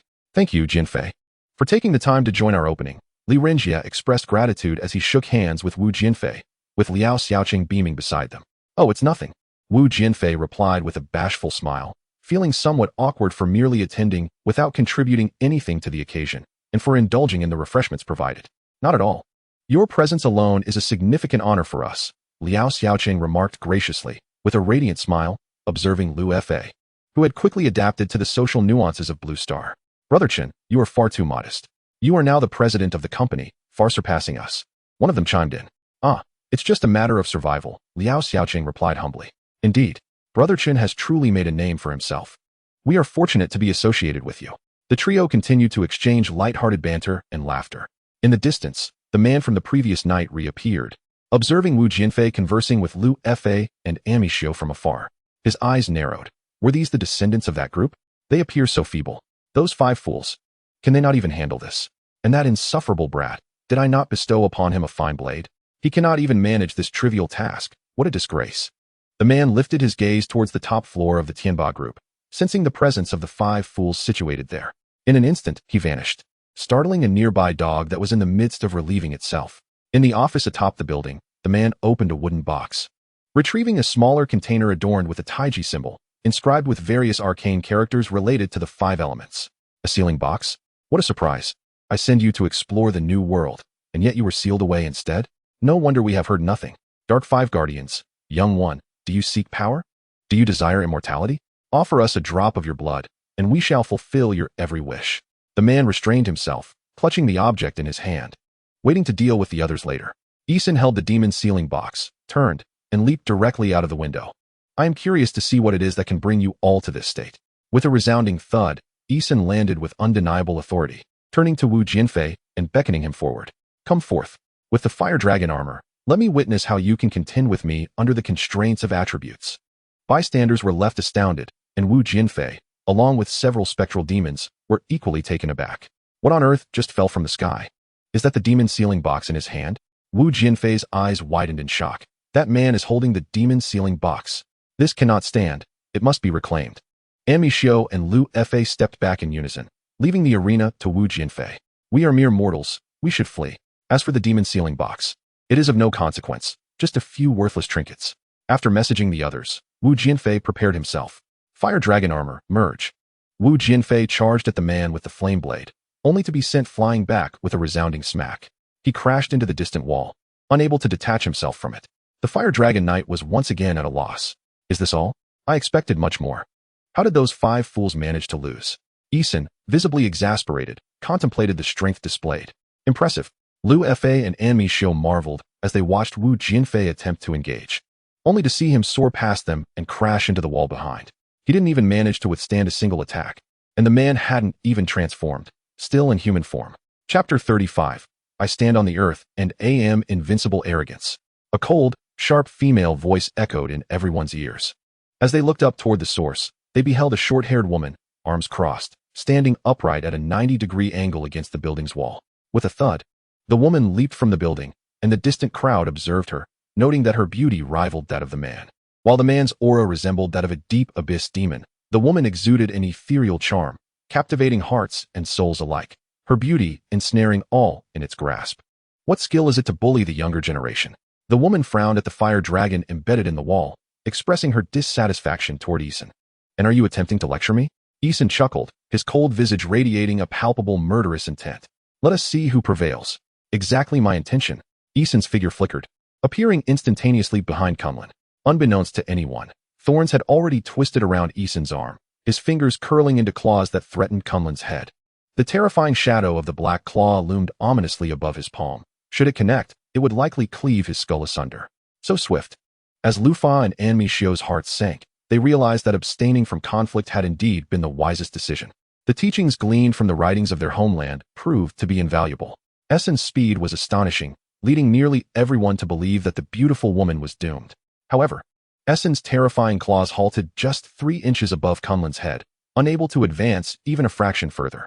Suddenly, she spun around, her short hair whipping past her icy visage. Her gaze as frigid as one observing a corpse, sweeping over Essen. In the next moment, a kick, like a hammer, struck Essen with tremendous force. Bang! Ouch! Kunlun's kick transformed Essen's eyes into an odd spectacle, causing immense pain.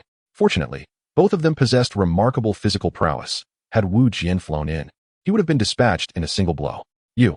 Essen began to utter a threat, but Kunlun's kick lifted him off the ground. Following this, her arms trembled, golden gauntlets enveloping her fists. Taking a slight step back, she crouched slightly, drawing her arms back to unleash her full power, and delivered a punch with all her might against Essen's handsome face. Bang, bang, bang, bang. Kunlun treated Essen as a punching bag, raining down a flurry of punches with such rapidity that Essen could scarcely muster any resistance. Seizing Essen's head, she yanked it down, crashing it against her knee. The recoil finally forced Essen to stand upright, though his feet barely grazed the ground. With a swift motion, she gathered her strength and kicked Essen squarely in the face. Essen was sent flying, yet Kunlun was even faster. With a few rapid steps, she appeared before the airborne Essen, clasping his head and smashing it down with fierce intensity. Boom, boom, boom. Essen's head struck the earth, and Kunlun dragged him for several meters, carving a gash into the hard concrete. This ferocity sent shivers through the onlookers. Remarkable. They had assumed the man was valiant enough, only to find this woman even more formidable. Damn it! Essen roared in fury, rising slowly, his disheveled hair a testament to his defeat. After glaring at the woman for a moment, he fled. He ran. His ferocious roar had led the bystanders to think he would explode with rage, yet he fled without hesitation, a move that left everyone present astounded. You fool! Kunlun tossed her head back with confidence, striding towards the fiery dragon embedded in the wall. She harbored no trepidation that he might return, should he dare to do so. She would simply deliver another beating. After all, standing tall upon the earth rendered one invincible. In the vast expanse of the sky, within the ethereal realm of the celestial palace, there lay a serene azure lake. Once again, the seemingly unremarkable youth donned in a white robe sat cross-legged before a chessboard, adorned with numerous pieces. The white pieces were encircled by the black, appearing to have no viable escape route. This game of chess appears to be an inevitable defeat. Yet, who is he playing against? There is no one on the opposite side of the heavenly path, yet the black pieces continue to fall. Even in the face of certain demise, I believe that miracles can occur. In this realm, your arrogance cannot be tolerated. As long as I am here, they will remain unharmed. Do you wish to devour me? Then come forth. The white pieces descend. Children, resist with all your might. Only you can save yourselves. With the heavens and the earth as the chessboard and all beings as pieces, let us turn the wheels of fate. This game must not be lost. To lose signifies annihilation. This is a battle for salvation, for all beings are bound by destiny. Kunlun, carrying the lifeless Wu Jian as if he were a discarded dog, flew away. Truly, how feeble are the descendants of the light and shadow village in this world. It seems I must take it upon myself to train them properly, otherwise. With such meager strength, who could they possibly protect? They cannot even protect themselves. In a certain alley of Bin City, a figure emerged from the darkness of an obscure space, holding a peculiar and compact mechanical watch in her hand. The design on that watch, if seen by the people of the Flower Nation, would surely be pointed out as the armor of Xingtian. On Changlu Street, a group of ruffians were chasing a boy and a girl, both students, as if intoxicated. They closely trailed the two students, doing nothing but attempting to intimidate them. Run! Run! Hurry up! Ha! The two students ran desperately, but how could they shake off the ruffians? The girl unfortunately twisted her ankle and fell to the ground. The boy wanted to help, but was pulled back by several ruffians, helplessly witnessing the girl being bullied. Anger surged within him. It was all due to his lack of strength. If only he were powerful enough, there would be no need to flee. Suddenly, everything around him froze in an instant. The boy was taken aback. What was happening? Unbeknownst to him, a woman had silently appeared behind him, a wicked smile gracing her face. Do you desire power? Then I shall grant it to you. The mechanical watch entered the boy's body from his back, causing him to stumble and fall to the ground. Shortly thereafter, a strange red armor enveloped his entire being, resembling the armor of Xingtian. The numbers 2011 appeared on the chest of the armor. A surge of power shattered the constraints of time, allowing everyone to move again. The ruffians, still oblivious, approached the boy, taunting him. Get lost. They should count themselves fortunate. This is the Flower Nation, where children receive a proper education. Otherwise, they would surely meet their end. The woman gasped in astonishment, witnessing the anomalous Xingtian break free from the time freeze. Truly formidable. Now, let me see your strength, anomalous Xingtian. Chapter 36. What has been forsaken? With outstretched arms and a heart ablaze, the journey unfolds before him. The future lies within sight, in the realm of love. What follows next? Li Wei, known as Li Haoyan, found himself inexplicably at a loss for words. This was the theme song from his iconic character, and he had reviewed it several times prior to the performance. How could he suddenly be unable to sing it? It was quite absurd. Why had Wei Ge ceased to sing? Just as he began to reminisce about his childhood, the melody abruptly halted. Surely he hadn't forgotten the lyrics. It was unfathomable. How could one forget the theme song? Yet, in truth, Li Wei had indeed forgotten the words. Despite the familiarity of the tune, he simply could not articulate the next line. This was undeniably a live broadcast mishap. Fortunately, his assistant was present. Upon noticing the anomaly, the assistant promptly produced a printed copy of the lyrics and discreetly placed it behind the live stream camera. The path to success. Confidence never surrenders. The happiness before us. Traversing through the fog, Li Wei continued to sing, yet he felt increasingly disconnected, as if everything about this song had become foreign to him. Even the essence of Li Haoyan seemed to fade, as though it were dissipating into oblivion. For the dreams held dear, we fight valiantly like a tempest. Tear through the darkness and release the light. Just as he finished a line, Li Wei suddenly blacked out and collapsed to the ground. This was indeed a calamity, a moment of true crisis. Alarmed, his assistant rushed to his side, attempting to revive him by applying pressure to his pressure point. But to no avail. Desperate, the assistant hastily retrieved his phone to call for emergency assistance. The following day, numerous streamers capitalized on the situation, questioning why the renowned armored warrior, Xingtian, had fainted while performing his theme song. Could it be the consequence of corporate exploitation leading to excessive fatigue? A throng of viewers began to criticize Fei, accusing them of exploiting nostalgia while allowing their star to reach such a state. Under mounting pressure, Fei issued a public apology, assuring everyone that they had arranged for the best hospital accommodations and that Li Wei would be all right. As the discussions continued, a sense of disarray emerged. Xingtian, Li Wei, Xingtian, Li Wei. The memory of Li Wei seemed to fade from collective consciousness, as if his existence had been erased from history, including within the confines of the hospital room. When Li Wei finally regained consciousness, he gazed at the red camera perched on the bedside, utterly bewildered. What was this? A camera? Who had placed it there? He couldn't recall ever purchasing a camera. Upon entering, his assistant, relieved to see Li Wei awake, inquired, Wei Ge, what happened? Have you been unwell lately? Why did you suddenly faint? The hospital couldn't ascertain the cause. What is going on? I am uncertain. It feels as though darkness has enveloped me, and then I knew nothing at all. Li Wei grasped his head, pondering in a haze.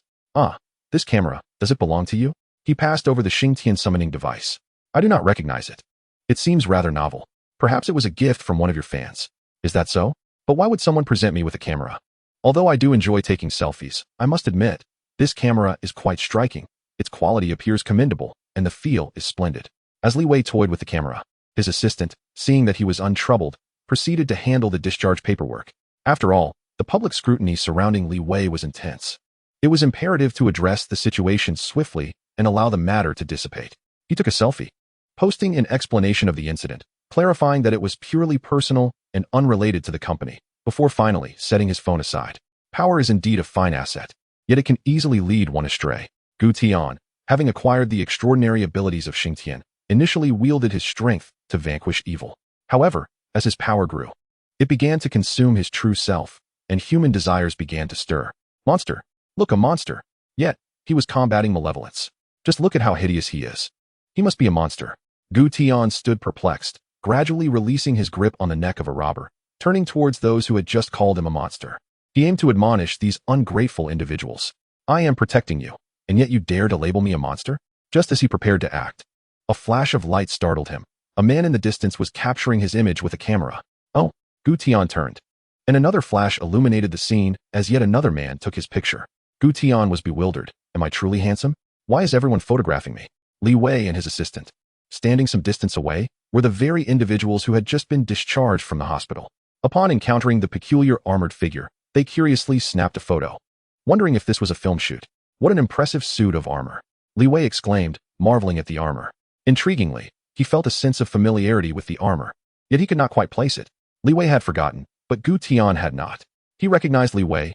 Was it not the very Li Wei, Li Haoyan, the summoner of Xingtian from the armored warriors? At that moment, a mysterious female voice whispered in his ear, eliminate him, eliminate him. And this power shall belong to you forever. You do not wish to relinquish this power, do you? Lose it, and you shall revert to weakness, subject to oppression. Gu Tian stood entranced, ensnared by the voice as he advanced towards Li Wei, the otherworldly fire sword materializing in his grasp, step by step, drawing closer to Li Wei. The two onlookers were transfixed. The sword in the armored figure's hand had appeared out of thin air. What on earth? Though he had forgotten Xingtian, the world still resonated with the existence of the armored warriors. Why do two individuals remain oblivious to the situation? How foolish. I, too, was the first to capture the moment. Why must you confront them first? The one who took the initial photograph spoke, prompting Gu Tian to turn in curiosity. Does this person not fear for their life, daring to address themselves in such a manner? The man sat leisurely upon a stone pedestal, observing the otherworldly being known as Xingtian. Gu Tian had not forgotten Li Wei, a man equally unbound by the constraints of time. To his astonishment, not only had he acquired that formidable power while visiting this land, but he now found himself in the presence of an extraordinary armored entity. How intriguing. The individual across from him. Have you not noticed that the camera in your grasp bears an uncanny resemblance to the one affixed to the armored figure's belt? Li Wei was momentarily taken aback by the words of the person opposite him. Only then did he realize the striking similarity. You scoundrel, who exactly are you? Gu Tian bellowed in fury, unwilling to relinquish this newfound strength. If you seek death, then I shall be the one to deliver it. Me? The man rose, tilting his head to regard the otherworldly Xingtian. The scene shifted as Inoue Masataka, embodying the persona of Kamen Rider Deno, retrieved a crimson driver, fastening it around his waist. The device hummed to life, a belt encircling him as he pulled the handles on either side of the driver. Inoue produced a card box, extracting a card, and with a deft motion, inserted it into the driver. As he pushed forward, symbols of the new and old eras of riders manifested beside him, circling in a dance before coalescing into one. The black and white of the riders intertwined as several cards descended upon his smooth head, merging seamlessly, introducing a third hue, red, into his being. The World Destroyer, Diend, had arrived. I am merely a passing Kamen Rider. Remember me well. With a flourish, he activated the card box, entering sword mode. As he clashed with the charging Xingtian, Inoue was momentarily taken aback by the force of the impact. Goodness, is that strength truly so great? Perhaps I could acquire a card from him to play with. Just as this thought crossed his mind, a sharp pain struck his back. Xingtian had somehow teleported behind him, delivering a blow that sent Inoue staggering. Turning in displeasure, he marveled not only at the creature's strength, but also at its astonishing speed. The end. Oh, you know of me? Inoue, with the card box sword in hand, acknowledged. What true fan of tokusatsu would not? I never imagined Kamen Riders could become real. I am indeed your ardent admirer. I must express my sincere gratitude. One may profess admiration while another may utter thanks, yet such sentiments do not impede the fervor of combat. The swift clash of blades sends sparks flying in every direction. The shifting and elusive figure of the aberrant Xingtian moves like a phantom, rendering his trajectory imperceptible. Jing Shangjing finds himself in a quandary. This armor proves to be quite troublesome. Unable to track his movements, he can only endure the onslaught. In light of this, he resolves to utilize his resources. Rising to his feet, Jing Shangjing retrieves the empty card from his device and inserts it into the driver. With a hum, the Dicky armor instantaneously morphs into the Crimson Kamen Rider Kuga armor. Yet, this transformation is but the beginning. He swiftly draws another card, this one representing the Pegasus form. With the Pegasus form activated, Jing Shangjing experiences a tenfold enhancement of his senses, and the card-based sword in his grasp shifts into a card-based firearm. Now, he can clearly perceive the movements of the aberrant Xingtian. There, the sound of gunfire erupts as he unleashes a barrage of bullets, each one striking the aberrant Xingtian, disrupting his incantation and halting his abilities. Kamen Rider Kuga. The aberrant Xingtian grins unsettlingly, A chilling sight as the armor's visage splits open, revealing his hands clasped together. Forming a seal, with heightened senses, he prepares to unleash a sense of overwhelming assault. Eightfold displacement. The aberrant Xingtian's form flickers, and he spontaneously divides into 7 additional aberrant Xingtian figures, encircling Jing Shangjing with alarming intent. Wait, what is this? Jing Shangjing, surrounded by the 8 aberrant Xingtian figures, finds his grip on the firearm faltering. By the way, are you just going to stand there and watch without lending a hand? Jing Shangjing is exasperated. 1 was manageable, but now there are 8. Is this a farcical display of justice? This is hardly entertaining. Li Wei is overwhelmed. You want me to assist? But how does one even utilize this? I am at a loss. On the street, Xiaotian, after Mi Xiao has escorted a female customer home, he notices a commotion in the square. Upon closer inspection, he discovers Li Haotian amidst the chaos. The villains and heroes transcending the control of time are not bound by this world's laws. Their memories remain intact, unaltered. Who are you? The voice reaches Li Wei, leaving him bewildered. Who is this? They even recognize me? I have no recollection of them whatsoever, due to the memory erasure. Xingtian does not recognize Mi Xiao at all. You don't remember me? And Mi Xiao is taken aback. And upon observing the knight and the grotesque Xingtian in the arena, he is further astonished. What is that Xingtian? How utterly hideous. Is that truly the Xingtian armor? And Mi Xiao wore a look of disdain, declaring it utterly hideous. Do you know that? He asked. Will you use this? Levi handed the Xingtian summoning device to Mi Xiao, thinking that since someone could wield it, they might as well let him try.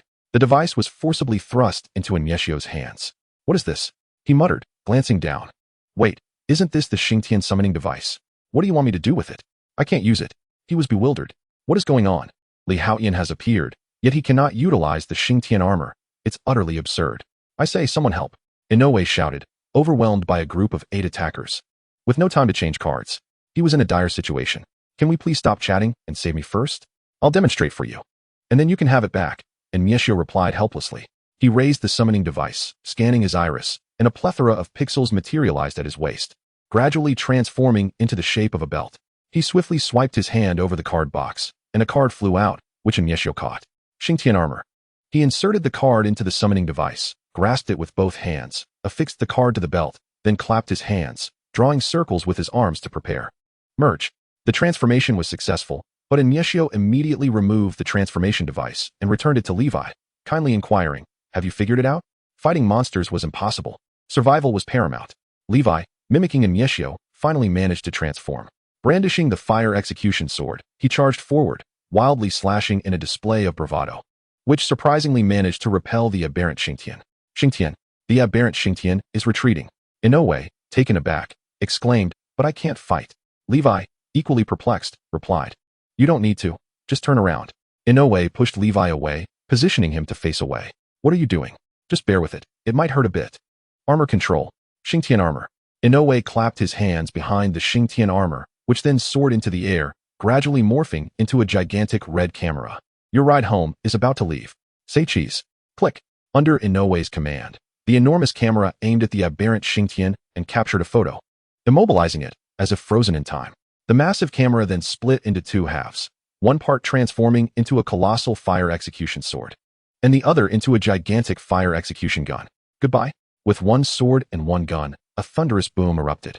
The aberrant Xingtian was engulfed in smoke, crashing violently to the ground, from which a mechanical watch flew out, landing nearby and transforming into several cards moments later.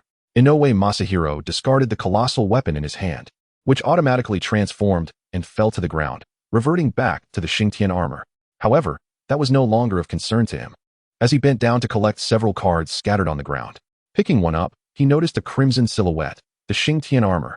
Chapter 38, The Training of Kunlunding. The aberrant Xingtian had been vanquished. The air was filled with a crackling sound as time began to rectify its previous errors. A profound chime resonated, and for a fleeting moment, time seemed to come to a standstill. Yet, almost instantaneously, it resumed its normal flow, and all memories of the Xingtian armor re-emerged in the minds of everyone, returning everything to its rightful course. Wait, how did I end up here? Li Wei pondered. Slightly bewildered, he distinctly recalled singing the theme song of Xingtian in the livestream. How had he suddenly found himself outside? What was the current situation? And why did he appear in such an odd state? The Xingtian armor? Had he become an armored warrior? When had this transpired? Why had Li Wei not contemplated his own identity? It was because the true armor bore no weight and augmented one's strength. After all, He had previously donned the Xingtian armor himself.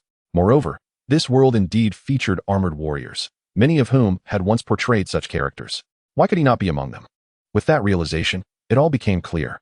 As he removed the Xingtian summoner, the armor instantaneously transformed into a myriad of data fragments and dissipated. Thank you for your card. This power is quite remarkable, Inoue Masahiro remarked, clutching the card derived from the Xingtian armor as he strode past Li Wei, giving his shoulder a friendly pat. He had acquired yet another peculiar card. One could only wonder if Kudo Kaido Daiki, would feel envious. That fellow had a penchant for treasures. It would indeed be a pity if he had not obtained such power. Despite these thoughts, Inoue Masahiro's expression betrayed him. His smile radiated joy, revealing his delight. Almost to the point of schadenfreude. Who are you? Li Wei asked, still dazed. The figure appeared somewhat familiar, yet he could not recall where he had seen him before. Just a passing Kamen rider. Inoue Masahiro waved his hand dismissively as he walked away, his retreating figure exuding an air of pretentiousness. This tour of the Land of Flowers was far from over. Ah, now it makes sense. I knew I had seen him somewhere. He is Tsukasa Kadoya, the Decade. Li Wei realized, understanding that not only had the armored warriors of the Land of Flowers awakened, but even the Ultramen and Kamen riders from the Foot Basin had also returned. Are you alright, Weiji? Everything's fine, Xiao Tian. Anming Xiao and his assistant rushed over upon witnessing the monster's defeat. All is well, grasping the celestial summoning device. Li Wei felt a sense of foreboding at the manifestation of armor. The appearance of such a phenomenon could not bode well. If there were no imminent danger, how could this artifact materialize? Thus, the emergence of the armor signified the approach of peril. Their previously tranquil existence was about to be disrupted. Renjia, what are you doing here? Li Wei inquired, his curiosity piqued. The memories of destiny could be interfered with, leading to disconnections, yet ordinary individuals were less affected. Brother Wei. It was actually Brother Jia who transformed first and then taught you how to do so, the assistant clarified. What? Teach me to transform? What transpired just now? Why is Renjia able to transform into Xingtian too?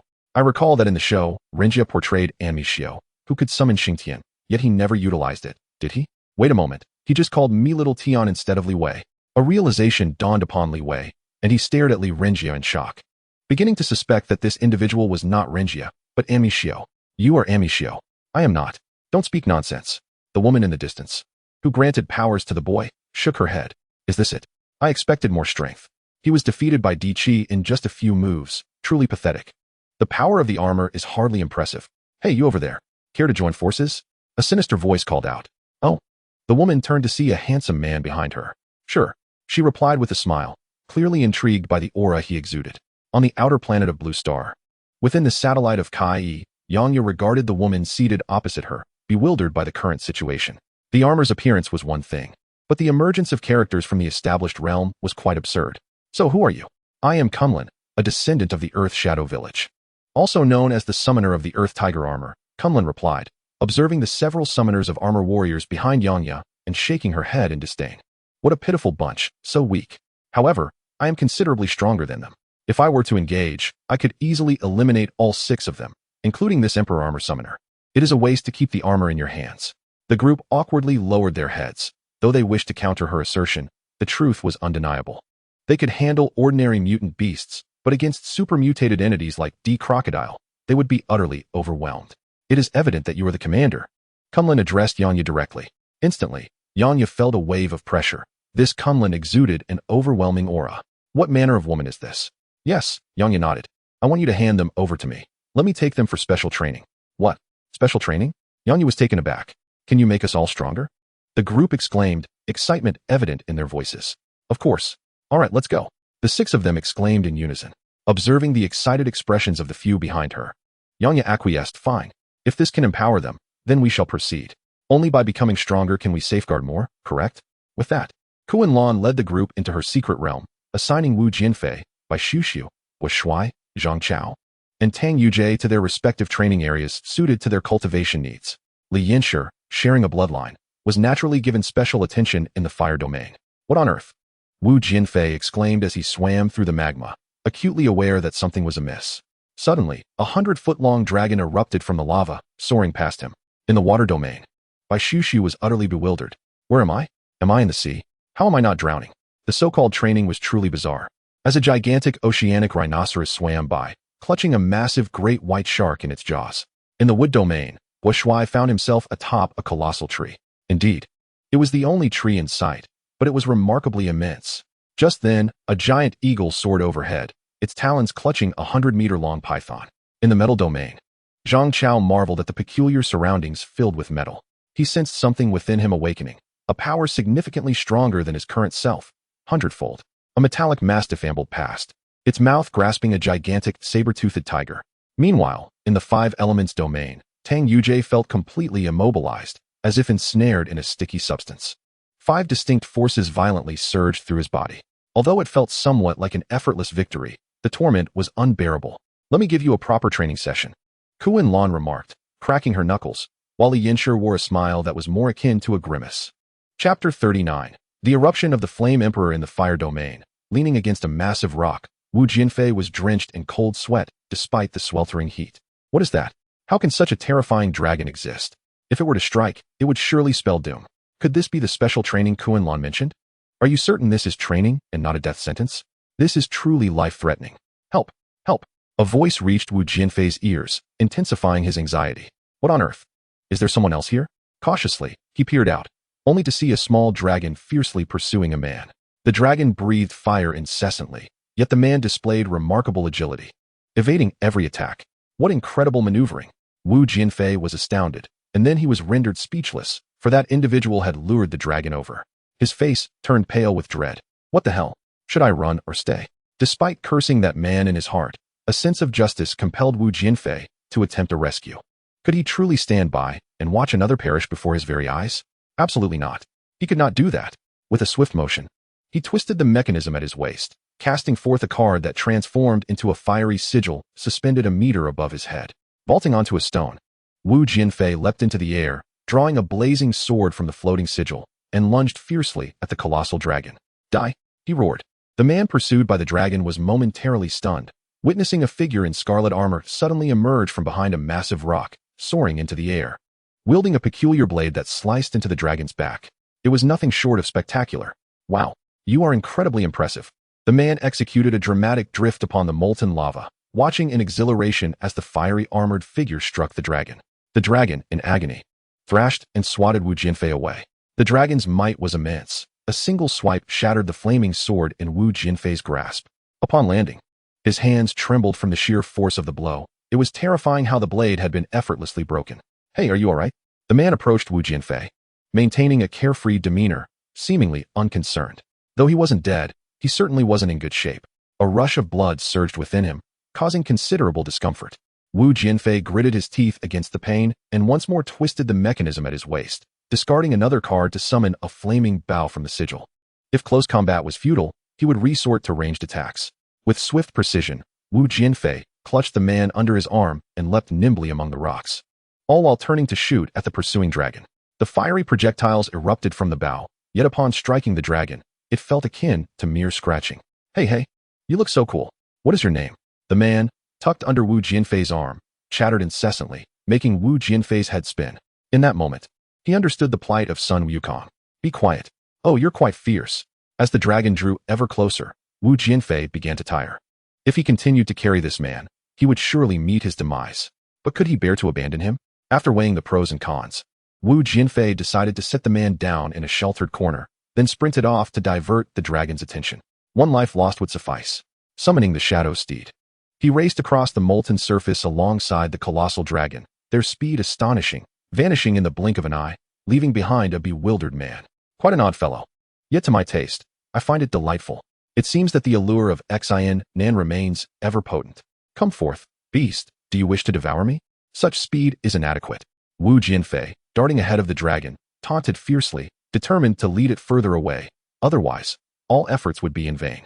With a thunderous roar, the dragon unleashed a torrent of searing flames aimed directly at Jianfei, as if intent on roasting him whole. The flames surged forth, the dragon closely pursuing Jianfei. Having entirely forgotten the man it had chased moments before, now, its focus was solely on the armored figure before it.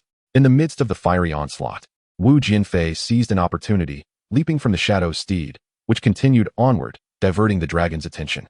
As the dragon soared past, it failed to notice that the armored figure had vanished, obscured by the flames engulfing the steed's flight path. Panting heavily, Jianfei slumped against a massive rock. Exhilarated yet drained, narrowly escaping a dire fate, His quick wit had saved him.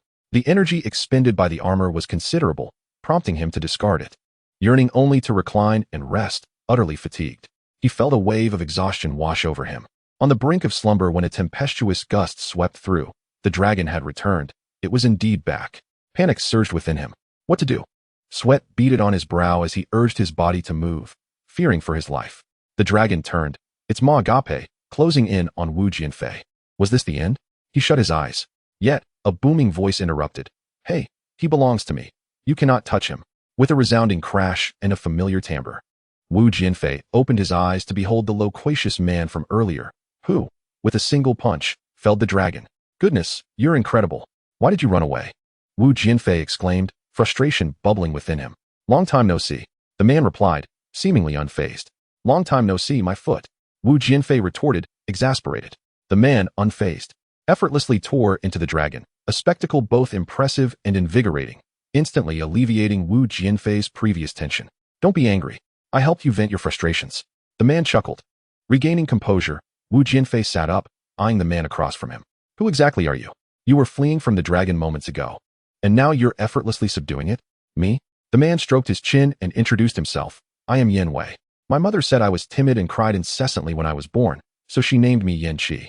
However, I found that name rather unappealing and took the liberty to change it to Jianfei. Isn't quite cool? Wu Jianfei was at a loss for words. He felt that Jianqi sounded more impressive. You timid? Ripping apart a giant dragon? Then pray tell, what does it mean to be audacious? In Chapter 40, the explosive Flame Emperor, Jianfei truly shattered Wu Jianfei's perceptions of timidity. Accepting the roasted dragon meat presented by Jianfei, Wu Jianfei glanced at the dark, unappealing morsel, wondering if it was truly edible. As he contemplated whether to take a bite, he noticed Jianfei's eager expression. Reluctantly, he decided to sample a small piece. Ugh! It was sour, tough, and bore a metallic aftertaste. My goodness, how could dragon meat be so unpalatable? Nevertheless, Wu Jianfei endured and swallowed it. Spitting it out was not an option. After all, Jianfei was watching, and he couldn't let her down. Is it delicious?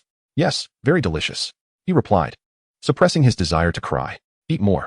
Wu Jianfei thought to himself that perhaps it would be better to be removed from the situation entirely. Although the taste was dreadful, as the dragon meat began to invigorate him from within, he realized that he had to consume it regardless of its flavor. A single bite restored him to peak condition. A few more bites would enhance his physique. So, the purpose of this special training was here? To slay dragons? To consume dragon meat and enhance one's strength? I can manage that. Bring it on. I shall eat as much as you have, without waste. No need to rush. No one is competing with you. Jianfei chuckled, delighted that someone enjoyed her cooking. To be honest, she couldn't even eat it herself. I've made up my mind. You belong to me now. Anyone who dares to take you from me, I shall deal with them. If you find it insufficient, I can slay a few more. Jianfei said nonchalantly, as if killing a giant dragon were as trivial as squashing an ant. You truly are formidable to casually slay dragons. Just average, Wu Jianfei replied, devouring the dragon meat while pondering why, if she was so strong, she had initially been chased by a single dragon. As if reading his thoughts, Jianfei explained with a grin, this place is rather dull and inescapable, so I've had to find my own amusement. Fair enough. Although I am powerful, the strongest here is not me. It's the Flame Emperor. When she mentioned the Flame Emperor, her body visibly shuddered. It's best not to provoke him, nor to cross paths with him. The consequences are something you would prefer to avoid. Jianfei's eyes widened with fear, as if recalling a terrifying memory. But in an instant, her demeanor shifted back to her usual playful self. I understand now, Wu Jianfei earnestly stated. Even someone as formidable as you finds the so-called Flame Emperor terrifying. Why would I dare provoke him? That would be akin to lighting a lamp before the king of hell, courting death, wouldn't it? Well, look at you, all anxious. The Flame Emperor usually resides at the heart of the fire domain and rarely ventures out. Jianfei chuckled. All right, I've shared my thoughts. Now it's your turn. I've never seen you in the fire domain before. Where do you come from? What is your name? Jianfei tilted her head, swallowing a morsel of dragon meat. I hail from the outside world. My name is Wu Jianfei, and this armor you see is called the Flame Dragon Armor. I am its summoner. The outside world and the Flame Dragon Armor sound incredible. Jianfei exclaimed with envy. I wish I could go outside too. Once my trial concludes, perhaps I can take you with me. Really? Jianfei leaped up in excitement. Yes, truly, Wu Jianfei replied, rising to his feet. That is fantastic. Jianfei, brimming with joy, dashed off and soon returned, dragging a massive dragon that resembled a lifeless dog, tossing it beside the earlier slain dragon. If you take me outside, I'll treat you to dragon meat. For a period thereafter, Wu Jianfei, played the role of a pampered companion, following Jianfei through the fire domain as if it were a stroll in a garden. Whenever he grew hungry, Jianfei would slay a dragon for him to feast upon. As time passed, Jianfei's physical prowess improved dramatically. If he were to encounter that crocodile beast again, he could easily dispatch it with one hand. The effects of consuming so much dragon meat were indeed remarkable. Yet, when facing Jianfei, he remained utterly powerless, easily subdued with a single hand. Despite numerous attempts, no matter what strategy he employed, Jianfei effortlessly overcame him. "You're far too strong," he exclaimed. "Nonsense. Take your time. You can do it," Jianfei replied with a playful smile, releasing her grip on Jianfei. "You still have a long way to go if you wish to defeat me, you silly man. By now, I should be able to conquer a giant dragon, right?" Jianfei mused. Initially, he could not withstand even a single attack from Jianfei, but now he could endure 2 strikes. This progress inflated his confidence, leading him to believe he could take on a giant dragon. Knowing that Jianfei could fell a giant dragon with one blow, he thought it unreasonable to come this far without attempting to become a dragon slayer himself. Days later, Jianfei's strength surged again. This time, Jianfei returned, having caught a live giant dragon and tossed it before him. In truth, Jianfei had long perceived Jianfei's intentions. As her cherished companion, she sought to indulge him. Recognizing that he lacked the strength to slay a dragon before, she had been holding back, wanting to prevent him from recklessly endangering himself. Now that he was sufficiently prepared, she decided to grant his wish. "Capture a colossal dragon for Jianfei to play with. After all, I will be nearby, and nothing untoward will occur. Even if an accident happens, I can swiftly intervene." "Thank you." Jianfei waved his hand, dismissing the concern. "No worries." Jianfei gestured dismissively, positioning himself on a distant stone. "Dragon armor, unite." The dragon-shaped armor enveloped Jianfei as he dashed toward the gigantic beast. The dragon, realizing its inferiority, thought, "If I cannot defeat that person, how could I possibly contend with you?" It unleashed a torrent of searing flames directed at Jianfei. The molten lava enhanced the intensity of the flames, rendering them doubly terrifying, as if they could incinerate Jianfei in an instant. The fire surged past him. The dragon scoffed, "Foolish human, perish in the flames." With a deafening roar, a crimson silhouette leaped from the inferno, soaring above the flames, and delivered a powerful kick to the dragon. The impact resonated like thunder, sending the dragon hurtling away like a cannonball, crashing violently against the rocky wall, dislodging a cascade of boulders that rained down upon it. Good heavens! Jianfei was taken aback. "Is this the extent of my current strength? To send a dragon flying with a single kick? Not long ago, I was fleeing from one. This was truly remarkable. Jianfei, I adore you." Reaching the dragon, Jianfei exerted himself and astonishingly lifted the dragon effortlessly. With all his might, he hurled it aside. The flame blade, having undergone a long period of restoration, was drawn forth. Jianfei raised his hand and executed a sealing slash toward the dragon. Sealing slash. The originally meter-long blade aura expanded astonishingly to a length of 10 meters. My goodness! The crimson blade sliced through the dragon's body without obstruction, cleaving it in two. Chapter 41. The eruption of the Flame Emperor continued. Impressive. Jianfei applauded from a distance. As the dragon met its demise peacefully, Jianfei's blade was swift and sharp, dispatching it in an instant without a hint of pain. At least, one could hope so. With a chuckle, the flame blade vanished, and Jianfei clapped his hands. Just as he prepared to boast to Jianfei about his achievement, a fierce wind surged forth, lifting the tranquil layer of lava as if it were a tumultuous sea of fire. It seemed poised to engulf everything. "What are you dawdling for? Move." Jianfei sprang up like the wind, sweeping past Jianfei, and in a princess carry, whisked him away, sprinting across the lava with astonishing speed, as if traveling at the speed of light. Goodness gracious! Jianfei marveled at Jianfei's concealed prowess. Her velocity was capable of reaching light speed. Such formidable power. And she continued to run. Who could be approaching? What is happening? I'm being carried like this? Jianfei certainly did not need to. Jianfei felt a warmth spread through him. Why must you carry me like a princess? We are both men. You could just tuck me under your arm as I did before. What a sight this is. It must be the Flame Emperor. As Jianfei's words escaped his lips, Jianfei swiftly approached, his thoughts racing. At this moment, concerns about princess carries were trivial. Survival took precedence. Wasn't it said that the Flame Emperor seldom ventured from the heart of the fire domain? What a stroke of luck to encounter him on a leisurely stroll. The fire domain is vast. Could such coincidences truly exist? Or was this the true essence of Kunlun's special training, specifically targeting the Flame Emperor? This time, Jianfei found himself utterly mistaken. The training's objective was merely a small dragon. Who would have guessed he would end up playing the role of a pretty boy, indulging in Jianfei's affections? Yet, a dilemma arose. In his current pitiful state, he might manage to contend with an ordinary dragon. But he stood no chance against Jianfei, let alone the Flame Emperor, which would surely spell his demise. Time for development was denied him. They were simply hunting him down without any semblance of martial ethics. Explode, Flame Emperor. Come forth. The voice of the Flame Emperor finally rang out. Wu Jianfei turned in Jianfei's embrace to glance back, and his heart sank. The creature's head was as large as the dragon they had encountered before. What was he to do? Fight. Go on. Show me what you can do. Will you crush the earth with sand? Why won't you emerge? Explode, Flame Emperor.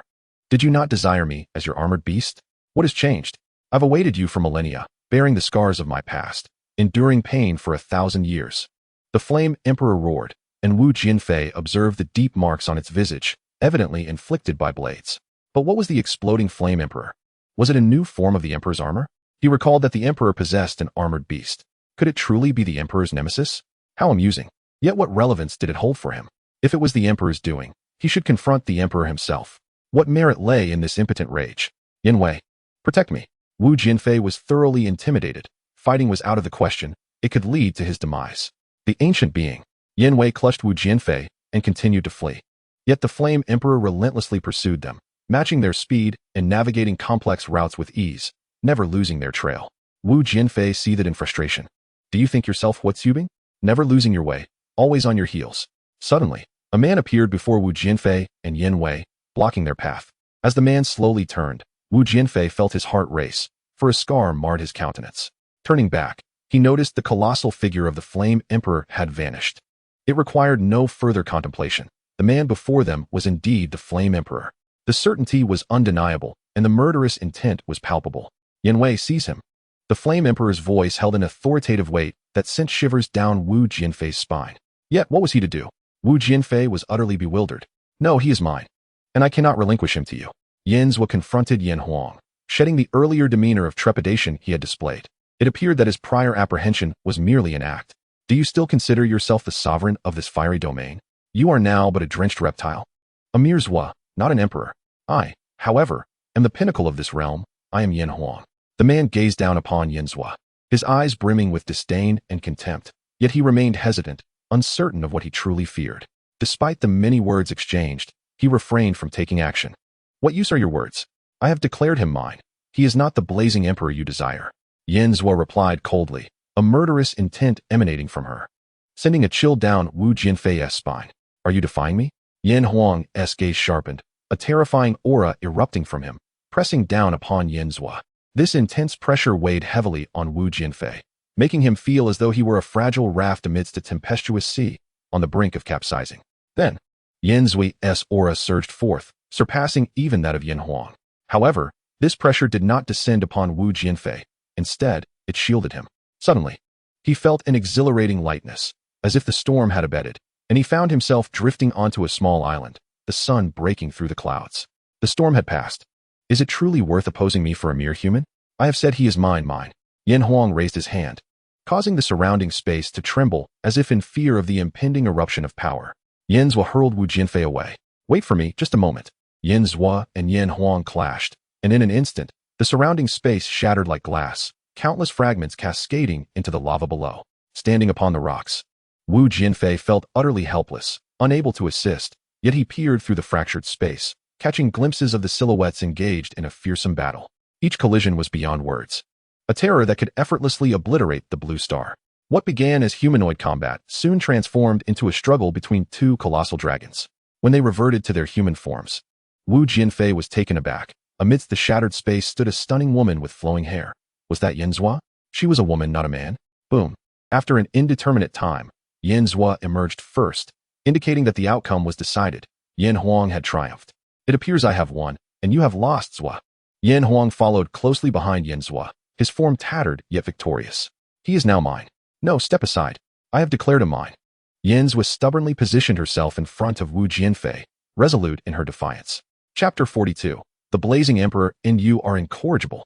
Since you insist on this course, then you shall perish alongside him.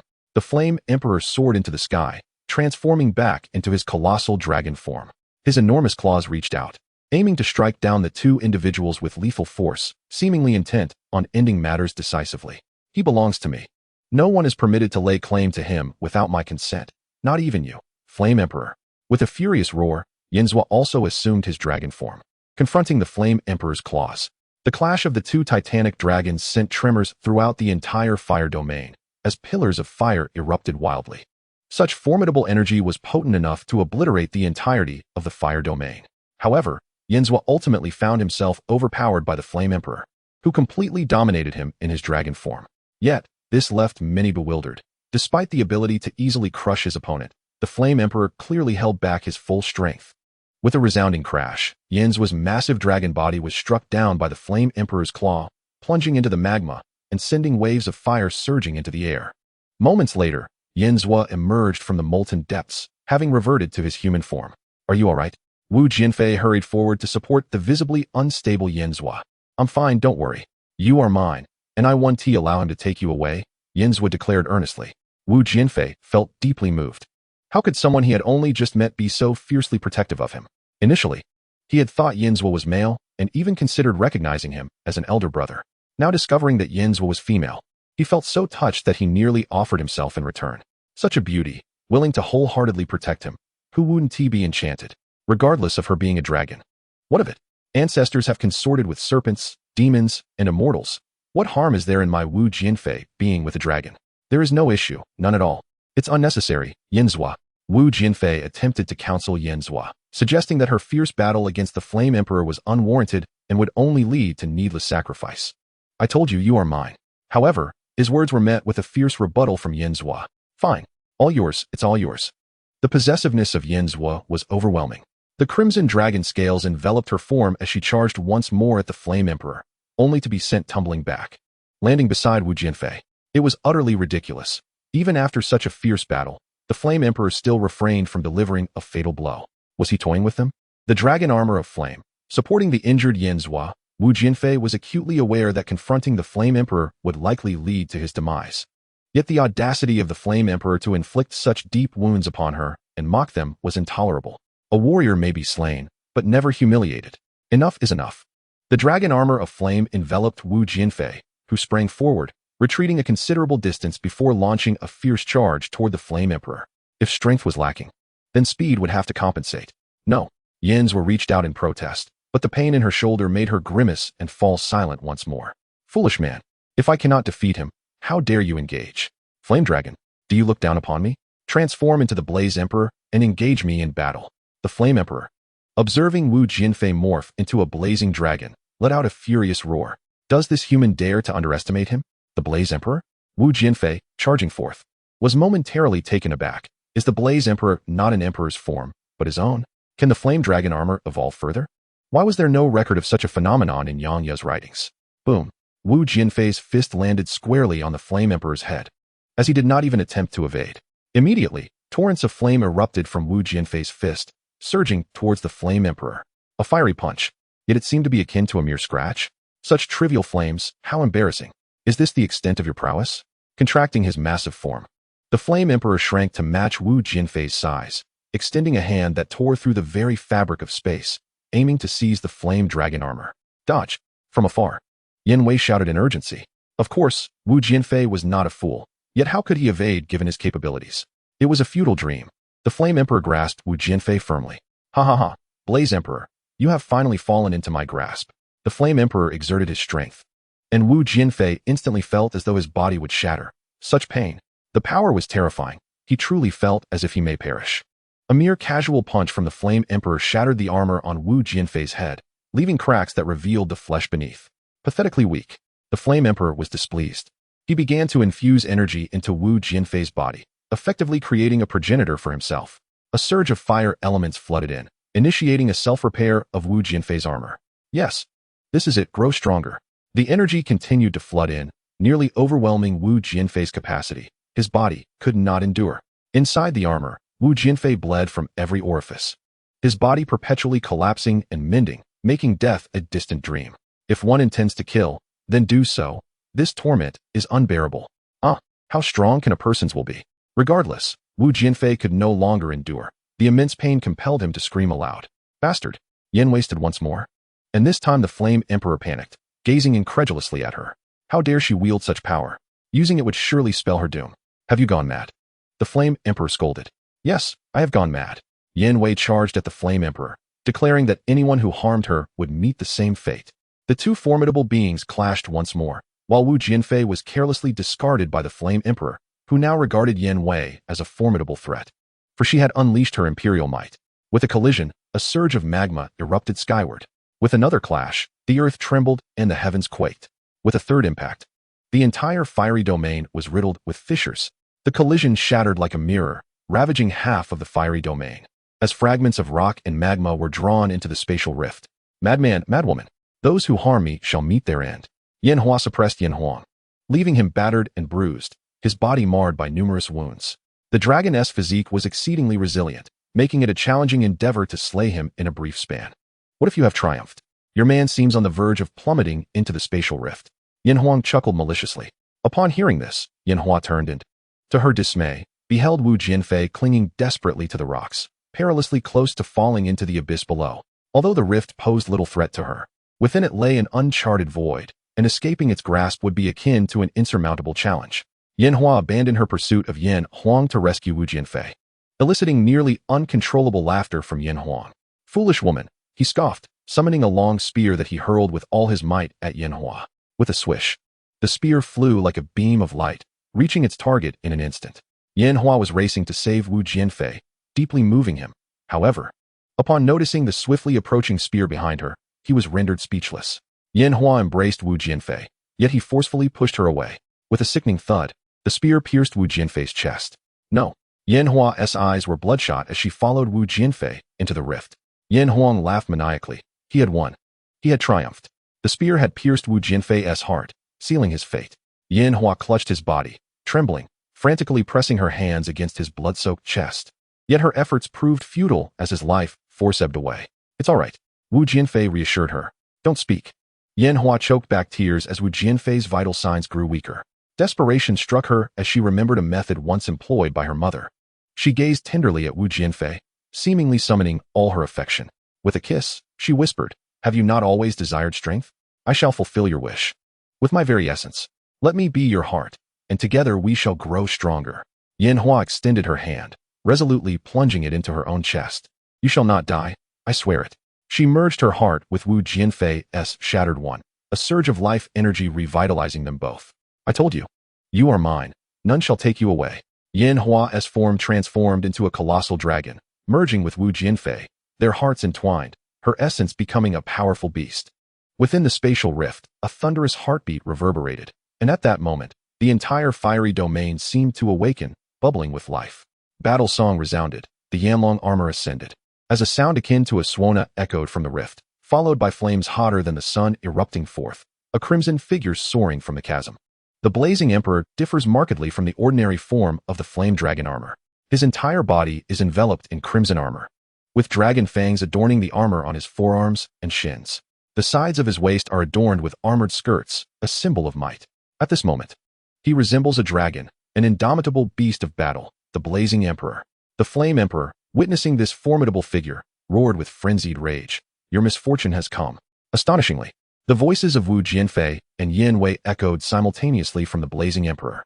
"Have you ever encountered the dual wielding of the endless flame blades?" The blazing emperor extended his hand, drawing forth a fierce weapon from the surging magma at his side. An upgraded version of the flame blade emerged, reborn from the fire. With the flame blade in hand, he swung it, cleaving the entire fiery domain in two. Impressive.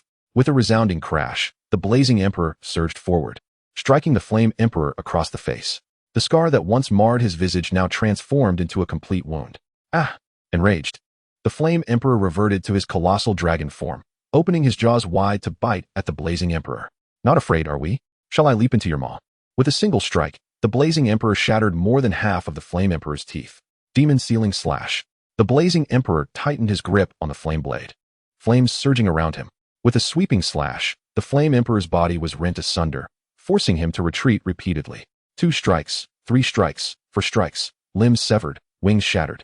"This strike shall send you to meet the king of hell." With another demon sealing slash, it seemed as though all the fiery elements of the domain coalesced into the flame blade, unleashing a furious dragon that soared forth, a colossal fire dragon materializing from the blade, embodying Yanwei's essence. Roar! The flame emperor falls. The blazing emperor sheathed his blade and turned away. Chapter 43, Water, Wood, and Metal Cultivation in the Water Domain. Bai Shuxu was far less fortunate than Wu Jianfei.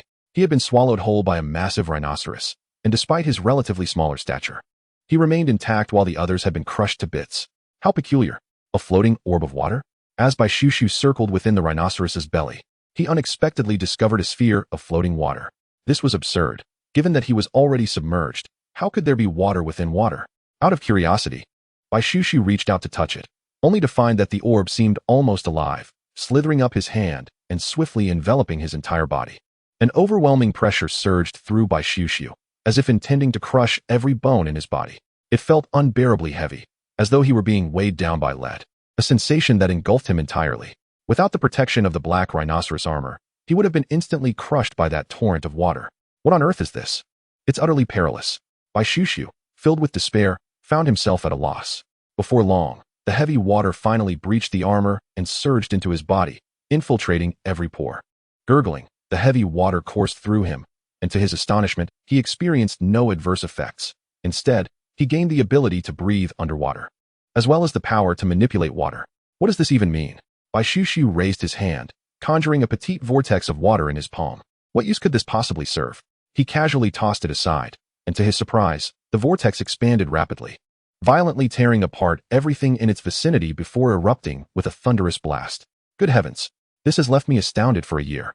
Without hesitation, Bai Shuxu concentrated and formed a large vortex, targeting the inner wall of the rhinoceros's abdomen before plunging downwards to evade the shockwave from the water's explosion. With a resounding crash, the water vortex tore into the rhinoceros's body, causing a torrent of blood to gush forth, staining its entire stomach. The unfortunate beast, writhing in agony, collapsed to the seafloor, kicking up a cloud of sand and numerous tiny marine creatures, including some engaged in courtship. What a calamity! After a pained roar, the water rhinoceros began to thrash wildly on the ocean floor, exhibiting signs of extreme distress. Inside the rhinoceros, Bai Shuxu's hands transformed into rapid-fire weapons as he unleashed a barrage of water vortices, causing one explosion after another within the creature. With each detonation, the rhinoceros convulsed and leapt in response. Today, I, Bai Shuxu, am the matador. An hour later, Bai Shuxu emerged triumphantly from the carcass of the deceased rhinoceros. Fortune favors the diligent. After over an hour of relentless effort, his hands were sore from the exertion, yet he had finally succeeded in tearing it apart. I, Bai Shuxu, am invincible. Standing atop the rhinoceros, he felt a chill of triumph. He had single-handedly vanquished this colossal beast. Who else could dare challenge me? Little did Bai Shuxu know that Wu Jianfei had already surpassed him, which would surely leave him disheartened. Now, Bai Shuxu was aware of a miraculous heavy water that could enhance his strength, yet he was uncertain how to procure it, perhaps within the vast bodies of sea creatures? Determined, Bai Shuxu took the initiative to feed the enormous marine life, only to discover that their bellies contained no heavy water. After several attempts, he realized that only the giant rhinoceros's stomach held this valuable substance. Let the battle commence. In the wood domain, Guo, having followed the colossal eagle to its nesting grounds, unexpectedly stumbled upon a young eagle after several days of waiting. This fledgling was somewhat larger than he, standing nearly at the same height. It is likely that the eagle, in its training for flight, pushed its young from the nest. Fortunately, the fledgling did not meet its demise and was discovered by a passerby, who, out of kindness, decided to take it back. He sought to see if he could nurture it, perhaps envisioning the possibility of acquiring a majestic eagle as a companion. The young eagle let out a long cry and eagerly devoured the food provided by Guo. Observing the eagerness with which the fledgling consumed its meal, Guo felt a sense of relief. He had genuinely feared that the creature might refuse to eat, leaving him helplessly watching it perish. In the following days, Guo consistently returned with food for the young eagle while also training it to fly. However, Guo was not an eagle himself. He remained below, ensuring the fledgling's safety as it took its tentative flights. After several attempts, the young eagle finally gained the ability to soar on its own, transforming Guo's life with the addition of a new companion. Yet, he pondered the ultimate goal of his specialized training. 3 months later, Guo proudly proclaimed, "I have truly become the wind eagle hero," as he perched atop the now-grown fledgling, whom he named Jua. True to its name, Jua moved like a whirlwind, asserting its dominance in the skies. Each time it flew among the trees, flocks of birds would scatter in fear. Jua's prowess was fearsome. With a mere swipe of its talon, it could shatter a thick wooden pole, and despite its previous size being merely a tenth of that of a giant eagle, it could effortlessly vanquish serpents of similar dimensions, much to Guo's delight. After savoring a bite of the serpent's gallbladder, Guo Shuai was struck by the intense warmth coursing through his body, infused with the essence of wood elemental power. Finally, he had discovered a means to enhance his strength, slaying serpents to obtain their gallbladders. Thus, the duo embarked on their serpent hunting venture, with the meat going to Jua and the gallbladders to Guo Shuai. In just a few days, they had exhausted the serpents in their vicinity. Left with no choice, they ventured further afield to continue their hunt, only to inadvertently trespass into the territory of another eagle. Jua, be cautious, Guo Shuai urged, as he felt the menace of a larger eagle pursuing them. Why not engage in battle? The answer was simple. This eagle was significantly larger than Jua. With a piercing cry, the pursuing eagle unleashed a barrage of wooden spikes toward Guo Shuai and Jua. Luckily, Jua's speed proved sufficient to evade the assault. Otherwise, they would have been mercilessly pierced. Recognizing that running away was not a sustainable option, Guo Shuai swiftly summoned the wind eagle to confront their aggressor. To his astonishment, he discovered that his own attacks had grown stronger. It turned out the gallbladder had not been consumed in vain. It had bolstered his strength. With Jua leading the way and the eagle in hot pursuit, Guo Shuai managed to strike back at their adversary, who, despite being on the offensive, refused to relent. Ultimately, after an exhausting chase, the relentless eagle was defeated by Guo Shuai and Jua, who had outwitted and overwhelmed it. Guo Shuai has once again discovered a means to enhance his power, which lies in the majestic eagle. The elemental force within the eagle surpasses that of a snake's gall by a staggering hundredfold. Wind Eagle Knight, request to engage in battle. In the Golden Domain, a voice echoes, "Son, this world has been carved out for you by your godfather. Do you take pleasure in it?" A colossal mastiff stands atop a mountain, accompanied by a snow mastiff clad in armor. It is utterly absurd that Zhang Chao has been accepted as the godson of this immense snow mastiff. The giant mastiff raises a paw and points towards the mountains below, brimming with pride and self-importance, boasting to its newly acquired godson. Zhang Chao is a bit bewildered. Inadvertently glancing away, he receives a swift paw from the giant mastiff, which snaps his head back into place for a careful explanation. Inside, father hasn't yet descended. Upon arriving here, Zhang Chao was initially taken aback, and he vaguely sensed that he had awakened some latent power, ultimately realizing it was the force of gold. During his days spent in the company of metal, Zhang Chao's strength skyrocketed as if he were aboard an aircraft, evolving from fleeing the creatures of this land to swiftly engaging them in combat. Chasing a tiger across several mountains, he found himself in an unexpected predicament. The tiger darted back home, leading Zhang Chao to meet its family, only to discover that its parents seemed less than fond of him. Oh no, this is disastrous. As Zhang Chao sprinted ahead, the young tiger, pursued by its larger counterpart, relentlessly followed him over 1 mountain, 2 mountains, 3 mountains. With the tiger steadfastly in pursuit, determined not to relent. "Tiger brother, spare me. I shall never dare again. Roar, roar, roar. Do you wish for another chance?" For 3 days and nights, Zhang Chao ran until he reached the foot of a pristine white mountain. With no path left, several tigers lay panting, utterly exhausted from the chase. Just as the tigers prepared to devour Zhang Chao, a thunderous roar shattered the air. "That little brat, disturbing my slumber." The great white mountain stirred, turning to reveal the enormous snow mastiff that Zhang Chao had encountered upon his arrival. With tigers behind him and a mastiff before him, it seemed his doom was imminent. Just as he braced for the worst, the giant snow mastiff spoke. "Little one, would you be my son?" What? The colossal snow mastiff desires to adopt him as a son, leaving Zhang Chao utterly astonished. "This is incredible. I accept, dear father." What is a face? Is it truly significant? Tigers, is that your game? Enjoying the thrill of lineage? Turning to the snow mastiff, Zhang Chao exclaimed, "Father, they are bullying me." The tigers responded with bewilderment. The snow mastiff swiftly swatted down, and several tigers were flattened into mere puddles of fur, leaving Zhang Chao exhilarated. "Continue the chase. Aren't you all so mighty? Enjoying the pursuit, are we? Why have you not come? Oh, has my father turned you into a pancake?" With the protection of the snow mastiff, Zhang Chao's strength soared, allowing him to confront any adversary at will. If he encountered someone formidable, he would simply seek his father's assistance. Before long, Zhang Chao had asserted dominance over all the beasts within the territory of the snow mastiff. Chapter 44. The birth of the ultimate super beast in the realm of Earth. Unleash your full strength and attack me. Kunlun beckoned to Li Yanshi. Among the 6, he appeared the weakest, and she was determined to uncover the reason for his perceived frailty. Li Yanshi scratched his head. Since she was curious, he might as well oblige. After all, it was said that Kunlun was exceptionally powerful and was willing to train him personally. What a rare opportunity. "All right, here I come," he declared. "Let us go." Earth Tiger armor merge. With that, Li Yanshi transformed into Earth Tiger Knight, twisting the wheel at his waist to launch a card. then dashed forward to retrieve the Earth Tiger Claw from the array, leaping high to charge at Kunlun. This series of actions left Kunlun momentarily bewildered. What was he doing? A swift kick sent Li Yinsher flying. Kunlun finally grasped why he was so weak. Brother, you are the Earth Tiger Knight. The Earth is the source of strength. We never leave the ground during battles. Yet here you are, showing off by leaping? Are you not the Earth Tiger Knight, but the Windhawk Knight instead? Why not soar into the sky? With such leaps, what are you doing as the Earth Tiger Knight? You should be the Windhawk Knight. You are wasting your talents as the Earth Tiger. Despite her dissatisfaction, as a descendant of the Earth Shadow Village, Kunlun felt a responsibility to guide the younger generation. Li Yinsher, allow me to teach you. Let us correct your jumping habits and show you what it means to embody the Earth Tiger, an invincible force when grounded. Crack, crack. The sound of Kunlun's knuckles echoed. From that moment on, if Li Yinsher dared to leave the ground, Kunlun would strike him hard. After all, one must be disciplined to hone their skills. Ah, sister, don't hit me. I swear I won't jump again. Unable to resist, Li Yinsher leapt once more and turned to see Kunlun grinning, which brought him to tears. I was wrong. I will never jump again. Enjoy jumping? Go ahead, jump. Kunlun pinned Li Yinsher down and delivered a flurry of blows. You dare jump again? Believe me, I will break your legs. Through this physical training, Kunlun found it remarkably effective.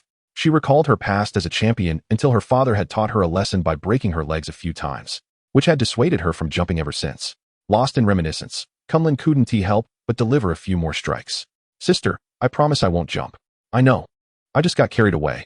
With Kunlun's special attention, Li Yinsher rapidly improved. Each time he leapt, he faced consequences, and the repeated encounters conditioned his body to instinctively resist the urge to jump. Gradually, he began to harness the power of the earth, and he was progressing splendidly, challenging Kunlun, only to be overpowered by him. No matter, the path of cultivation continues. In the realm of the five elements, Tang Yujie has now attained the ultimate emperor armor, with the power of the five elements augmenting his status to that of the supreme sovereign. His bloodline strength reaching its zenith. Victorious with ease, basking in invincibility. At every moment, the force of the five elements surges through his being, with such overwhelming power. If he fails to evolve further, it would indeed be a lost cause. Enduring both pain and joy, Kunlun is formidable. The training of the armored warriors persists. Yet will the destroyers patiently await their enhancement? Clearly, that is an impossibility. Izan, alongside the enigmatic woman, collaborates to refine the Dark Five Guardians, transforming them into an ultimate super beast. Upon completion, Izan and the mysterious woman merge into this entity. A creature unlike any seen in films emerges. Its primary consciousness shared by Izan and the enigmatic woman, amalgamating all five elements of dark energy with the essence of Kamen Rider Zero. This time, let us see how the armored warriors can thwart me. Ha!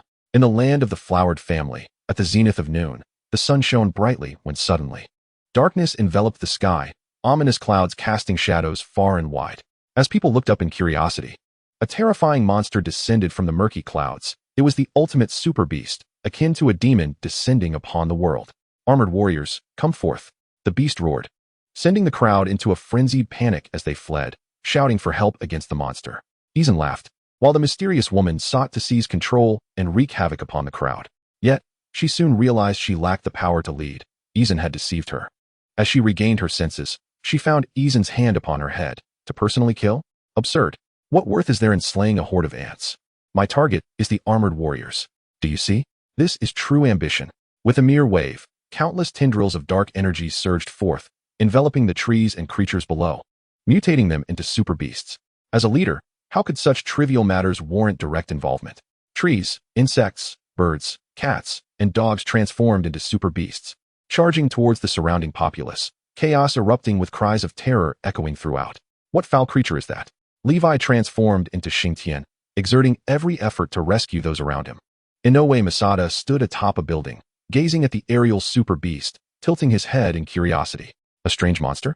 It possesses the power of Kamen Rider? Perhaps this is somewhat related to me. Transforming into Decade, Inoue Masada joined the effort to protect the crowd. With Decade's assistance, Xingtian's burden was somewhat alleviated. The armored warrior Izan roared, "Grandfather has arrived." With a resounding roar, a fiery crimson figure pierced the sky, flames slicing through the air as it descended into a circle of extraordinary beasts. The explosive flame emperor landed amidst the menagerie, and the light shadow steed split into two, with its front and rear limbs sweeping outward in a graceful motion. The ensuing 720-degree spin sent all the extraordinary beasts soaring into the air. The light shadow steed transformed into a magnificent red mechanical dragon, its tail sweeping down upon the beasts, igniting a cacophony of explosions in a spectacular display. Within the inferno, the explosive flame emperor executed a stunning pivot, exuding an aura of unparalleled majesty. It appeared I had not arrived too late. Is that the flame dragon armor?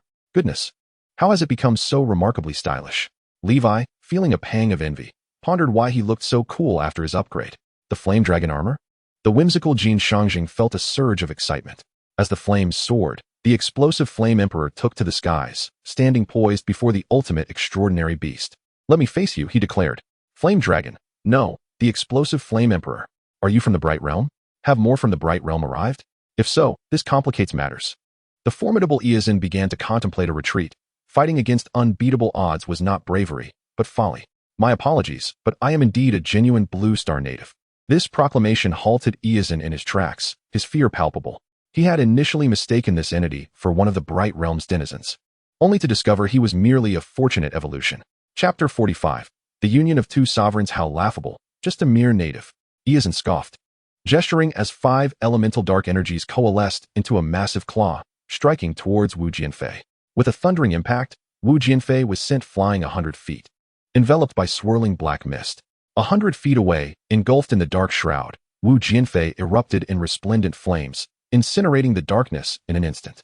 The power of the explosive flame emperor was indeed formidable. From this moment on, I shall no longer be weak. With a flick of his wrist, Wu Jianfei charged towards the ultimate extraordinary beast, intent on taking the battle to the skies, for this locale was unfit for such combat. The entire city would be obliterated in an instant.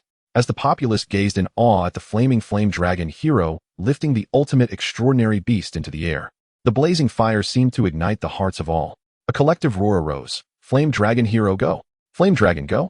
With the crisis averted and armor disassembling, Jin Shangjing raised his camera to capture the ascendant flames. The flame dragon armor? Truly, a fascinating group of individuals. Let us go, Dad. On the rooftop, Tang Yujie observed the swift ascent of Jianfei, pondering if the earlier spectacle was the evolutionary form of the flame dragon. Indeed, it was extraordinarily impressive. He watched as the flames danced around the flame dragon and the ultimate extraordinary beast, his body trembling with excitement as a golden halo enveloped him. The sleek lines of armor materializing across his form. Emperor armor. Merge. The current Tang Yujie is no ordinary individual. He has completely liberated himself from the constraints of the summoner and can summon the Emperor armor at will. Upon his arrival, he embodies the ultimate Emperor hero.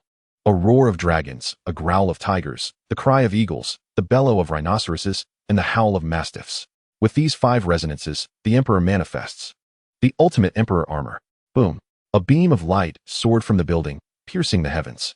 In the sky above, the blazing Emperor, wielding a flame blade, clashed with the ultimate extraordinary beast, their confrontation igniting an energy explosion akin to the brilliance of the sun, illuminating and darkening the ominous clouds with each pulse. Die. The colossal ultimate extraordinary beast swung its massive hand towards the blazing Emperor. However, the blazing Emperor was too swift, evading every assault with agility. The ultimate extraordinary beast roared, unleashing a torrential downpour of black energy orbs, densely raining down upon the blazing Emperor. Child's play, blazing meteor. Wu Jianfei curled his body, launching a barrage of fireballs from his back, colliding with the numerous black energy orbs, resulting in a series of continuous explosions. Goose, goose, goose. Abyss of wood. This was the wood elemental power summoned by the evil forest, emerging from the dark clouds, a gigantic blackthorn vine, as large as a skyscraper. A truly fearsome creature. Wu Jianfei gazed at the massive thorn, feeling a tremor of dread. Fortunately, he had grown significantly stronger. A mere wooden thorn paled in comparison to the pressure brought forth by the flame monarch. The blue eyes of the blazing Emperor shimmered. Do you need my assistance? The voice of Jianfei resonated. No, I can manage, replied the blazing Emperor, his blue gaze brightening. Very well. Jianfei's voice faded into silence. Bang. While conversing with Jianfei, Wu Jianfei was struck by a black energy orb, sending him hurtling backward, colliding with the newly arrived Emperor armor, Tang Yujie. What is happening? What is this? An accident. As he caught the tumbling Wu Jianfei, Tang Yujie summoned the Aurora Sword, and the two charged towards the ultimate extraordinary beast simultaneously. Sealing slash. Emperor sealing slash. United in strength, a massive black wood was instantaneously shattered, subsequently engulfed in flames from the impact of their strike. Emperor armor, blazing Emperor. I have awaited you for long. The ultimate extraordinary beast roared, beginning to undergo a transformation. Characteristics of a beetle emerged upon its colossal form, drawing from the power of the masked rider. Yet, due to the presence of the evil forest, the ultimate extraordinary beast maintained its dominant presence, with the masked power serving merely as an augmentation. Emperor Armor, roared the evil forest as its gigantic form moved with the swiftness of a phantom, instantly reaching the two armored warriors, seizing them by the arms and violently crashing them together. Bang! With a swift motion, two armored figures were hurled by the malevolent creature, colliding forcefully in the distance. Astonishingly, the power of the ultimate beast had surged immensely. What could have transpired? How could his speed and strength have escalated so drastically? Wu Jianfei, Tang Yujie, I believe I have discerned the reason. A violet light appeared in the sky, announcing itself behind the blazing emperor and his armor. Are you the emperor rider? Wu Jianfei inquired. What brings you to the land of flowers? Tang Yujie asked, surprised. Just here for a leisurely trip. Suddenly, a colossal foot materialized before the trio, and with a thunderous impact, they were sent flying. Goodness, how could he possess such incredible speed and strength? It's as if he is cheating, exclaimed Tang Yujie. He wields the power of the Cayman Rider, replied Inoue Masataka. What? Wu Jianfei responded, bewildered. The two armored figures and their fervor were being relentlessly pursued by the ultimate beast, the three soaring through the sky, with the monstrous creature in hot pursuit. Occasionally, they would turn to retaliate, though their efforts proved minimal. Black energy projectiles incessantly zipped past them, while they desperately evaded the barrage of attacks. Unfortunately, with so many projectiles, being struck was inevitable. That would be the ultimate beast's opportunity, pummeling them mercilessly. Is there truly no way out? Wu Jianfei lamented, contemplating whether he should call upon Yanwei for assistance if they could not prevail. Think, don't rush. Tang Yujie was equally perplexed. Let us counterattack. Running away is not a solution, Inoue Masataka urged. On the rooftop of a school, a man clad in a teacher's uniform gazed at the overcast sky, sensing something beckoning him from within the dark clouds. Li Ziang, also known as Xiangyang, let out a mighty roar towards the heavens, as a radiant beam descended from the sun, tearing through the clouds and enveloping him. Ah, the golden light flows. The man has arrived. He swiftly removed his glasses, merging with his armor. A brilliant light shot upwards, piercing the clouds, and he delivered a powerful kick to the charging ultimate beast. Emperor War Spear. Li Ziang brandished the spear, striking at the ultimate beast with ferocity, momentarily bewildering the creature. How can there be another emperor hero? The three observers in the distance were equally astonished. Two emperor heroes? How can there be two? How should I know? Wu Jianfei replied. Is your emperor hero mass-produced? Tang Yujie questioned. Let us not concern ourselves with that now, Inoue Masataka declared, as the three charged forward, each showcasing their unique abilities to unleash a flurry of attacks on the colossal beast. Ah! The ultimate beast roared, its body expanding once more, swatting all four of them away with a single paw. Dark Elemental Fury. A terrifying surge of dark elemental power erupted from the ultimate beast's maw, aimed directly at the four. Li Ziang and Tang Yujie instinctively positioned themselves to shield Wu Jianfei and Inoue Masataka. Dark energy surged forth. Wu Jianfei and Inoue Masanobu watched as the two figures before them were enveloped by this energy, and to their astonishment, they began to merge. What transformation would arise from the fusion of two ultimate emperors? Chapter 46. The Ultimate Emperor Hero in the Depths of Darkness. A radiance akin to that of the sun illuminated the scene. It might very well be the sun itself. The Emperor Hero. A furious roar erupted from Iazan, intensifying the expulsion of dark energy. The wretched warriors of light vanished into the shadows. Darkness is the true sovereign. As darkness swept over everything, Iazan remained oblivious to the fact that his actions were inadvertently accelerating the fusion of the two emperor heroes, unwittingly crafting his own demise. Evil shall never triumph over good. The brilliance of the sun shone across the sky, dissipating the ominous clouds in an instant. The earth was restored to its former glory, purifying all monsters mutated by the ultimate anomalous beasts back to their original forms. Above in the sky, the two original ultimate emperor heroes had now merged into one, giving birth to the ultimate sovereign amidst the radiance. He was the Extreme Path Emperor. The initial form of the emperor hero possessed the capacity to enact celestial justice, while the ultimate emperor hero wielded the strength of heavenly principles. The Extreme Path Emperor embodied the essence of the great Tao itself.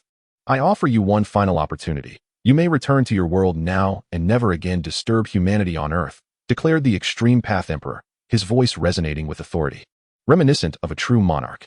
Arrogance. Iazan seethed, for he viewed the emperor as merely a native, yet he was audaciously defiant. The ultimate anomalous beast vanished, only to reappear before the Extreme Path Emperor, its colossal paw descending like a mountain. In that moment, the Extreme Path Emperor seemed as if he were a monkey trapped beneath the five-finger mountain. Be careful, Wu Jianfei, in no way Masanobu. But alas, this was no ordinary monkey. Iyazen's strike halted before the Extreme Path Emperor, who effortlessly blocked the attack with a single finger. The disparity was evident before the Extreme Path Emperor. The ultimate anomalous beast appeared nothing more than a mischievous child. In the realm of mortals, where celestial principles exist, let these principles deal with you. Don the armor. Step onto the battlefield, forged by trials, growing stronger in the face of adversity. With each stride, the Extreme Path Emperor vanished from his position, only to reappear behind the ultimate anomalous beast, brandishing the Extreme Path War Spear. Star Annihilation Strike. 6 golden wings erupted from the back of the Extreme Path Emperor, as the power of the 5 elements transformed into 5 colossal celestial bodies: metal, wood, water, fire, and earth, aligned in a perfect row. Sunlight radiance, sovereign of the realm. Your gaze bestows upon me strength. A single strike sent the ultimate anomalous beast careening, crashing against the 5 celestial spheres, each impact resulting in cataclysmic explosions. Emperor Hero. With a tumultuous turn, the malevolent figure summoned forth a surge of dark energy, raising both hands to conjure a massive orb of shadow that expanded incessantly. Void Explosion. The colossal entity surged toward the Supreme Emperor, while the wheel of reincarnation readied itself. The 2 fierce tiger heads perched upon the Emperor's shoulders whirled into a 270-degree rotation, aligning themselves with the impending wave of dark energy, as the reincarnation cannon unleashed a collision with the oncoming force. The energy, equivalent to 10 nuclear weapons, erupted in the heavens. Don the armor and return to the battlefield. My glory shall shine upon your shores. With a decisive step, the Supreme Emperor traversed the portal of space, instantly arriving beside the ultimate psychic beast. Transforming into 5 manifestations, the Emperor and his counterparts grasped the Supreme Warglaive, their sword energies morphing into blades, relentlessly assaulting the ultimate beast. Each time the beast retaliated, the Emperor employed the technique of celestial reversal, reflecting its attacks back, leaving the malevolent figure in a state of passive defense. This cannot continue. I shall perish. The figure contemplated, attempting to flee. Fingertip Aurora. Yet, would the Supreme Emperor grant him such a desire? The 5 sovereigns raised their hands, directing a beam of light from their fingertips that cascaded upon the limbs of the ultimate beast. Roar. Emperor's Fist. Once, the malevolent figure wielded his giant palm. Now, the Supreme Emperor retaliated with colossal fists. 5 fists, each the size of the ultimate beast, descended with ferocity upon it. Taiji Ray. The 5 sovereigns traced circular motions with their hands, conjuring small Taiji symbols before unleashing a torrent of luminous energy that surged toward the ultimate beast. I am the phoenix of rebirth. I am my own sovereign, emerging from the darkness to become the dawn. Your time has come to an end. The 5 forms of the Supreme Emperor merged as one, dispelling their incarnations. Since you refuse to depart, you shall remain here for eternity. With a tremor, 5 armored beasts materialized beside him: the blood-weeping flame dragon, the crag-rending earth tiger, the gale-slicing wind eagle, the raging tide black rhino, and the howling snow mastiff. The armored beasts roared with anticipation, eager to rend the ultimate beast asunder. Wooden Calamity. The gale-slicing wind eagle took flight, colliding with the ultimate beast, its formidable wings and claws ensnaring it. Emperor's Armor. The malevolent figure bellowed, Why? Why must I lose? Those who believe in miracles are themselves embodiments of miracles, such as humanity. Watery Entombment. The raging tide black rhino charged forth, its massive form pressing down upon the ultimate beast, unleashing a torrent of primordial waters that engulfed it. Fiery Incineration. The blood-weeping flame dragon unleashed a torrent of fire upon the ultimate beast of extraordinary abilities, scorching its form with wild intensity, while the colossal dragon coiled around it, sealing its fate. The Descent of Gold and Earth. The cracked rock earth tiger and the howling snow mastiff broke through the clouds, vanishing into the heavens. Moments later, darkness enveloped the sky, heralding the arrival of a celestial meteor. The scars I bear are my badges of honor, and you are my safe harbor, awaiting the white dove to soar above the battlefield, as you sing of love and hate at the world's end. The ultimate beast was vanquished, and the demon sealing box materialized in the hands of the Extreme Emperor, drawing in the myriad sources of extraordinary energy scattered throughout the sky, which flowed into the box. As long as one believes in the light, it shall undoubtedly exist. Every individual can transform into a beacon of illumination. One must become their own hero. The Extreme Emperor radiated a brilliant light, illuminating the entire sky, completely dispelling the darkness and restoring the light to the world. The extreme emperor separated, and two ultimate emperors re-emerged. The remaining 4 armored warriors and Kunlun, who had completed their training, hastened to the scene. Though it appeared to be too late. "Who are you?" asked Tang Yujie. "Li Xiang, also known as Xiangyang." "So it is you. I wondered how there could be 2 emperor heroes. I never imagined I could transform into an emperor hero as well," replied Li Xiang. "Has the battle concluded? Has the calamity ended?" "It has only just begun." Far at the ocean's edge, in the depths of the abyss, 3 sovereigns prepared to commence their fierce confrontation. Chapter 47. The Merging Beasts. The ancient evil deity, Gitanjir, the juvenile form of the cosmic beast, Jiduan, and the colossal monster, Godzilla, born from an accidental fusion of nuclear elements. 2 terrifying beasts clashed in the abyssal depths, seeking to grow stronger by consuming one another. Godzilla, curled up at a distance, refrained from joining the fray, not out of desire, but from fear. The 2 adversaries were too formidable, too grotesque. Just days prior, it had been flung away by Gitanjir's whip, and narrowly escaped being devoured by another creature that had deceptively approached, disguised as a weak insect. Thus, the 2 titans now disregarded Godzilla, deeming it too feeble. The terror was overwhelming. "Where are you, brother?" Beneath the abyss, the 2 sovereigns exchanged glances, unaware that a shadow lurked in the darkness, observing. "Faust, let them fight, otherwise, how shall I reap the rewards?" The 2 sovereigns charged towards one another, and the battle was about to commence. Gitanjia swung its tentacles, while Jiduan brandished its forelimbs. Upon their collision, a tremendous roar echoed, sending rippling waves radiating outward from their epicenter. The force was so great that it sent the distant Godzilla flying, leaving it bewildered. "Is this truly happening?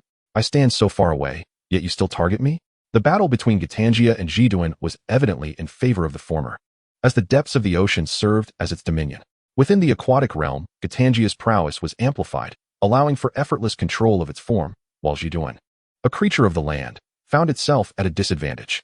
Unable to engage in close-quarters combat effectively, Jiduan retreated to a safer distance, relentlessly launching energy projectiles from its neck towards Gitanjia. Fortunately, being submerged in water, Gitanjia deftly maneuvered its body, swatting away the incoming projectiles with its tentacles. Gitanjia exhaled a copious amount of black mist, known as shadow mist. This unique assault bore no mass. All physical and conventional attacks became futile against it. Any creature that inhaled this gas faced paralysis or, in severe cases, death. Yet, Jiduan's massive stature meant that even inhaling the shadow mist merely resulted in a slight numbness and sluggishness in its movements. A series of piercing beams erupted from Gitanjia's maw, incessantly striking the incapacitated Jiduan. These beams, known as petrification rays, possessed the power to drain both light and darkness. Jiduan shrieked in agony, shockingly severing the portion of its body that had been hit by the petrification ray. It seemed as if Jiduan had narrowly escaped death, but in reality, it appeared as though it had merely exchanged its life for another's. Now, in its juvenile form, it was pinned down by Gitanjia and, having sustained injuries, could not evade the fate of being devoured. Gitanjia consumed Jiduan, but in that moment, Faust seized the opportunity to ambush Gitanjia, leaving Godzilla dumbfounded at the audacity of such a maneuver. Faust merged with Gitanjia, yet could he truly control it? Clearly not. Faust's attempt to dominate Gitanjia was futile, inadvertently empowering it with the ability to articulate speech. "I can speak now?" Jiduan and Faust had inadvertently facilitated the emergence of a genuine monstrosity. "Hey, kid, come here, Godzilla. Death is imminent. Death is imminent." A man clad in a white suit strolled down the street, intermittently emitting a chilling laughter that sent passers-by scurrying away in fright. "I have returned." His purpose was unmistakable as he traversed the landscape, arriving at the base of a small hill an hour later. Approaching a stone wall, he boldly walked straight into it. The stone wall rippled like water, and after the man entered, it regained its tranquility. Within the mountains, the purple aberrations, Kai and the king of Ophi, had long been waiting here, clearly aware that others would come. "Ha! It seems everyone has gathered," the white demon cackled, while the black angel wept. It appeared that all the peculiar beings who had arrived in this realm had convened. Facing just one of them posed a tremendous challenge. Let alone 4, trouble was brewing. The calamity that had befallen the Flower Kingdom had barely concluded, and yet a new disaster loomed on the horizon. Yamane Kiichi felt a sense of relief. "Good lad, you've learned quickly. Even my abilities seem to have been absorbed by you." Nagano Hiro chuckled. "It's thanks to your excellent teaching. A new generation of sorcerers was born." At the reception desk, the attendant exclaimed, "It's Hasegawa Hatsahane senpai. What brings you here?" Hasegawa Hatsahane, smiling, nodded. "I am here to find Takamine Keiichi and Nagano Hiro." The attendant replied, "They are inside." "All right, I shall proceed alone. Farewell, senpai." In the realm of Maida, beams of arrows once again vanquished monsters. Uchiyama Makoto felt he was nearing his limits. His life force was severely depleted, fearing that if he transformed again, he might truly perish. Could he no longer engage in battle? Drenched in sweat, Uchiyama gripped the evolution trust, his body trembling uncontrollably, his lips quivering. To avoid worrying Ani, he had fought in secret each time, but now he truly could not continue. His body could endure no more. Uchiyama collapsed onto the grass, fortuitously discovered by Saito Tomohiro, Hendakinto, Odajirai Joe, and Sato Takaru, who were preparing for a meal. They hurried over to assist him. "Are you all right?" Odajirai inquired. "I'm fine," Uchiyama replied. "Oh, it's Uchiyama. We're heading out for a meal. Would you care to join?" Saito asked. "Sure." Uchiyama smiled in response.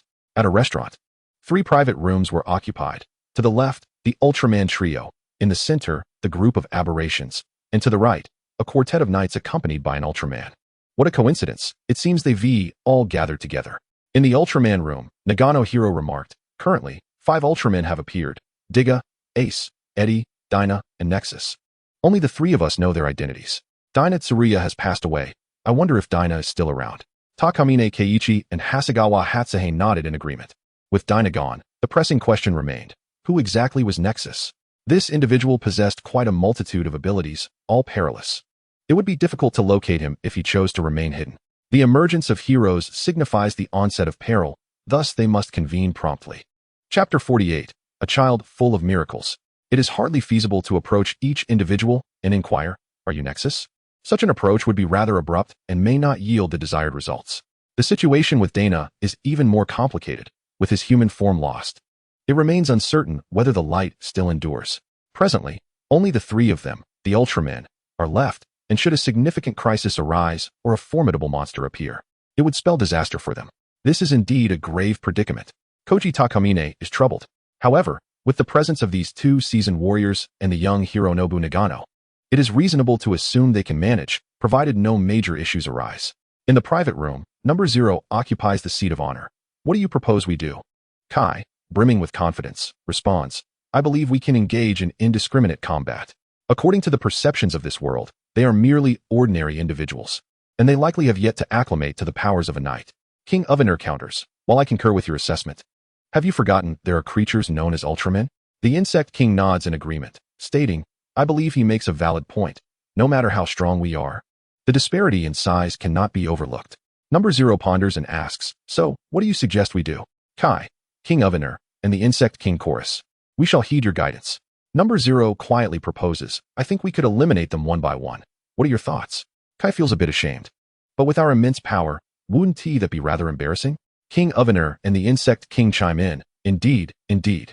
Number 0, growing irate, slams the table. "Then what do you propose?"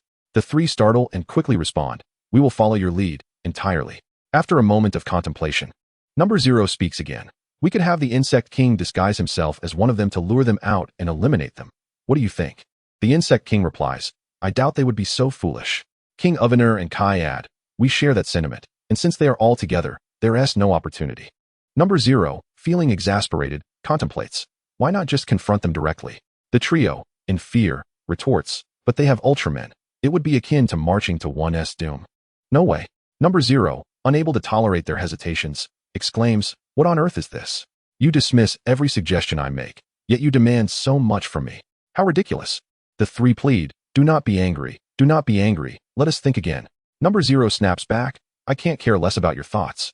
The 4 engage in a nonsensical quarrel, with number 0 turning away in frustration, ignoring the trio, who are equally bewildered.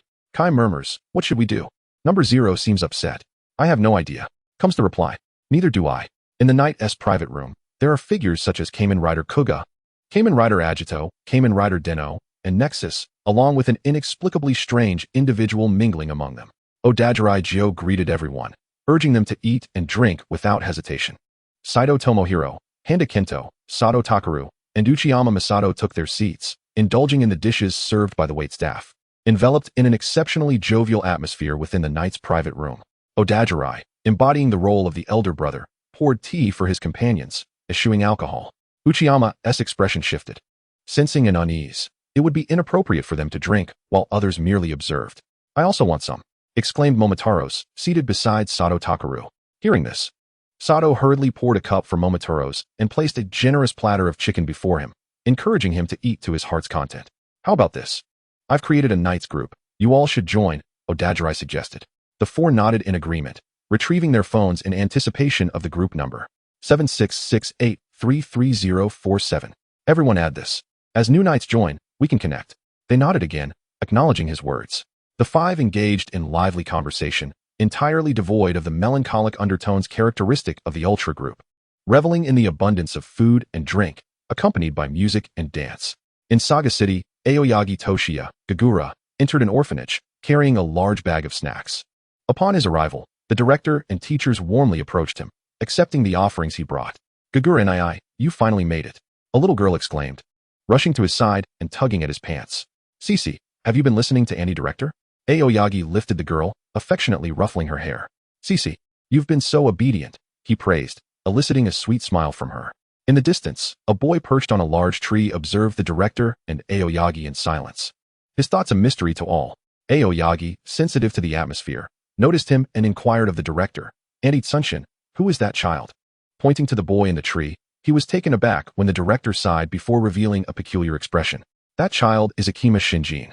He is a boy of miracles. Do you find volcanic eruptions terrifying? What about mudslides? Do you fear wild beasts? Or turbulent floods?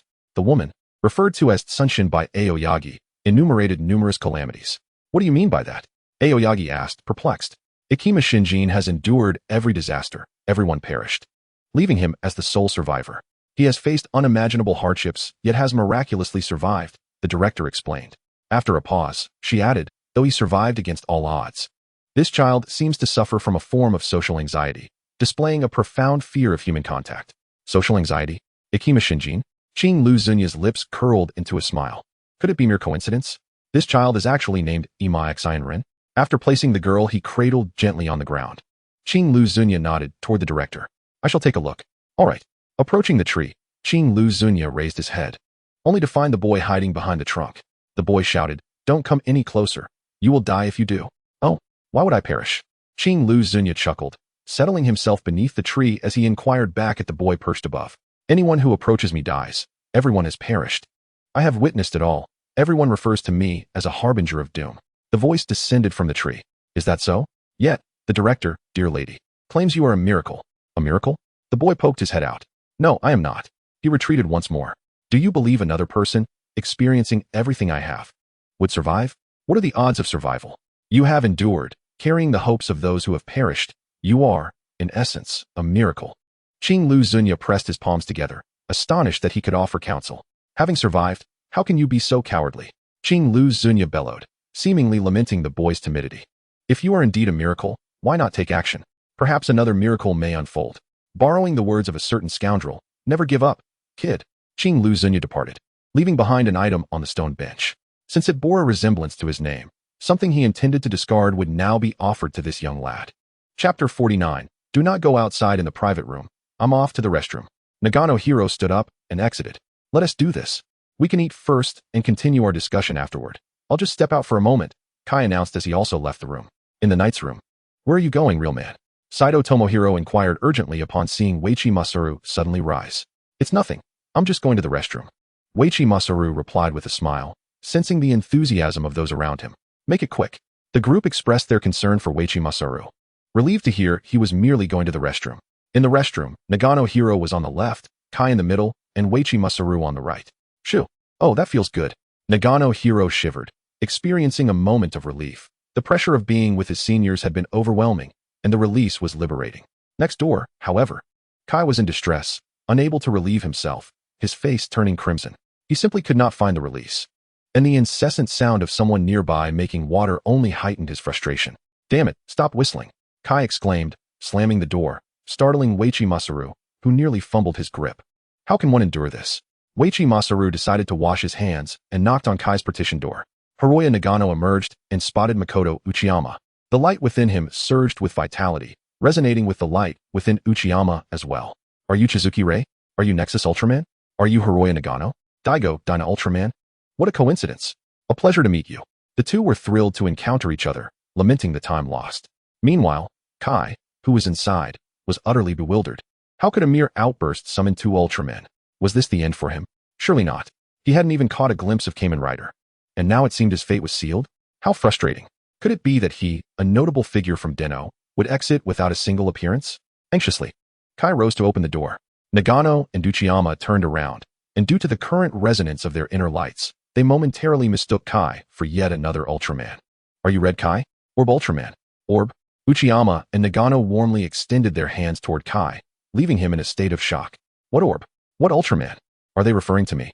Should I flee? No, that would surely lead to my demise. Perhaps I should feign ignorance. They seem to believe I am an Ultraman. Greetings. Seniors. Greetings. The 3 conversed in the restroom for a while. As they departed, Nagano was elated, having finally located the elusive nexus and unexpectedly encountered Orb Ultraman. Now, both seniors could rest assured. Uchiyama bid farewell to the 2 and returned to the Rider's Lounge. Not anticipating an encounter with Dinah, what an amusing day it had turned out to be. Once both Ultramen had departed, Kai leaned against the wall, his legs feeling weak. Good heavens, I was terrified. I nearly believed my time had come. Thankfully, I managed to outsmart them. I successfully deceived the 2. Now, I must hurry back to the lounge. This was far too perilous. It's evident I must tread carefully. I nearly met my end. In the Ultraman's lounge, upon Nagano's return, he excitedly recounted to the 2 seniors that he had just encountered Nexus Ultraman in the restroom, who, it turned out, was portrayed by Makoto Uchiyama, the actor behind Shizuki Rei. Have you found Nexus? What was Uchiyama's demeanor? Keiichi Takamine immediately inquired, realizing the importance of that luminous figure. Uchiyama's demeanor? Nagano was taken aback by the question. He hadn't paid attention. Hasegawa Haruhiko, noticing Nagano's evident confusion, quickly intervened, saying, All right, Takamine, there's no need to rush. As Nagano mentioned, Uchiyama should be in the adjacent room. We can find out soon enough. Indeed, as Kai entered the lounge, he collapsed onto his seat, drenched in cold sweat, prompting curiosity among the others. What happened? Did you have a confrontation in the restroom? Number 0 inquired, intrigued. What's this? Did you have a scuffle with the restroom? Kai chuckled nervously. I nearly didn't make it back. It was far too dangerous. In the realm of the king of insects. The bewildered king of insects pondered the perilous nature of human restrooms. Kaden, with trepidation, recounted his experience. I simply went to the restroom and unexpectedly encountered 2 Ultramen, whose private stalls flanked us on either side, leaving us ensconced in the middle. The trio's eyes widened in disbelief. Could it be? Such a remarkable coincidence. Such a large gathering of formidable beings all at once. We must retreat immediately. As the 4 stood to leave, the sound of an adjacent door creaking open sent them scurrying back to their seats, feigning nonchalance while quietly nibbling on the food before them. Silence. Do not speak or venture out. They exchanged glances, maintaining their serene facade. In the Knight's chamber, Noyuki Yushima returned calmly, as though nothing had transpired, resuming his quiet meal and engaging in light-hearted banter with the others. Suddenly, the door of the neighboring room swung open, and Keiichi Takamine peeked in. Detecting an absence of light, he muttered an apology for the intrusion and promptly closed the door, sending a wave of anxiety through the 4 prominent figures. That man was none other than the fabled chairman of the meat processing plant. His aura exuded an unmistakable menace, an extraordinary presence indeed. His benevolent visage was undeniably beguiling, surpassing even the cunning of their own group. Once the door clicked shut, the quartet exhaled a collective sigh of relief.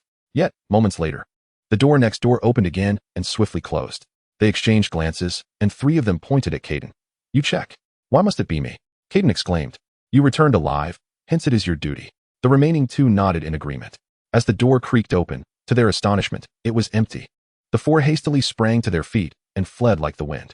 In the Knight's chamber, as Keiichi Takamine pushed the door open and the 3 entered, he soon received a phone call informing him of a monster sighting in Tsuji, specifically Godzilla, urging the Ultramen to rush for assistance. As the military was on the brink of annihilation, Naoyuki Yushima, seated nearby, caught wind of the conversation and attempted to rise, only to be restrained by Keiichi, who insisted, given your current state, it's best to remain seated. Keiichi exchanged a knowing glance with Hiroshi Nagano, who nodded in understanding and dashed out to retrieve the godlight stick from a corner. Unbeknownst to him, however, the 4 had followed him, utterly bewildered by their own unexpected emergence. Raising the godlight stick high, he shouted, Dinah. As the light illuminated the stick, a colossal figure emerged from the radiance, leaving the 4 onlookers in awe. Is this truly Ultraman? So tall, so grand. Chapter 50. King Tiga at the seaside. Godzilla was thrust forth by Gitangier, purportedly to gauge the depths of this world. Indeed, Infused with the consciousness imparted by Faust, it had evolved into something extraordinary. The sea roiled violently, waves crashing incessantly against the shore. In the distance, an object resembling a hill emerged from the waters, gradually expanding and revealing itself to be a colossal head. At the nuclear power station, workers stood frozen in place, utterly oblivious to the tools they dropped. Their expressions were rigid, bodies trembling uncontrollably, as fear compelled them to retreat step by step. Why? Why had Godzilla appeared in this place? Wasn't he a creature of the white-headed eagle-s domain? Nuclear wastewater. Yes, that was it. As Godzilla broke the surface, ominous clouds swiftly gathered overhead, casting a shadow that enveloped the sky, instilling a profound sense of dread. It felt as though a dark cloud loomed over the city, threatening to crush it. We are sinners, are we not? One worker spoke up. Ha ha ha, indeed. We are all sinners. We birthed this monstrosity. Another worker laughed maniacally. We deserve to perish. We all deserve to perish. Godzilla drew nearer to the land, its form gradually becoming fully visible, a sight as terrifying and colossal as depicted in the films. With its mouth agape, the workers laughed, for they recognized what was to come. Godzilla's unique and devastating atomic breath. Let this dreadful energy cleanse them of their sins. Not a single worker fled. All were consumed by the atomic breath. A brilliant beam erupted from Godzilla's maw, striking the nuclear power station, setting off a series of relentless explosions. One by one, the structures of the plant were obliterated, as if washed away, transforming the facility into a wasteland, charred and broken, devoid of any intact remnants, a grand gift to the Earth. Having removed a source of nuclear pollution, as Godzilla ascended onto land, the soldiers of the Basin Kingdom arrived, only to be left in stunned silence. Where had the nuclear power station gone? It was gone. And what of that terrifying gigantic creature? Was it not Godzilla? How could this monstrosity appear in their domain? Open fire. Open fire. Don't just stand there, commanded the officer. Soldiers frantically pulled their triggers, unleashing a torrent of bullets upon Godzilla, yet it seemed almost futile. Rocket launchers, missiles, tanks, all were deployed to no avail. With a thunderous roar, Godzilla unleashed its atomic breath once more, incinerating swathes of soldiers in an instant. The commander gritted his teeth in fury. Baka, Baka? Is this monstrosity something humanity can conquer? As the relentless Godzilla continued to decimate soldiers, the commander reached for his phone. Dialing Mr. Takamine, pleading for assistance. Godzilla has emerged by the coast. We cannot withstand this onslaught.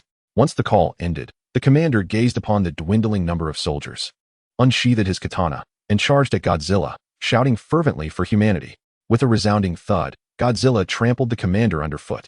After obliterating humanity, Godzilla raised its head, unleashing an atomic breath skyward. It was a pact with Katangia. Without danger, it would fire its atomic breath into the heavens. Meanwhile, deep beneath the ocean, Katangia received Godzilla's signal and prepared to rise, but an unsettling premonition made it retract, opting to bide its time. Suddenly, Tiga executed a lightning kick. Hashiyama Hiroshi had arrived, only to behold the devastated pier. Enraged, he launched a flying kick aimed directly at Godzilla's head.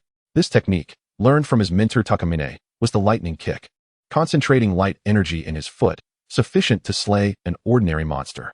Godzilla was sent reeling, tumbling across the ground until it finally came to a halt. With a roar, Godzilla lay prostrate, unleashing its atomic breath towards Tiga, bewildered by this unexpected attack. Tiga shield. Hashiyama extended his arms, conjuring a barrier that absorbed Godzilla's atomic breath. He then summoned a small, radiant blade, a technique reminiscent of Ace, and unleashed a flurry of light blades upon Godzilla, causing it to clamp its jaws shut in pain. Tiga then executed a vertical slicing beam, and Hashiyama, hands clasped at his chest, unleashed a radiant blade aimed straight at Godzilla. With a thunderous explosion, Godzilla, having just risen, was felled once more. Roaring in fury, Godzilla charged towards Tiga, who deftly rolled away, creating distance. Hashiyama hurled a series of 8-pointed light discs at Godzilla, drawing blood and inflicting chaos. Godzilla, infuriated, leapt in agitation. In a moment of confusion, Hashiyama somersaulted over Godzilla's head, landing behind it. Grasping Godzilla's tail and pulling with all his might, the beast howled in agony, and Hashiyama, caught off guard by its weight, struggled to lift it. In a moment of transformation, he unleashed his red power, flexing his muscles, and with newfound strength, he hoisted Godzilla and hurled it violently to the ground. Seizing an electrical tower, he advanced toward the fallen titan. Hiroshi Nagano rode atop Godzilla, grasping an electric transmission tower, prying open the creature's jaws. Be obedient. It will be quick and painless. With a swift motion, he thrust the tower into Godzilla's mouth, igniting a flurry of electric sparks. Godzilla thrashed wildly, yet was powerless against Nagano's formidable strength. Allow me to conduct a nucleic acid test. With relentless force, he continued to push the tower, causing Godzilla's eyes to bulge in agony. Suddenly, Godzilla unleashed a torrent of atomic breath, catching Nagano off guard and sending him sprawling to the ground. Godzilla, in a state of disarray, attempted to flee, yearning to return to its elder sibling, Gitanjir. Rising to his feet, Nagano leaped onto Godzilla, executing a chokehold while transforming his hand into a blade aimed at the beast, unleashing a flurry of strikes. Before long, Godzilla was left on the brink of collapse. With arms crossed before him, Nagano summoned energy, declaring, "Prepare to meet your demise, Godzilla." Zae Peliao Ray. The blast resonated with power, and Godzilla fell, its lifeless form sinking into the depths of the ocean. Meanwhile, Gitanjir, witnessing the defeat of his subordinate, shed tears as he consumed the fallen creature. Chapter 51. A just brawl. Having vanquished Godzilla, Hiroshi Nagano returned to the dining establishment, joining several esteemed colleagues. After an hour of camaraderie, the gathering gradually dispersed. "Come with us," urged Keiichi Takamine, extending an invitation to Makoto Uchiyama. With a sigh, Uchiyama replied, "I can no longer continue. My next transformation will be my final battle." Takamine lamented, realizing they had arrived too late. Uchiyama's life force was nearly depleted. This meant that the next appearance of Nexus would signify Uchiyama's last stand. As the group departed for their respective homes, Takeru Odajirai was unaware of the figure closely tailing him, Zero, who had abandoned his two hapless companions. Determined to pursue his own path, wagering that Odajirai had yet to grasp the ultimate power of the void. However, as he followed, Zero sensed something amiss. Was Odajirai not heading home? Why was he veering into more desolate territory? Had he discovered Zero's presence? This was fortuitous. He could eliminate this overconfident human right here.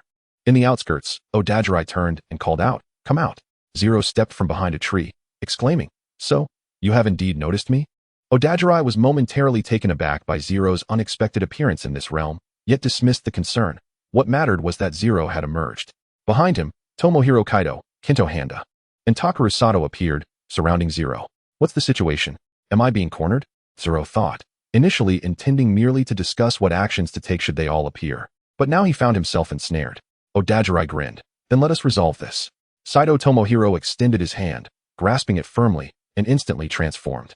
Kamen Rider Handa Kinto and Saito Tomohiro followed suit, also undergoing their transformations. Zero, who had just been discussing matters, found himself on the receiving end of a beating. Odajirai J's ultimate form appeared before him. "How is this possible? How could you possess this form directly? Did you not just acquire it?" Zero stood in bewilderment. "Have I cheated the system? Is that a problem?" Odajirai J retorted, his tone brimming with arrogance. With a flash of white light, the smiling angel made its entrance. Zero warily observed the four individuals encircling him. Odajirai J charged first, engaging Zero in close combat. Their stats were comparable, and the outcome would hinge on the strength of their wills. "One punch from you, one punch from me." They grappled, falling and rising, continuing their relentless exchange. Zero cackled madly while Odajirai J roared in fury, "I will never allow you to destroy this world." With a single blow, Zero was knocked down, and the other three joined the fray. Kamen Rider Den-O in his trained form attacked from a distance, while Kamen Rider Hyper Kabuto accelerated, surrounding Zero with a barrage of strikes. Even if he were caught, it mattered little.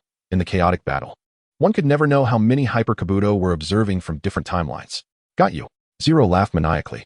"Is that so? But you cannot grasp my future." Countless flying kicks emanated from Zero, the power of other timelines Hyper Kabuto manifesting.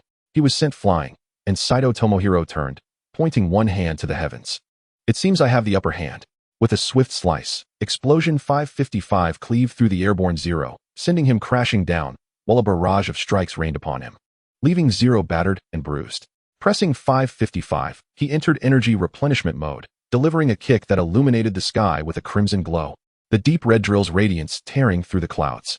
Zero, engulfed in black smoke, fell to the ground. Despite his dire state, he clambered up, laughing maniacally. "You cannot kill me." Simultaneously, the four unleashed their ultimate attacks upon Zero. Each Kamen Rider's finishing move was a testament to their might. From a distance, one questioned, "Are we not going to save Zero?" To which Ophanon, the king of Enos, replied, "No, he wishes to go solo." Kaido decisively abandoned Zero. "I have no desire to face the combined might of four ultimate forms." The parasitic king echoed his sentiments. "I too have no intention of intervening." "Very well." The three turned to flee, leaving Zero behind. "Who is Zero?" "Apologies, I do not recognize him. I have never seen him before." With a resounding explosion, Zero vanished. Having relished the culmination of the four Kamen Riders' ultimate attacks, his life, devoid of regrets, reached its conclusion. Learning from the lessons of Zero, the three esteemed figures have embarked on a journey to seek their subordinates. The king of Ophion is wildly infecting the populace, while the alien insect returns home to lay its eggs, and Kai sets out to locate the demon god. Meanwhile, the Kamen Rider has successfully dealt with one adversary. Yet this has no bearing on subsequent events. Rather, the creature has adopted a more cautious demeanor. Naturally, one cannot merely label it as cowardice. It is a manifestation of prudence. However, will the riders continue to await their emergence? The four riders have directly leveraged the demon god to search for potential leads. But fate has played a cruel trick. They fortuitously encounter the king of Ophion, the alien insect king, and Kai convening a meeting, and thus, they are poised for a complete sweep. How could you possibly find this place? The three figures exclaim in astonishment. Then, they witness the manifestation of the demon god from among the devoted fans, a classic case of shooting oneself in the foot, having been inadvertently betrayed by their own kind. On the rooftop, one declares, "You too hold them off. I shall unleash that which will obliterate this timeline." Kai turns, raising his hands. "Let it be opened." With a command, the sky rends itself asunder. The riders attempt to advance, but are thwarted by the other two, the alien insect king and the king of Ophion, who summon a multitude of underlings to encircle the four riders. This is troublesome. Have they truly amassed such numbers? This is untenable. The riders find themselves in a defensive struggle against the overwhelming tide of monsters.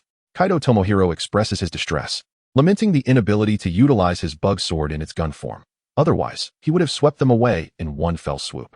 Nevertheless, he can still cleave through a swath of foes. After all, cannon fodder remains cannon fodder. No matter how many there are, they are swiftly diminished by the riders, their ranks continuously thinning. Kai is exhilarated. He is on the brink of success. However, a tremendous force strikes the back of Kai's head, none other than Aoyagi Toshio wielding a katana, and Kai finds himself cradled in his embrace. Kai is rendered unconscious by Aoyagi Toshio's blow. Although the nature of the door remains a mystery, it is evident that Kai's current state of mind is somewhat askew. Thus, it is for the best that he is incapacitated.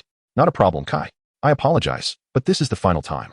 Chapter 52, The Smile of Darkness. Kagura? No. It's Aoyagi Toshio. What brings him here? It appears that some of the riders recognize Aoyagi Toshio, for the name Kagura resonates strongly within the realm of tokusatsu. Aoyagi Toshio, cradling the unconscious Kai, gestures to the riders, "Do not panic. It is not a significant issue." With Kai incapacitated, one adversary has been removed, leaving only the king of Ophion and the alien insect king, who possesses the power to halt time. Sato Ken and Odajirai Joe position themselves before the king of Ophion, while Kaido Tomohiro and Handa Kinto confront the time-stopping alien insect. Barbie indeed. Time stood still as the insect king attempted to flee, realizing that engaging in battle would lead to utter defeat. With a sense of urgency, he contemplated retreat as the only viable strategy. Survival was paramount for any chance of retaliation. However, before he could take a single step, a tremendous force propelled him backward, sending him tumbling to the feet of Saito Tomohiro and Handa Kinto. Puzzled, Handa wondered why the fight had not even commenced, yet the insect king had rolled over to them. Was he so eager to meet his demise? Everything was preordained. Saito Tomohiro pointed skyward once more, as if possessing foresight into all events. Handa Kinto advanced towards the insect king, only to miss his mark. In an instant, the insect king activated his speed, evading Handa's kick. In a heightened state, the insect king approached King Ovener, urging him to leap from the towering edifice, convinced that their escape lay just beyond. Yet, could their hopes truly be realized? Inside the hyper armor, Saito Tomohiro chuckled. Allowing them to flee today would serve his purposes. He would savor the moment raw. Indeed, just as the two leapt from the precipice, they were once again thrust back into the air. Escape was not as effortless as they had imagined. What was this strange force? Why was their departure thwarted? The insect king found himself increasingly vexed. Handa Kinto envied Sato's extraordinary ability. How could one person dominate a fight while surrounded by countless reflections of themselves? It was utterly unfair. With a swift motion, he vanished from sight. Saito Tomohiro approached the insect king, delivering a kick that sent him reeling. As the insect king attempted to retaliate, each effort was effortlessly evaded by Saito, leaving him on the receiving end of relentless blows. How absurd. The insect king clenched his fist, halting time with a single motion. He unleashed a powerful strike against Saito, causing the hyper armor to kneel, while the insect king also withdrew from his heightened state. Handa Kinto observed from the sidelines, aware that he could not keep pace with their extraordinary speed, even with his own acceleration. He could only spectate, as their velocity surpassed his own capabilities. The Insect King roared, advancing on Saito Tomohiro. How intriguing. Saito rose, snapping his fingers. The Insect King froze in place, immobilized, as an immense force bore down upon him from all directions, lifting him into the air. His form erupted like a firework, sparks flying in every direction. Truly terrifying. Handa Kinto shuddered instinctively, realizing the grave consequences of inciting Sato's wrath. The Insect King's anguished cries sent chills down King Ovener's spine. Saito approached the Insect King, turning to face him, and with 3 taps on his antennae, he initiated a transformation. The hyper armor surpassed its previous form, delivering a kick that shattered the Insect King's very essence of time, past, present, and future. With a firm landing, Saito stood tall, pointing skyward once more, boom. Huh. In a fierce confrontation, Ophiuchus King was sent flying by Odajirai Jio's punch, only to be intercepted by Sato Takaru wielding the electric cutter. The 2 men played a brutal game of badminton with Ophiuchus King, treating him like a mere shuttlecock, a sight that was utterly appalling. Ophiuchus King, overwhelmed, could only soar helplessly in the air, yearning for freedom. Unable to bear the sight any longer, Hondan Kinto activated his 555, leaping into action. With his deep crimson drill, he locked onto Ophiuchus King and landed a powerful kick. In an instant, a radiant red light engulfed Ophiuchus King, and for a fleeting moment, Hondan Kinto thought he witnessed tears in the eyes of Ophiuchus King. Meanwhile, on a rooftop, Aoyanaji Takuya had already taken Kai and fled the scene. If he sensed any error, the power was undeniably within him. He had no interest in Dyna, preferring the thrill of Orb. In a secluded corner, Aoyanaji Takuya laid Kai down and began to search him frantically, finding nothing at first. Confounded, he redoubled his efforts and finally discovered a circular ring and a card case. Clutching these treasures, his face lit up with unrestrained joy. These were all his. As Aoyanaji Takuya attempted to rise, his wrist was seized. Startled, he looked up to find Ishiguro Hiro awakening, his grip firm as he fixed a piercing gaze on Aoyanaji Takuya, extending his other hand as if to say, "Hand it over. What are you doing? Give it to me." Aoyanaji Takuya, feeling embarrassed, turned away and forcefully broke free from Ishiguro Hiro's grasp, fleeing in haste. "Damn you, old trickster. Gagura, wait." Aoyanaji Takuya. "Stand still." On the rooftop, Ishiguro Hiro pursued Aoyanaji Takuya, a comical chase unfolding between them, a testament to their enviable camaraderie. After dispatching several foes, the knights felt a sense of relief and began to descend the stairs, each preparing to return home. Just as they reached the bottom, a figure dashed past. Aoyanaji Takuya. What is going on with Aoyanaji Takuya? Why is he in such a hurry? Wondered Hondan Kinto. Who knows? Perhaps he is rushing home to collect laundry.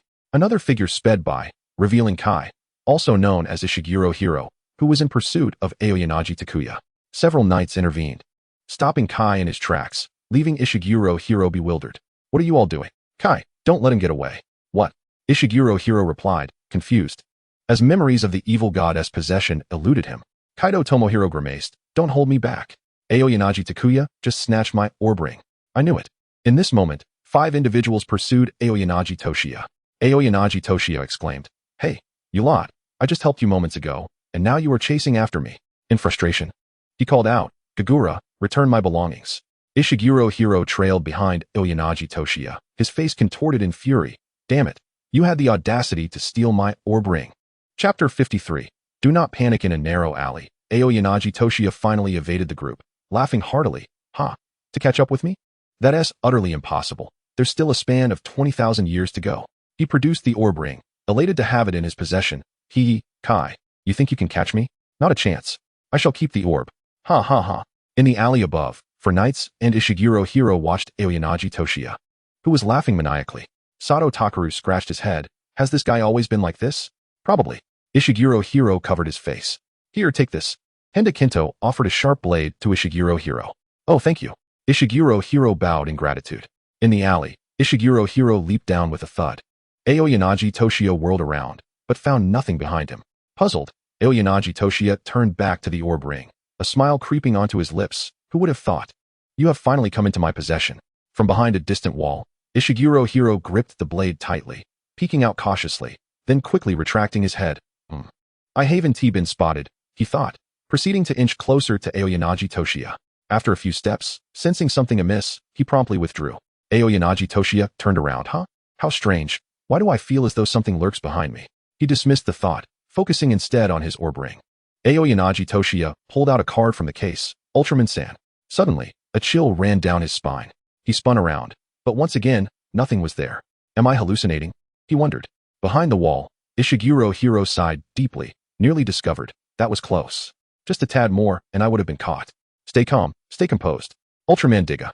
Aoyanaji Toshiya drew another card, feeling empowered. This is the essence of light. I shall become Ultraman, Orb Ultraman. Meanwhile, Ishiguro Hiro, with his blade clenched tightly, glared with fierce intent. Yasai, Gagura, how dare you steal my orb ring? Behold my treasure. Just then, Aoyanaji Toshiya sensed danger. He turned swiftly, and the blade struck him directly on the head, rendering him unconscious. As Qing Lu Zunzai stumbled and fell, the four knights descended, while Shurha Ingxiong retrieved his orb ring and promptly returned the blade to Handa Kento. Expressing his gratitude. Thank you for your assistance. Odajirai Jang observed the large bump on Qing Lu Zunzai's head and curiously inquired, is he going to be all right? Did you go a bit too hard on him? No, it's just a little bump, rest assured. Shurha Ingxiong reassured, thumping his chest to indicate there was no cause for alarm. Gagura can take a beating. As he watched the others depart, Shurha Ingxiong carried Qing Lu Zunzai away. Though unreliable, he was still a brother and could not be left behind. Deep in the ocean, Gatangier had fully merged with Jiduan, Fushide, and Godzilla, evolving into an unprecedented supermonster. It felt ready to emerge and wreak havoc. However, it was time to choose a name. Chisilla? Not appealing. Tandandago? Too cliché. Jizophus? Lacks ferocity. After much contemplation, Gatangier decided on Ultimate Gatangier. The sea roiled with turmoil. Endless darkness began to spread from the depths of the ocean, swiftly engulfing the land. Overshadowing bears, bald eagles, John bulls, Hans cats, kangaroos, goats, and white elephants. The black clouds obscured the sky, and the sun vanished. Blue Planet was plunged into darkness. Save for one place, the land of blooming flowers, where the sky remained blue and the sun red. A special energy kept the thick black clouds at bay beyond the Great Wall. Everyone continued their activities as if nothing had happened, utterly oblivious to the events unfolding outside. In the land of the bald eagle, confusion arose. Why has it turned dark? What is happening? It's dark. Time to go home and sleep. In the land of the chicken, Yuangu Gao foam, with a changed expression, since the pure power of darkness was no ordinary force. What kind of monster had appeared? Where could it be? A phone call interrupted his thoughts. Mr. Galfoam, quickly turn on the television. Hiroshi Nagano switched on the TV, revealing a coastal scene. He was taken aback. Isn't this where I fought? I defeated Godzilla here. Could another monster have emerged? The scene shifted, and Hiroshi Nagano was left in shock. Sitting on the ground. Gatangier. In the ocean, the creature was unmistakably the ancient monster Gatangier. How did it come to be here? Hatsukawa Haruhane frowned. How can such a monster appear? It seems we cannot escape this calamity. Did it arrive so soon? Although the foreboding of disaster had long been anticipated, the swiftness of its arrival took everyone by surprise, especially with the emergence of Gatangier. Can the three of them truly conquer this threat? However, even if defeat is inevitable, action must be taken, mustn't it? If we do not take the initiative, who will? Let us embark on the endeavors that define us as humanity. The trio dashed from the room to the balcony. First, Hiroshi Nagano brandished the godlight stick, swinging it forcefully forward. Then, with a familiar motion, he crossed his left and right arms in a cross before his chest, rotating his arms 180 degrees, and raised the arm holding the godlight stick high. Dyna. Next, Hatsuhana Hasegawa swiftly exchanged his electric light stick, extending and retracting his hands before lifting it high above his head. Eddie. Finally, Keiji Takamine crossed his arms over his chest, suddenly spreading them wide, and brought his hands, adorned with the ace ring, together, creating a radiant light between them. Ace. The three giants emerged above the round ancient company, exchanging nods before soaring towards the coast, where their target awaited, the ancient monster Gatangier. Humanity, prepare for annihilation. The ancient breath spewed forth from Gatangier, obliterating countless fighter jets and tanks, as human weaponry proved powerless against the true monstrosity. Ultraman, where are you? The tumultuous sea roared as colossal waves crashed down, washing away the remnants of carnage. With a flourish, the three giants descended, aligning themselves before Gatangier. Before they could utter a word, a tentacle lashed out. Faust's memories warned him that villains often met their demise through excessive dialogue. Gatangier first struck down the Ultraman with a tentacle, then unleashed its ancient breath, suppressing any resistance with a seamless combination of attacks, leaving the three Ultramen momentarily bewildered. Chapter 54. Defeat Ultraman Warriors. The tentacles of Gatangier ensnared the necks of the three Ultramen, and energy blasts erupted from its body, scattering like flowers in the wind upon them. Bang! Bang! Bang! The three Ultramen found themselves in disarray, relentlessly overwhelmed by Gitanjir, unable to counter or even utter a word. Just as Ace's 8-point chainsaw ignited, Gitanjir retracted its tentacles. Observing this, Dinah and Eddie also brandished their 8-point chainsaws, prompting Gitanjir to withdraw its appendages. Gitanjir, sensing the impending threat, understood the necessity of strategy. A monster must possess wit to endure. The three heroes launched their 8-point light rings, leaping back in unison while simultaneously unleashing their ultimate moves. The three formidable attacks, Zai Pei Li Ao Ray, Mei Tali Mu Ray, and Sha Ku Xiu Mu Ray, were unleashed upon Gitanjir. Did they hit? No. For a yellow light shield manifested before Gitanjir, successfully deflecting the assaults of the three Ultra Warriors. Astonishing.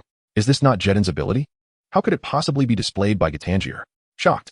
Indeed, the astonishment does not cease there. Gitanjir has made its choice, utilizing the skill of teleportation. Gitanjir's form flickered and vanished from before the three Ultra Warriors, only to reappear directly behind them, an ability reminiscent of Jedin's adult form. Employing the skill of biting, Gitanjir opened its maw wide, sharp fangs sinking mercilessly into Tiga's arm, eliciting a pained cry from him.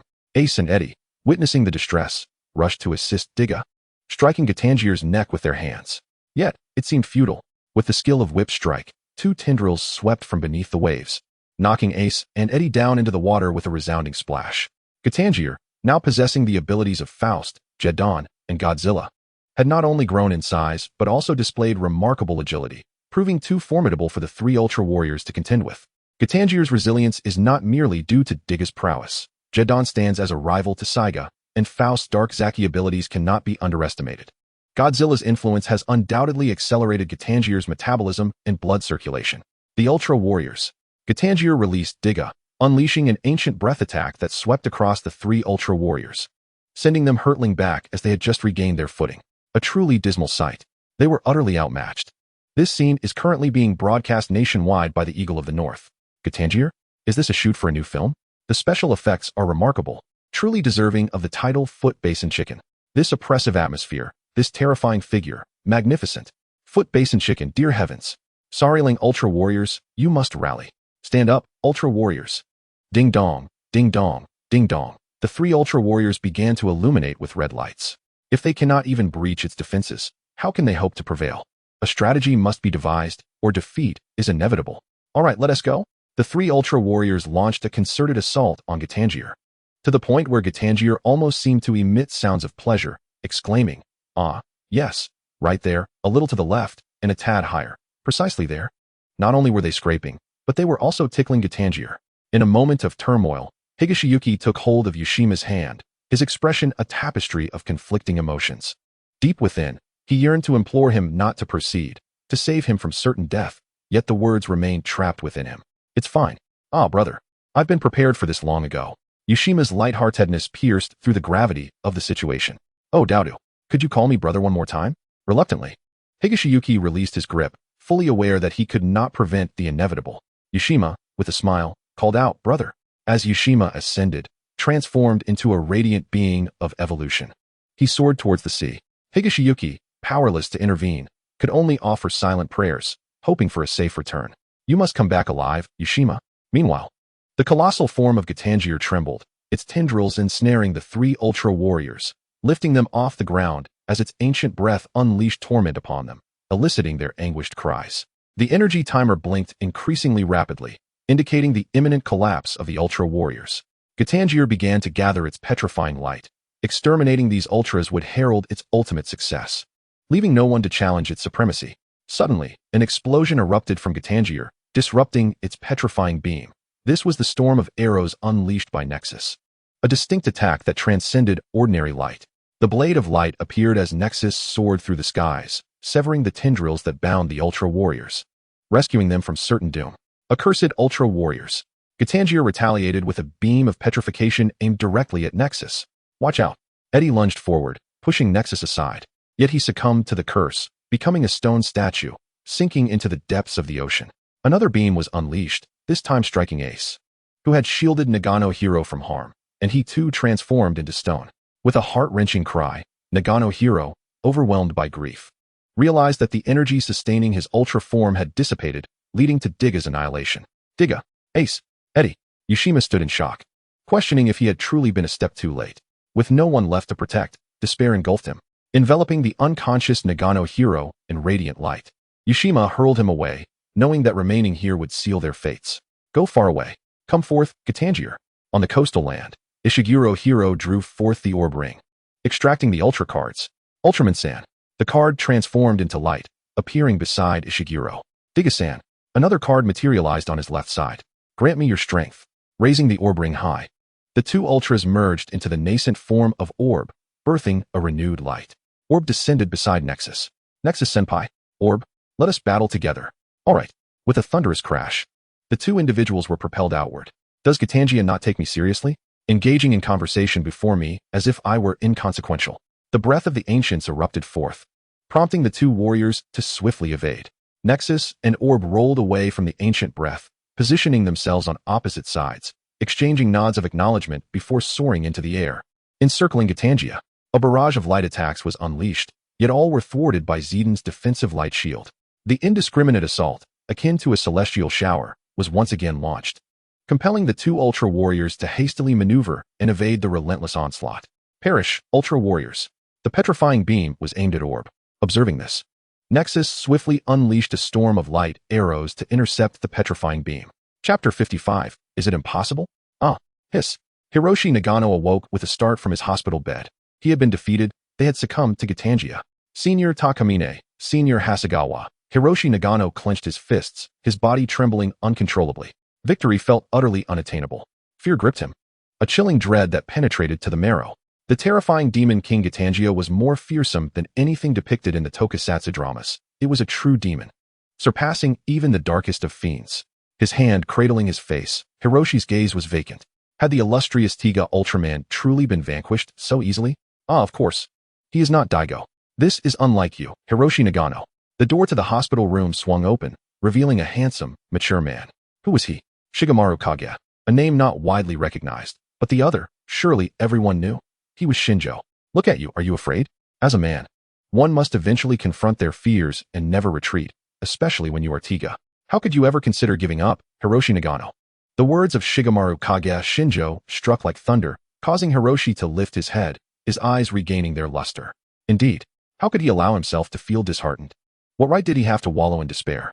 Takamine and Hasegawa had sacrificed themselves. He felt like a complete fool. Pull yourself together, Hiroshi Nagano. Shigemaru Kage patted Hiroshi on the shoulder and sat beside him. What are you doing here? Hiroshi inquired, puzzled. How could you not know why I am here? Shigemaru thought to himself, incredulous. You fell from the sky and crashed onto my golf course, leaving a massive crater, and you dare ask me why I am here? If I weren't here, you would have long since perished. Do you know why you ended up in the hospital? Shigemaru took a bite of an apple. Oh, thank you. Hiroshi suddenly realized that it was Shigemaru who had saved his life. Are you feeling all right now? Shigemaru asked. Yes, I'm fine, Hiroshi replied. To be honest, ever since you transformed into Tiga, something has appeared in my backyard. Care to take a look? What? Just go and see for yourself.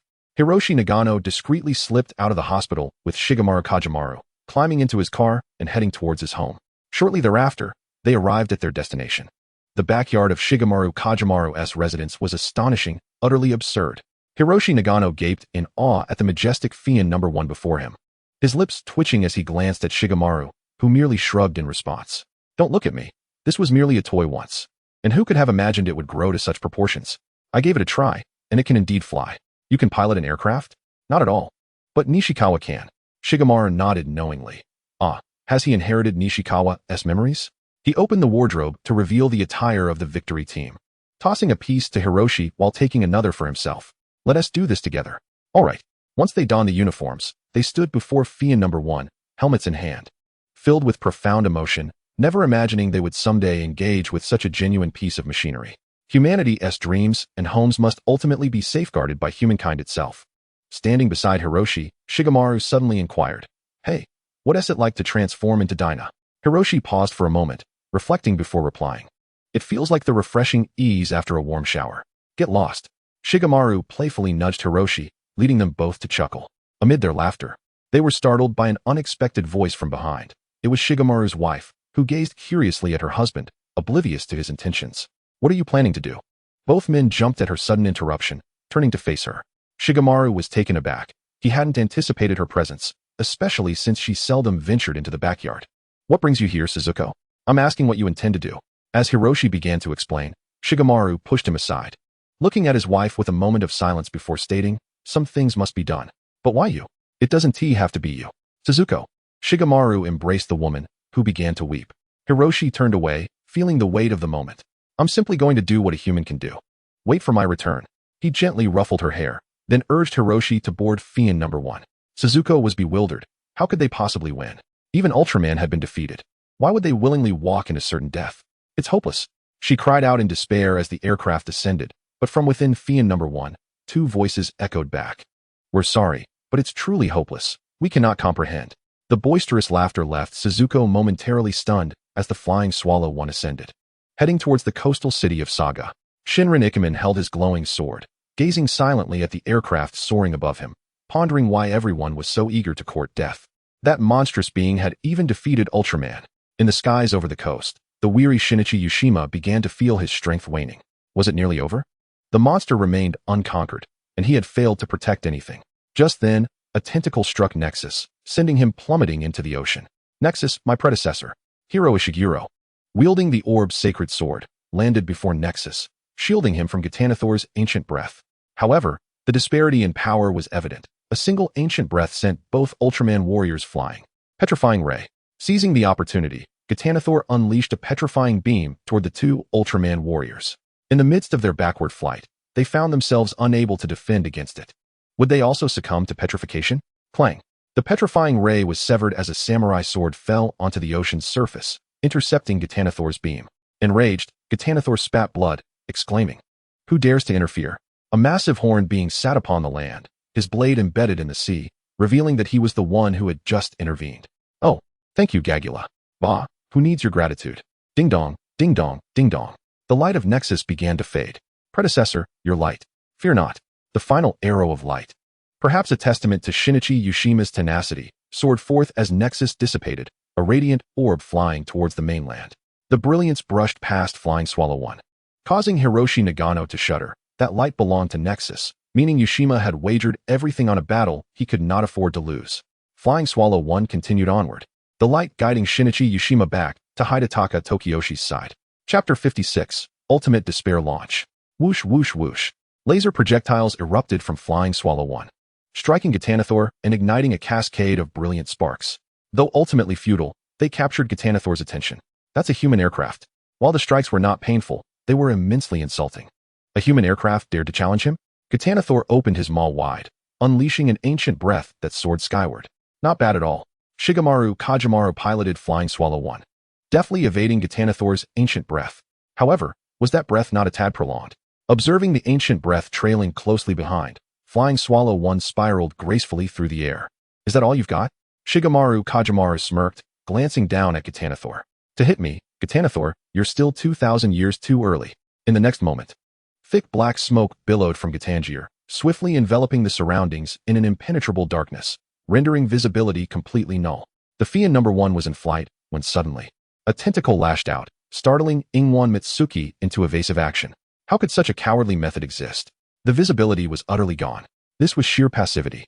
Operating an aircraft without sight was perilous, akin to grasping at shadows. At that moment, countless lights erupted around them. What was happening? Look out, shouted Nagano Hiro. It was the concentrated light projectile assault. Yet, it seemed his warning came too late.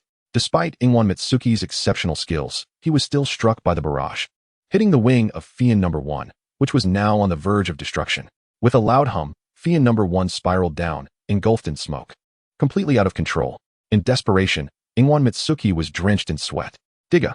Nagano Hiro swiftly drew the godlight stick from his pocket and transformed, cradling Fian no 1 as he descended onto solid ground, setting it down. Now watch me.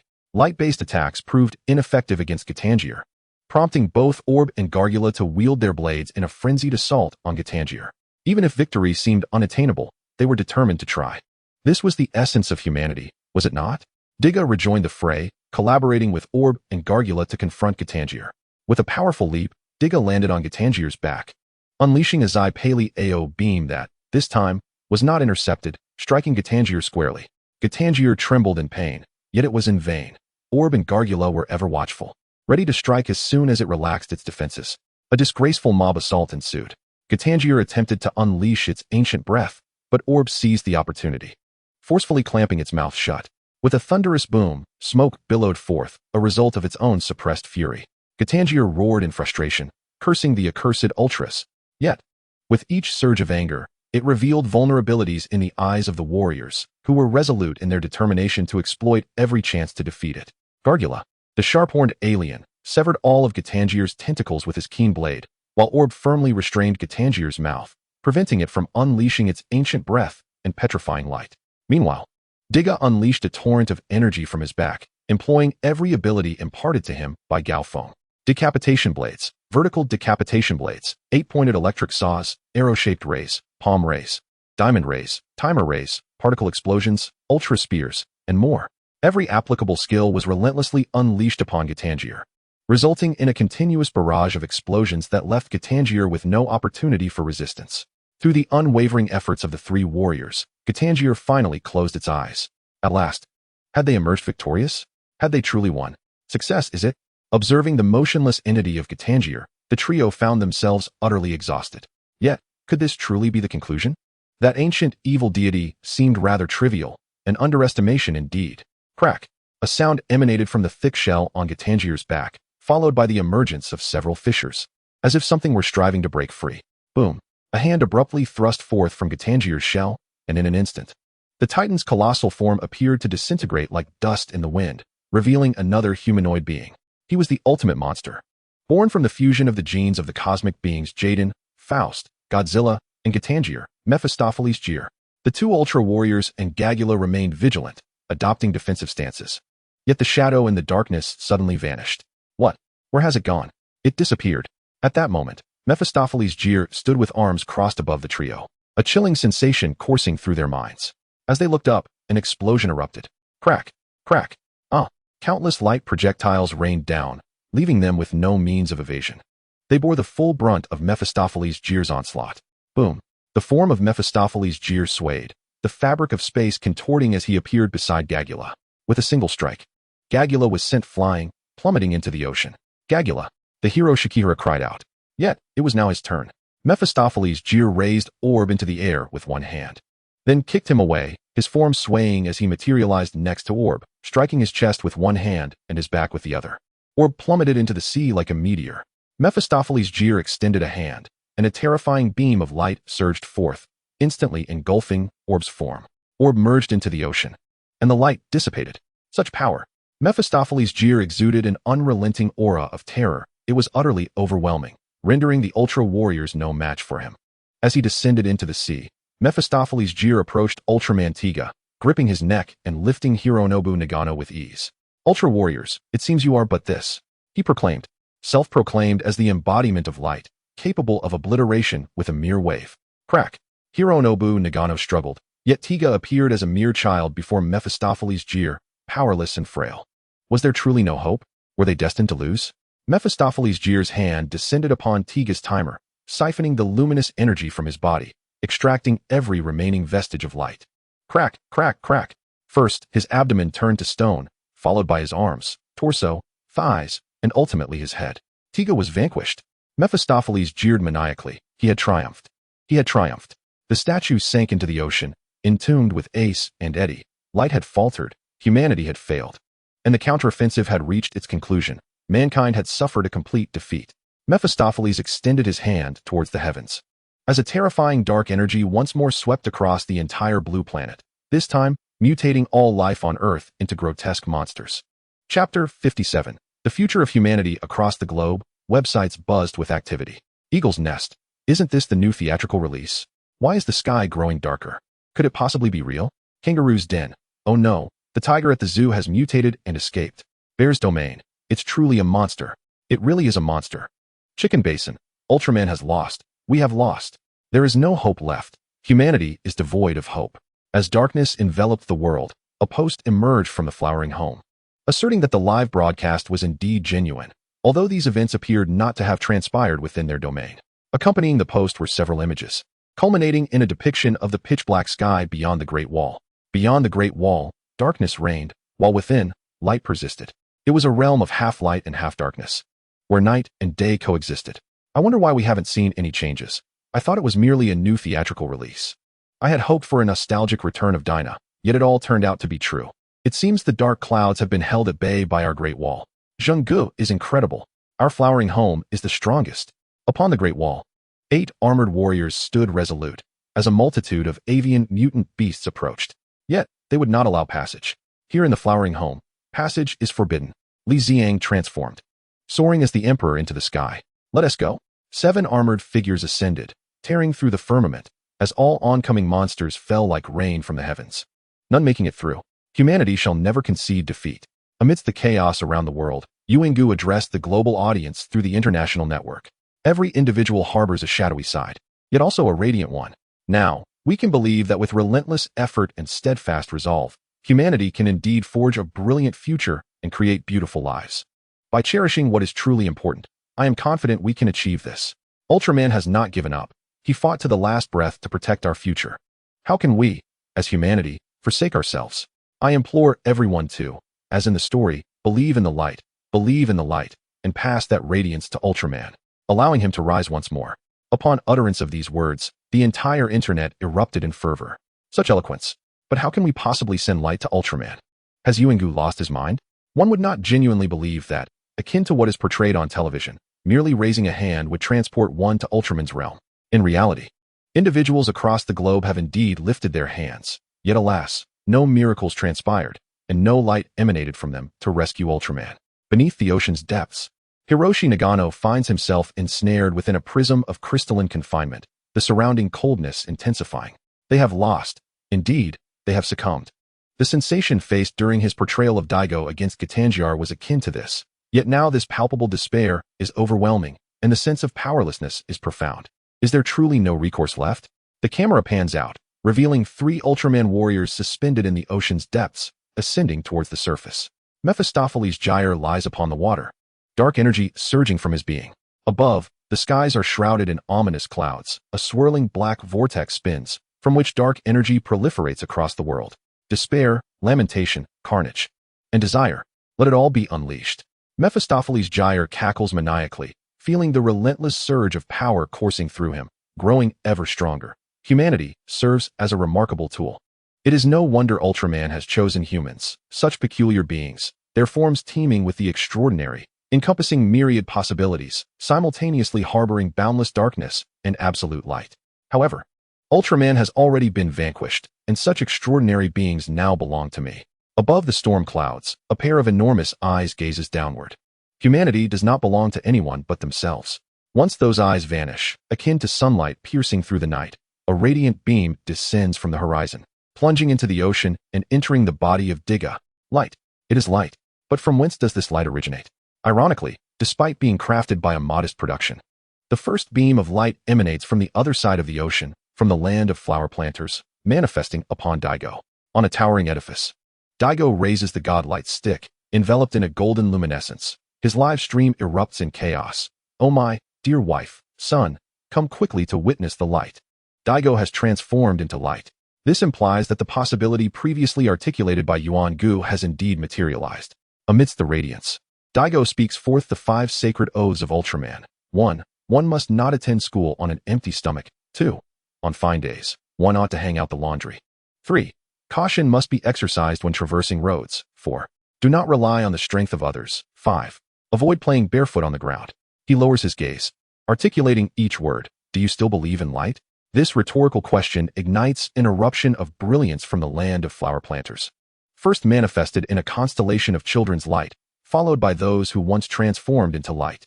As dawn silently graces the horizon, countless beams of light ascend from the land of flower planters, heading towards Tiga, coalescing into a luminescence that banishes the night, illuminating it as though it were dawn.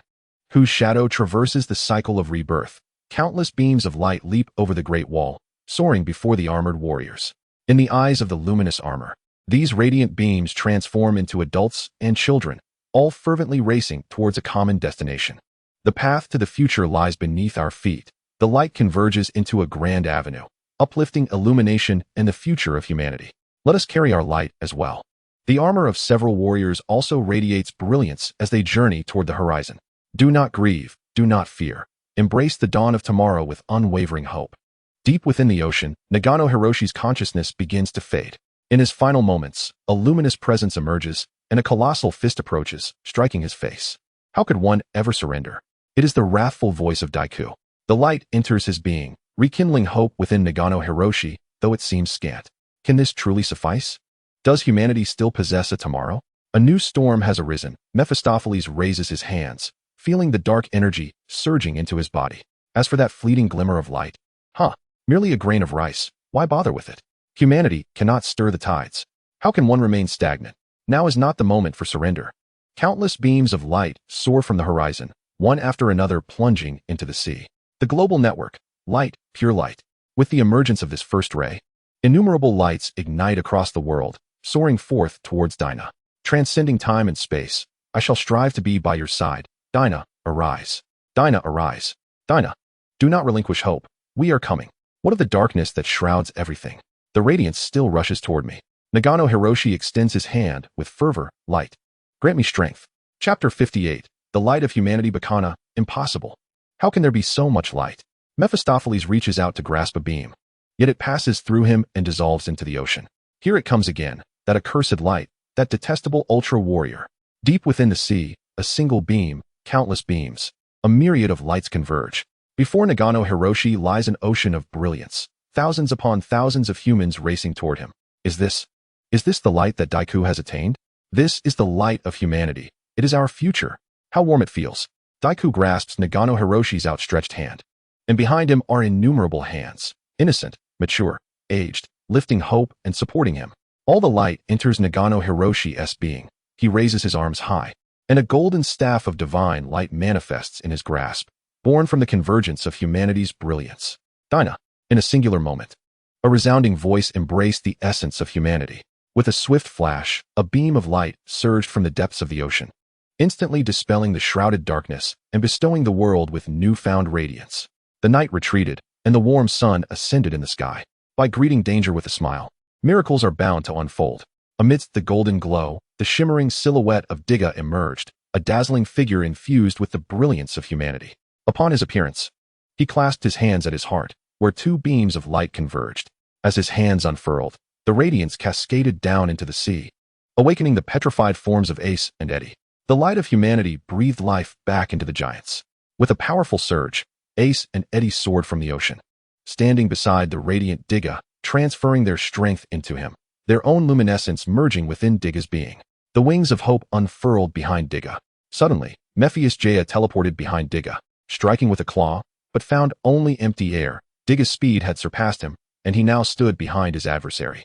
This was humanity's counterattack, a testament to their resilience. In an instant, Mephistopheles plummeted from the sky into the ocean, bewildered by the sudden turn of events. Tiga leapt from the heavens into the sea, appearing directly behind Mephistopheles. This kick was the consequence of underestimating humanity. With a thunderous impact, Mephistopheles soared from the ocean, ascending toward the cosmos. Emerging from the sea, the radiant Tiga extended his hand, grasping the head of the retreating Mephistopheles, propelling them both into the vastness of space, their velocity creating a fiery orb as they sliced through the atmospheric pressure. In the cosmos, the clash of the ultra-warrior and Mephistopheles erupted, their collision sending shockwaves that reverberated through the vacuum of space. With a grand flourish, the radiant Tiga swung his arms, channeling immense energy into the vibrant timer at his core, redirecting it into his right fist, launching a golden spiral shockwave towards Mephistopheles. With a resounding boom, Mephistopheles was sent hurtling backwards. Although he retaliated with an ancient malevolent blast from his palm, Tiga's power had multiplied exponentially, rendering his attack ineffective. Rapidly firing light orbs, the radiant Tiga pursued Mephistopheles, deftly evading the incoming assaults, and when evasion proved impossible, he countered by unleashing energy blasts. You cannot escape. The radiant Tiga's speed surged once more, transforming into a beam of light that swiftly reached the side of Mephistopheles. After accumulating an abundance of light energy at the colorful timer, he concentrated it into his legs, unleashing a golden spiral shockwave with a powerful kick. The radiant destruction struck Mephistopheles, sending him crashing into the asteroid belt, where he collided with numerous asteroids, appearing utterly disheveled. Damn you, Ultraman! Mephistopheles exclaimed as he regained his composure and charged towards the radiant Tiga. Unbeknownst to him, the radiant Tiga was eagerly awaiting this moment. As Mephistopheles approached, The radiant Tiga embraced him and soared toward the sun. The terrifying genes of Gitanjo were not easily vanquished. The only way to eradicate him was by harnessing the sun's energy. Let go. Let go. Mephilasgir realized the radiant Tiga's intentions and struck fiercely at his body. Yet the radiant Tiga would not relinquish his grip. For humanity, Hiroshi Nagano was willing to sacrifice everything. Let us go to the sun together. You madman. Mephilasgir, having exhausted every possible means, panicked as the radiant Tiga refused to release him. Was this fool truly intent on dragging him to his demise? Let go of me. Let go of me. As they neared the sun, Mephilasgir finally broke free from the radiant Tiga's grasp, narrowly escaping death. Madman, are all these humans insane? The radiant Tiga swiftly spread his arms and then gradually brought them together at his chest, channeling a vast amount of light energy from the colorful timer into his hands. As he opened his hands once more, a golden blade shot forth. This was the enhanced vertical cutting light ray. Swish. Mephilasgir's arm was severed by the vertical cutting light ray, plunging into the sun and incinerating completely. He was astonished. What is this monstrous thing? Such speed. My arm. My arm is gone. The brilliance at the timer intensified as the radiant Tiga raised his hand to absorb the released light, this time unleashing Eddie's arrow-shaped light blades, which rained down upon Mephilasgir. The Jeton shield, a golden light barrier, stood before Mephilasgir, just when he thought he was invincible. The golden shield shattered after blocking only 2 attacks, and the remaining light blades struck him directly. Mephilasgir, you have lost. Do you see? This is the power of humanity. This is our light. Mephilasgir roared in defiance. I refuse to accept this. I refuse, Ultraman, dragging his battered body. He charged at the radiant Tiga. Humanity possesses boundless potential. Despair, adversity, setbacks, and blows will forever serve as new motivation for their advancement. The wings of hope radiate a dazzling light. As Tiga crosses his hands over his chest, golden luminescence emanating from the energy timer. An abundance of luminous energy envelopes his arms, which then spread apart, intertwining to form a figure. Behold, this is the light of humanity. The golden rays descend upon Mephisto-Jera, propelling him into the sun, where he shall dissolve into dust amidst the brilliance. Chapter 59, Will you mock me? Mephisto-Jera vanishes within the sun, succumbing to the light of humanity. Darkness is not to be feared. Indeed, every individual harbors a shadow within. However, what truly matters is that alongside this darkness, there exists a brightness in our hearts. In a world shrouded in darkness, there must be those who illuminate the path. I am not an extraordinary being, yet I have consistently endeavored to do what I can, uniting with all the inhabitants of this planet to safeguard our world. We share a singular identity, humanity. We do not surrender, we do not yield, we do not compromise. Each of us embodies light. As the battle comes to a close, Tokubetsu, Higashiyasu, and Hidetaka sit upon the ground, with the lifeless form of Yama-Udo resting on his lap, the light within him having waned. Ah, it is so dark. Yama-Udo's eyes have grown dim, his light extinguished, and his life nearing its end, bereft of the shelter of paradise.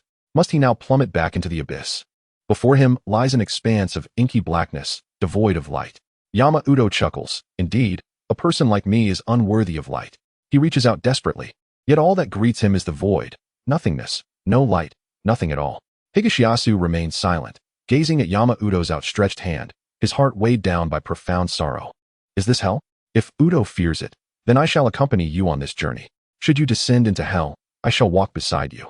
Grasping Yama-Udo's hand tightly, Higashiyasu shuts his eyes, enveloped in total darkness, where not even a finger can be seen, surrounded by the anguished cries resonating all around. His body is assailed by relentless pain, as if besieged by a legion of tormented spirits. When Higashiyasu finally opens his eyes once more, he finds a mechanical grasshopper hovering beside him. Familiar. It is the kick grasshopper. So, have we been chosen by hell? I too have glimpsed the visage of the abyss.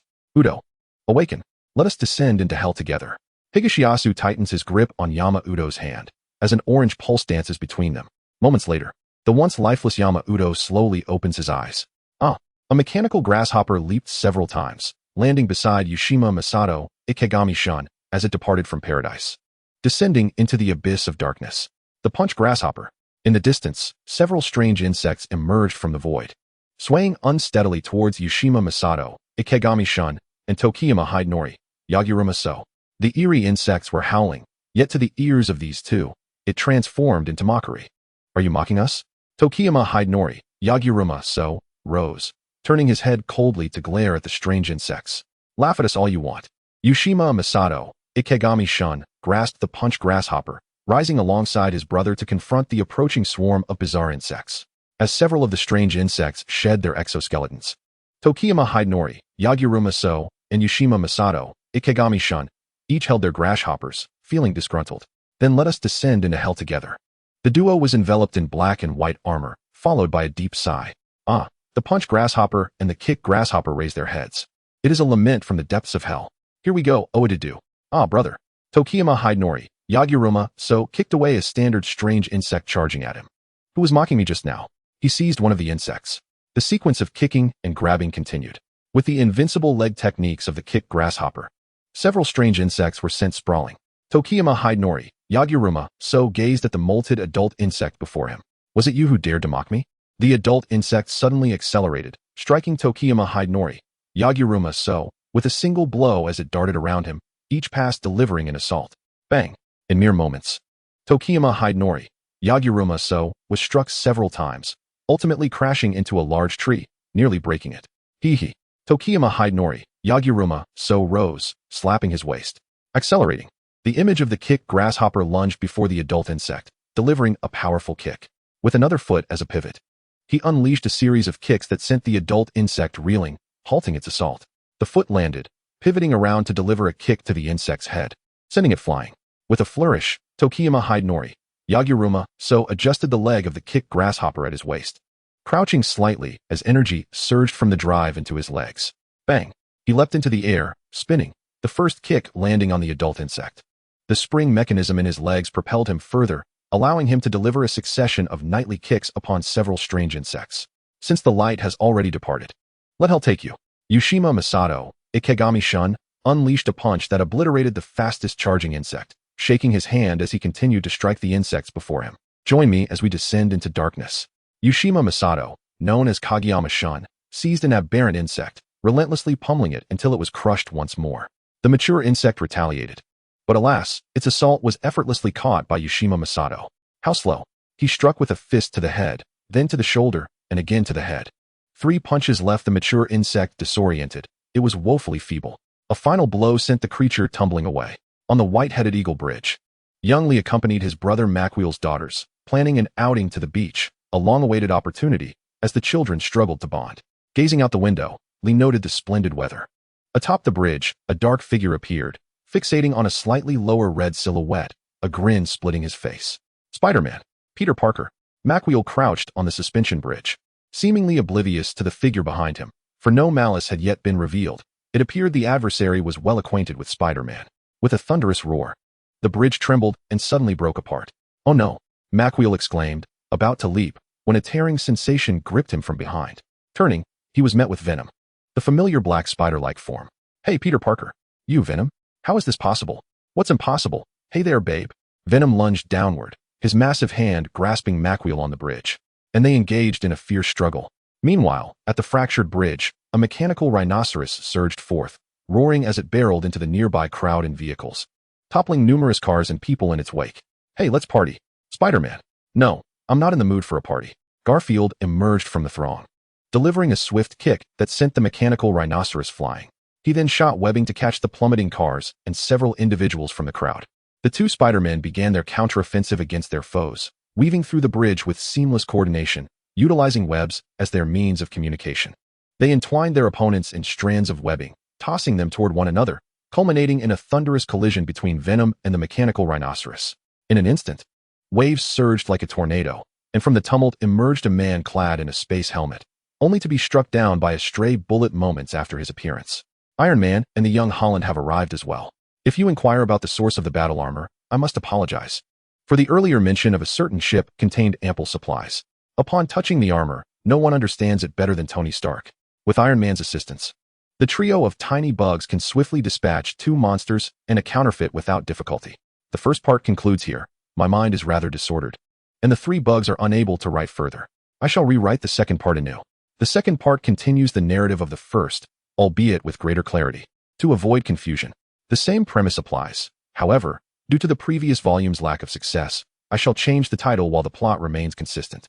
Rest assured, the new book title, Descending into Reality from Gaia, The Way of Heaven, refers to the natural laws governing celestial movements, akin to heavenly principles and intentions. It originates from the I Ching, humble and prosperous, the way of heaven bestows light and support. From the Book of Tang, the way of heaven blesses the virtuous and punishes the wicked, bringing calamity to the summer. The literal meaning of the way of heaven is the law of celestial motion and change. The world must adhere to certain rules, known as the way of heaven. The so-called way of heaven encompasses the rules and principles governing all things. Everything operates under defined regulations. The ancient Chinese concept of the way of heaven is a core term within the 5,000-year cultural heritage of China. In ancient Confucianism, the way of heaven is often linked to the way of humanity, forming a significant category in Chinese philosophy. Most ancient Chinese philosophers believe that the way of heaven and the way of humanity are harmonious, with the former serving as the foundation. Some philosophers posited that the way of heaven is an objective natural law, where heaven and humanity do not interfere with one another. For instance, Xuanzi advocated for clarity in distinguishing between heaven and humanity, asserting that the movement of heaven follows a constant course, unaffected by the existence of Yao or the demise of Jia, and that humanity should harness the mandate of heaven. Conversely, other philosophers believe that heaven possesses will, and that the way of heaven and human affairs are interlinked. Changes in celestial phenomena are precipitated by human virtues and vices, serving as auguries of fortune or misfortune. This notion aligns with Dong Zhongshu's theory of celestial human resonance. Additionally, some philosophers argue that the way of heaven embodies a moral quality, serving as a model for human ethics, a paradigm for humanity to emulate. The world must possess its order, which is the way of heaven. Chapter 61. Do not overlook the plot. A new book has been published. Title: Descending into Reality from Gaia. Heaven and Earth, profound and mysterious.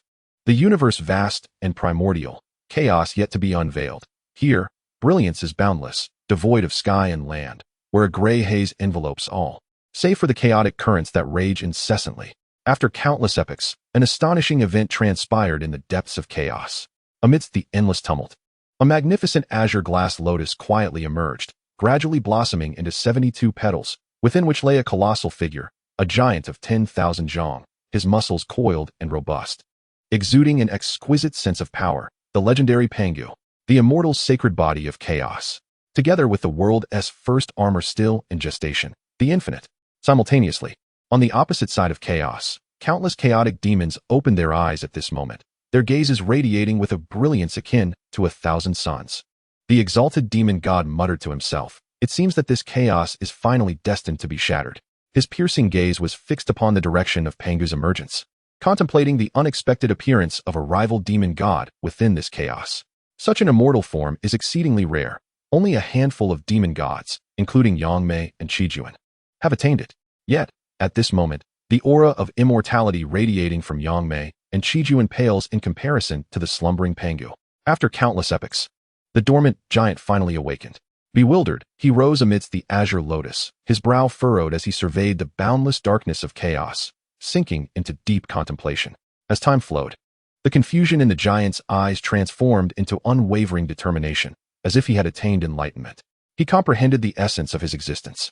Throughout the years, the giant Pangu rose from the azure lotus, and in an instant, the lotus burst forth like fireworks, scattering in a dazzling display. The 72 petals of the lotus, shimmering with a vibrant green, seemed imbued with life, gravitating towards Pangu's colossal form. Heaven and earth, the cosmos, the sun and moon, the primordial wilderness. From the 72 petals of the lotus emerged the world's first armor, the Wuji. The Wuji glimmered like glass, its back adorned with the black and white dragons symbolizing heaven and earth. The left arm bore the golden hound, while the right arm donned the fiery qilin. Each leg was represented by the shark and the wood monkey, with the chest armor embodying the bear and earth. First among men, the 72 lotus petals became the armor, and the lotus seat transformed into a towering giant axe named Kaitian. Today, I, Pangu, once again affirm my path to open the heavens, shattering this dark chaos, bringing light to the world, and creating life across the cosmos. This was merely a whimsical idea I once had, a modern reinterpretation of the classic tale of the divine armors, though I have since abandoned it. New book, Descending into Reality from Gaia, takes the primordial stories as a template, establishing a system based on the investiture of the gods. The character settings include the Shang dynasty, the Demon Clan dynasty, and the Celestial Empire. The Shang features the armor of the king-level tyrant. The Demon Clan boasts 2 sets of king-level armors from Tai and Dijuan, while the celestial beings don the king-level armor of Haoyan. The ultimate armor is that of the saints, including Hua and others. The protagonist belongs to the human race, wielding an ordinary armor that draws upon the powers of the legendary 3 sovereigns and 5 emperors. The second armor harnesses the strengths of future figures like Emperor Wu of Han and Qin Shi Huang. Xianyuan Chang'e represents the third armor, linked to the Dragon Clan, while the fourth is associated with the demons, Tai. The fifth armor embodies the ghostly essence of Wuyo. The ultimate armors represent the heavens and earth. New book, descending into reality from Gaia. New book, descending into reality from Gaia. New book, descending into reality from Gaia. New book, descending into reality from Gaia. This new book serves as a sequel, a continuation of the narrative.